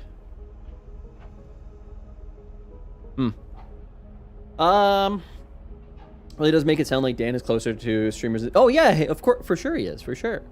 How do you think he pulled BB No Money onto Kappa Cabana Sunday evening? He's got a direct relationship with Twitch streamers for a couple reasons. BB No Money is kind of not deeply aligned, but is connected in with like the Valkyries and Ludwigs and such. they performed together at the Streamer Awards last year or earlier this year, and he was going to be coming to the event anyways, as he was going to be part of Austin shows, I think. Maybe it was Hassan's, I forget. But anyways, he's the guy is associated with a bunch of different Twitch streamers, and so by association, probably was able to make that play. I'm sure he just said, "Hey, Miskiff, can you do a favor for me? Can we get BB No Money to play?" I think the only way to turn it around would be to make someone like you or Theo the CEO. I don't even know if you could. I don't even know if it. Thank you very much, by the way. That is a very, very kind thing to say. But I don't know that I could either. I think that currently again, you'd have to have somebody bankroll it, because you're talking about doing some dramatic changes, right? You have to end up changing the overall. For me, anyways, my focus would be turning things back to Twitch's success. Which, how do you then tell your bankroll or Amazon, yeah, we're going for less overall growth. We're going for leaning into community and encouraging. Stop fucking lurking so much. And encourage the development of our creators to push more content outside. We're not necessarily going to try to be TikTok. Which, by the way, speaking of,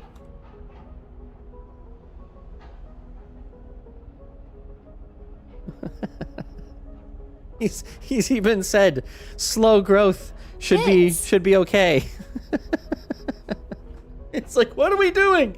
How are we saying all the things that seem to make sense and then doing the opposite? Thank you, Vader. His broken links on his page are a great example of broken stuff within the whole app. Yeah. Provides all the feedback for free and they never listen. Some people do. There are staff that do watch, and so like there's some element of this, but at the same time there's also an element of not liking me too that probably also plays a role into it. So again, it's a complicated thing.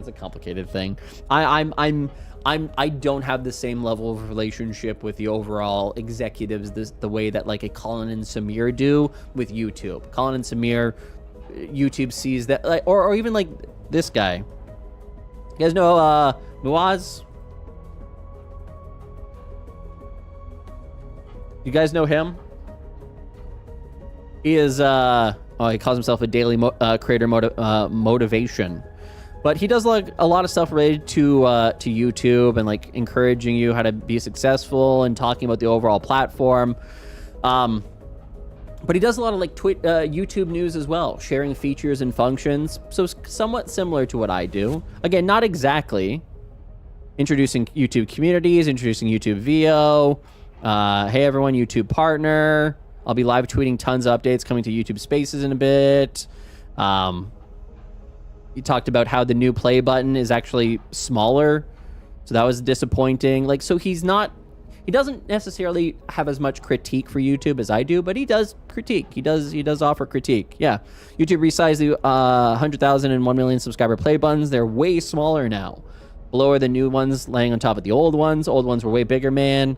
The new 1 million play button is now the same size as the old 100K. So like that's disappointing. But overall, YouTube doesn't see him as a problem. They see him as a benefit to the platform because any amount of sharing of news is ultimately to the platform's benefit. He's not a journalist. No, he's not a journalist. He's very similar to what I am in terms of he just shares the news, shares his opinions. He does offer a lot of things that are very supportive of like how to be a creator and stuff. So there's some level of overlap there. But like this right here was kind of like one of those prime examples of like, oh yeah, Twitch declined my media pass. Fair. But at the same time, YouTube is just like, yeah, we'll fly you out. And we're going to use our main accounts to be like, hey, we appreciate your work. Your announcements are always top notch. So excited to see everyone using these new updates. Or the CEO of the company being like, thanks for covering all of our announcements for creators. Appreciate you being here. Dan, Mary, none of them ever could. Hell would freeze over before they ever were like, yeah, we want to work with him. By the way, I always say this too. I've tried working directly with Twitch on many occasions. I used to have conversations with one of their PR people who quit because she couldn't do her job. They wouldn't let her do her job. She lost her fucking mind over trying to actually do her job in PR, and they wouldn't let her do it. So it's two very, very different overall approaches. Imagine Twitch. I don't even want that. We could not trust you anymore. Yeah, maybe you're right. Maybe it is better that I had that that I'm on the outside. Anyways, it's just overall, it often does feel like Twitch itself is focused on the wrong things and on the wrong people and on trying to, you know. Anyways. Oh, gaming content turned into super serious stuff. But yeah, Twitch CEO Dan Clancy sees slow and steady growth beating the rocket ship approach, which literally no one is. It's just not real, despite parent Amazon slashing staff. If they ever were to work with you, you need to pull the I'm analyzing 250k VODs a day playbook. Oh, absolutely, Salty. Absolutely. I'm just laughing because I had more career growth making stickers for employees while there. Oh man.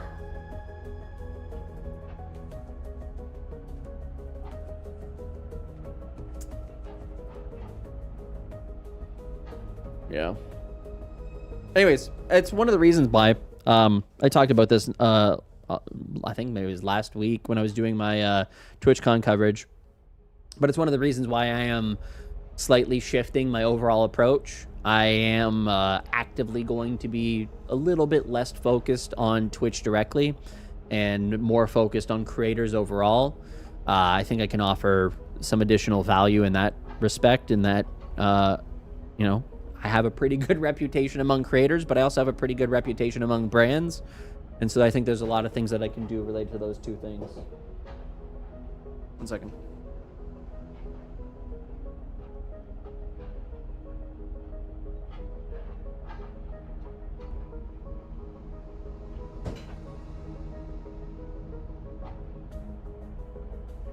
Anyway,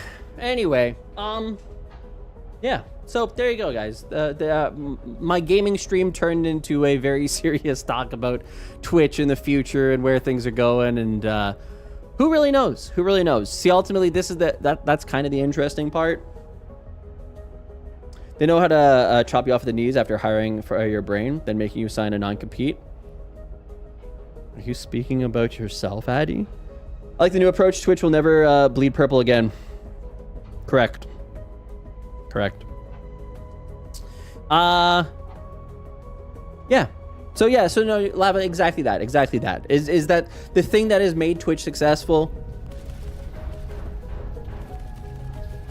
Well, this doesn't work with the overall sound.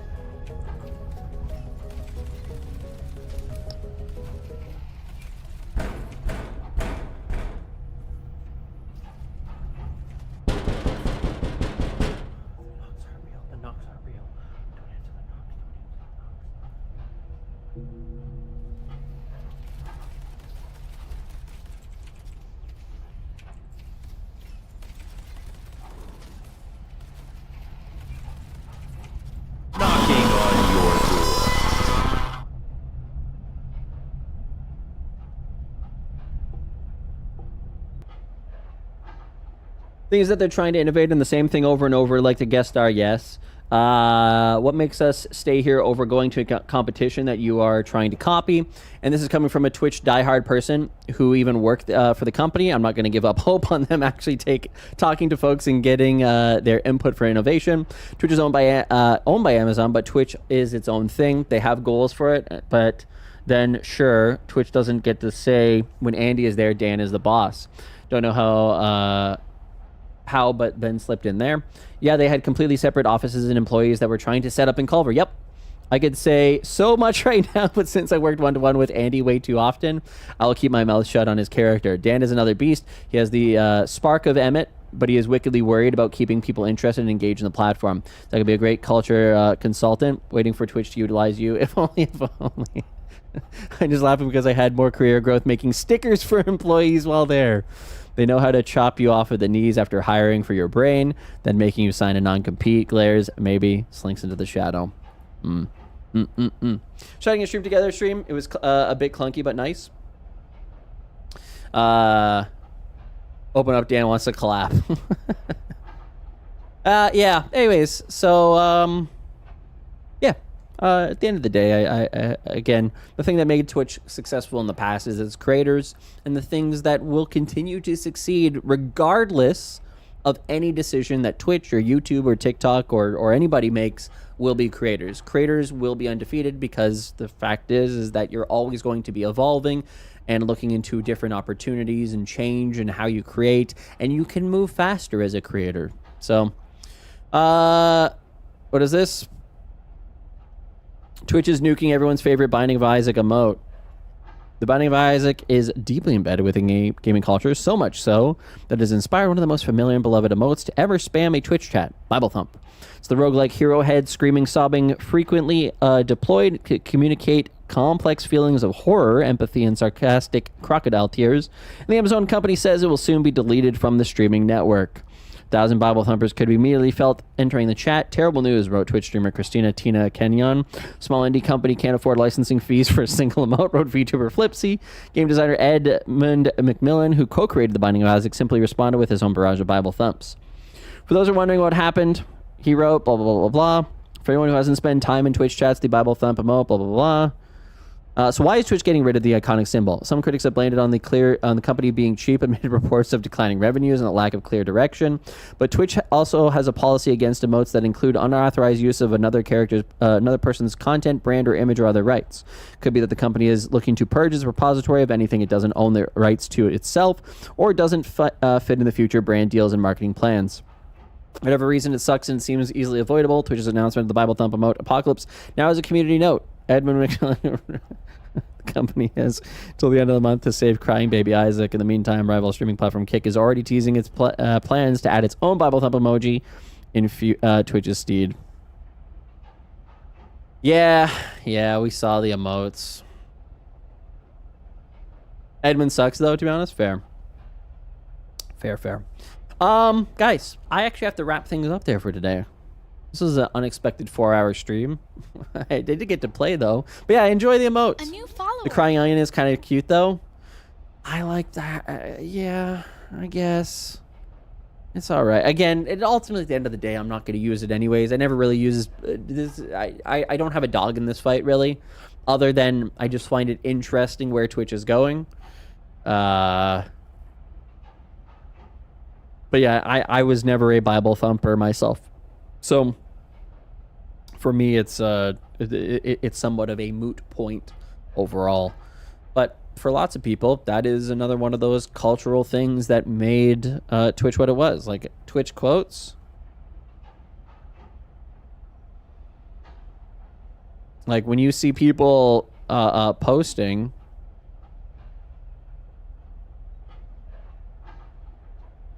Is there a way to sort this by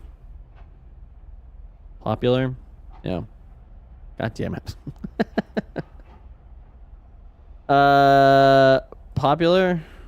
It just doesn't work, eh? It just doesn't work.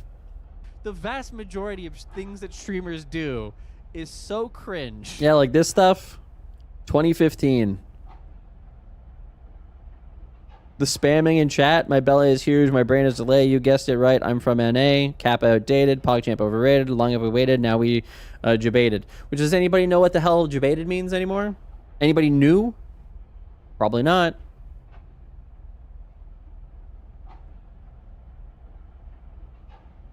But that said, I'm also of the mindset that half of those emotes can probably be purged anyways, because who the hell knows any of them?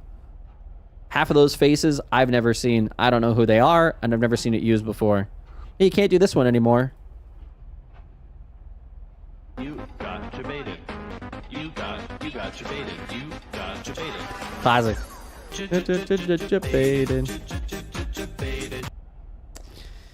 Yeah. I'm embarrassed by the amount of emotes I say out loud.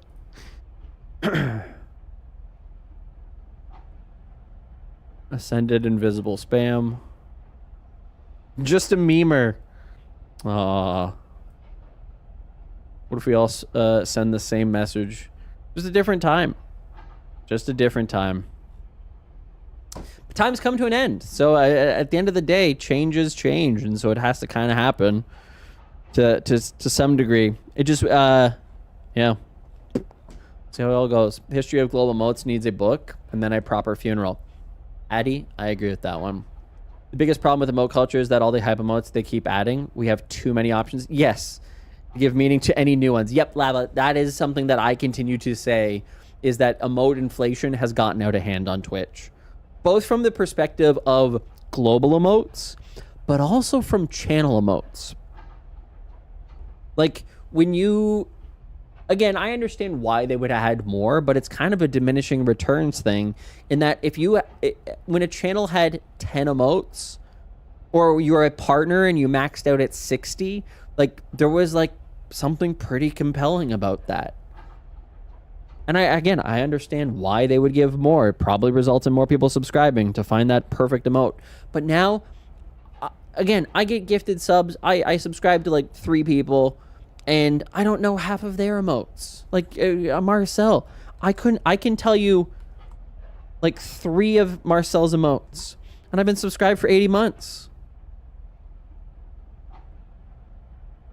And it's because there's just too goddamn many. I've used what? Yuck. I don't even know what plank is. I have never seen that before in my life.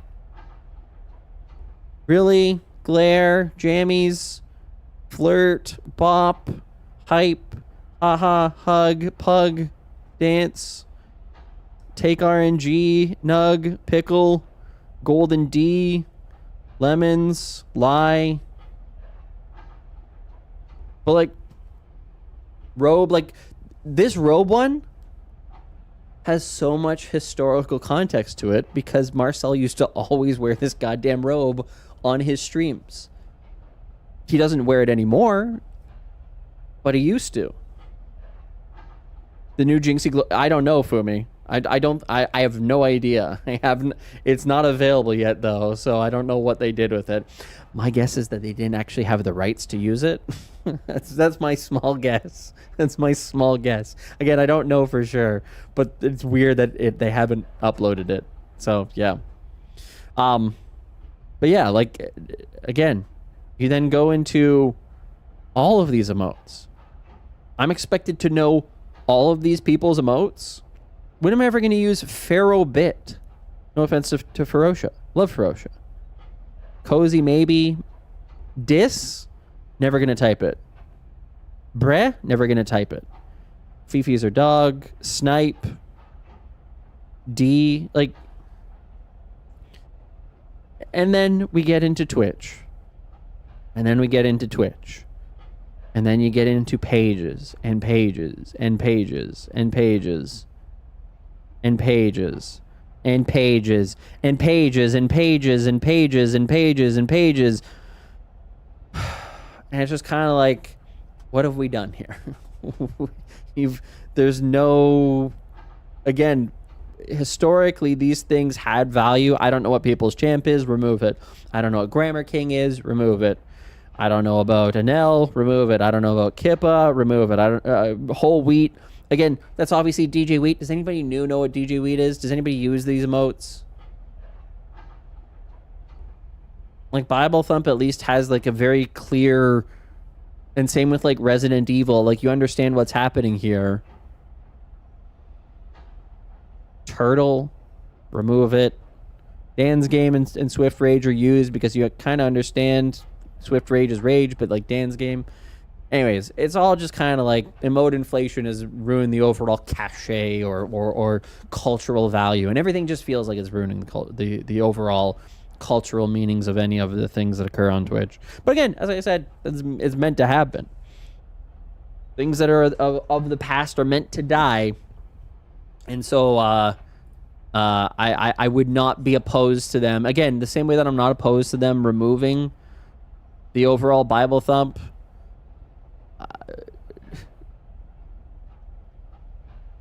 give me better controls overall.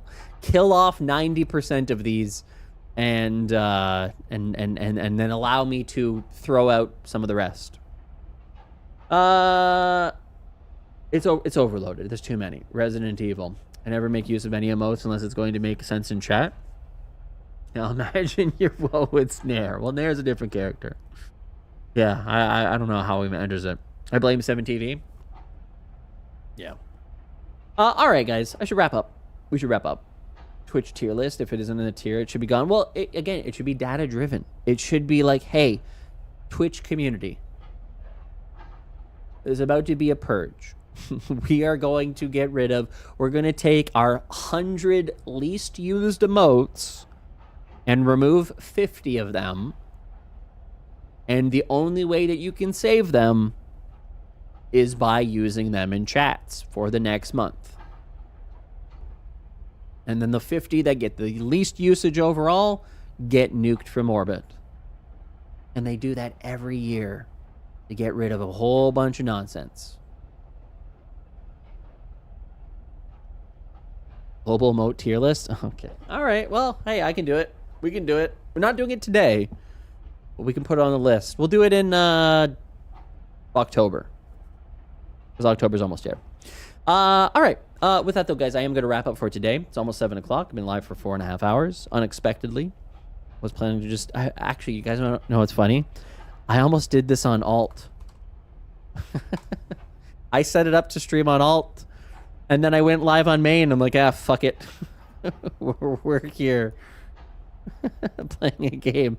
But also open to talking about Twitch stuff. They should do that, but globally, only 50 emotes in the whole platform. Ooh, interesting. Interesting.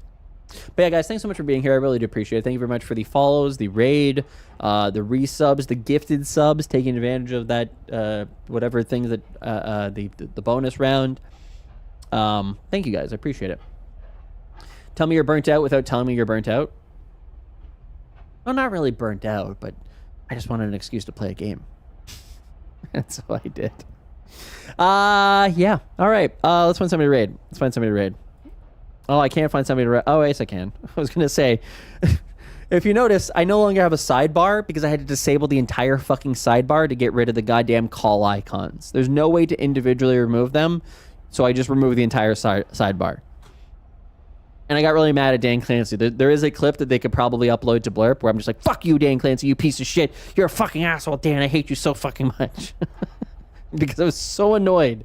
I was on stream, and if you hover over it, the little card pops out, and then if you have your cursor over it, it stays up. And so I almost knocked on somebody's door completely by accident, and I was so angry about it. It drove me so fucking mad. And so I let loose. And it was just furious at Dan Clancy. Dan Clancy, you the piece of shit with your goddamn stupid feature. You bastard ass motherfucker. I went to town. I was so angry that I almost accidentally knocked on somebody's door, interrupting their stream because A, they may actually think I want to collaborate, and then B, putting me in the accidental situation of having to be like, no, I didn't actually mean to do it. I'm so sorry. I apologize. Nobody wants to use this stupid feature. How many people are using this goddamn feature right now? 5, 10, 15, 20, 25, 30, 35, 40, 45, 50, 55, 60, 65, 70, 75, 80, 85, 90, 95, 100, 105, 110, 115, 120, 125, 128. How many people are live right now?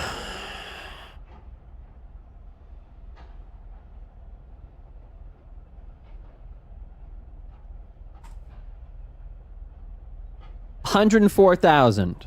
128 divided by 104, 749. times 100. 0.12%. Expressed as a easier to understand, 99.87%. 99.87% of people aren't using it.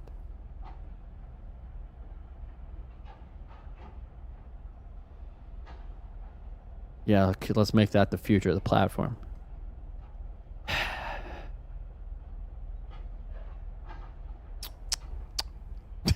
Who did it? God damn it, Salty. Let's raid Raz. He's making apples. I think that's what he's doing. Subscriber. Links. Hype Coco. I saw him like, the fuck is that?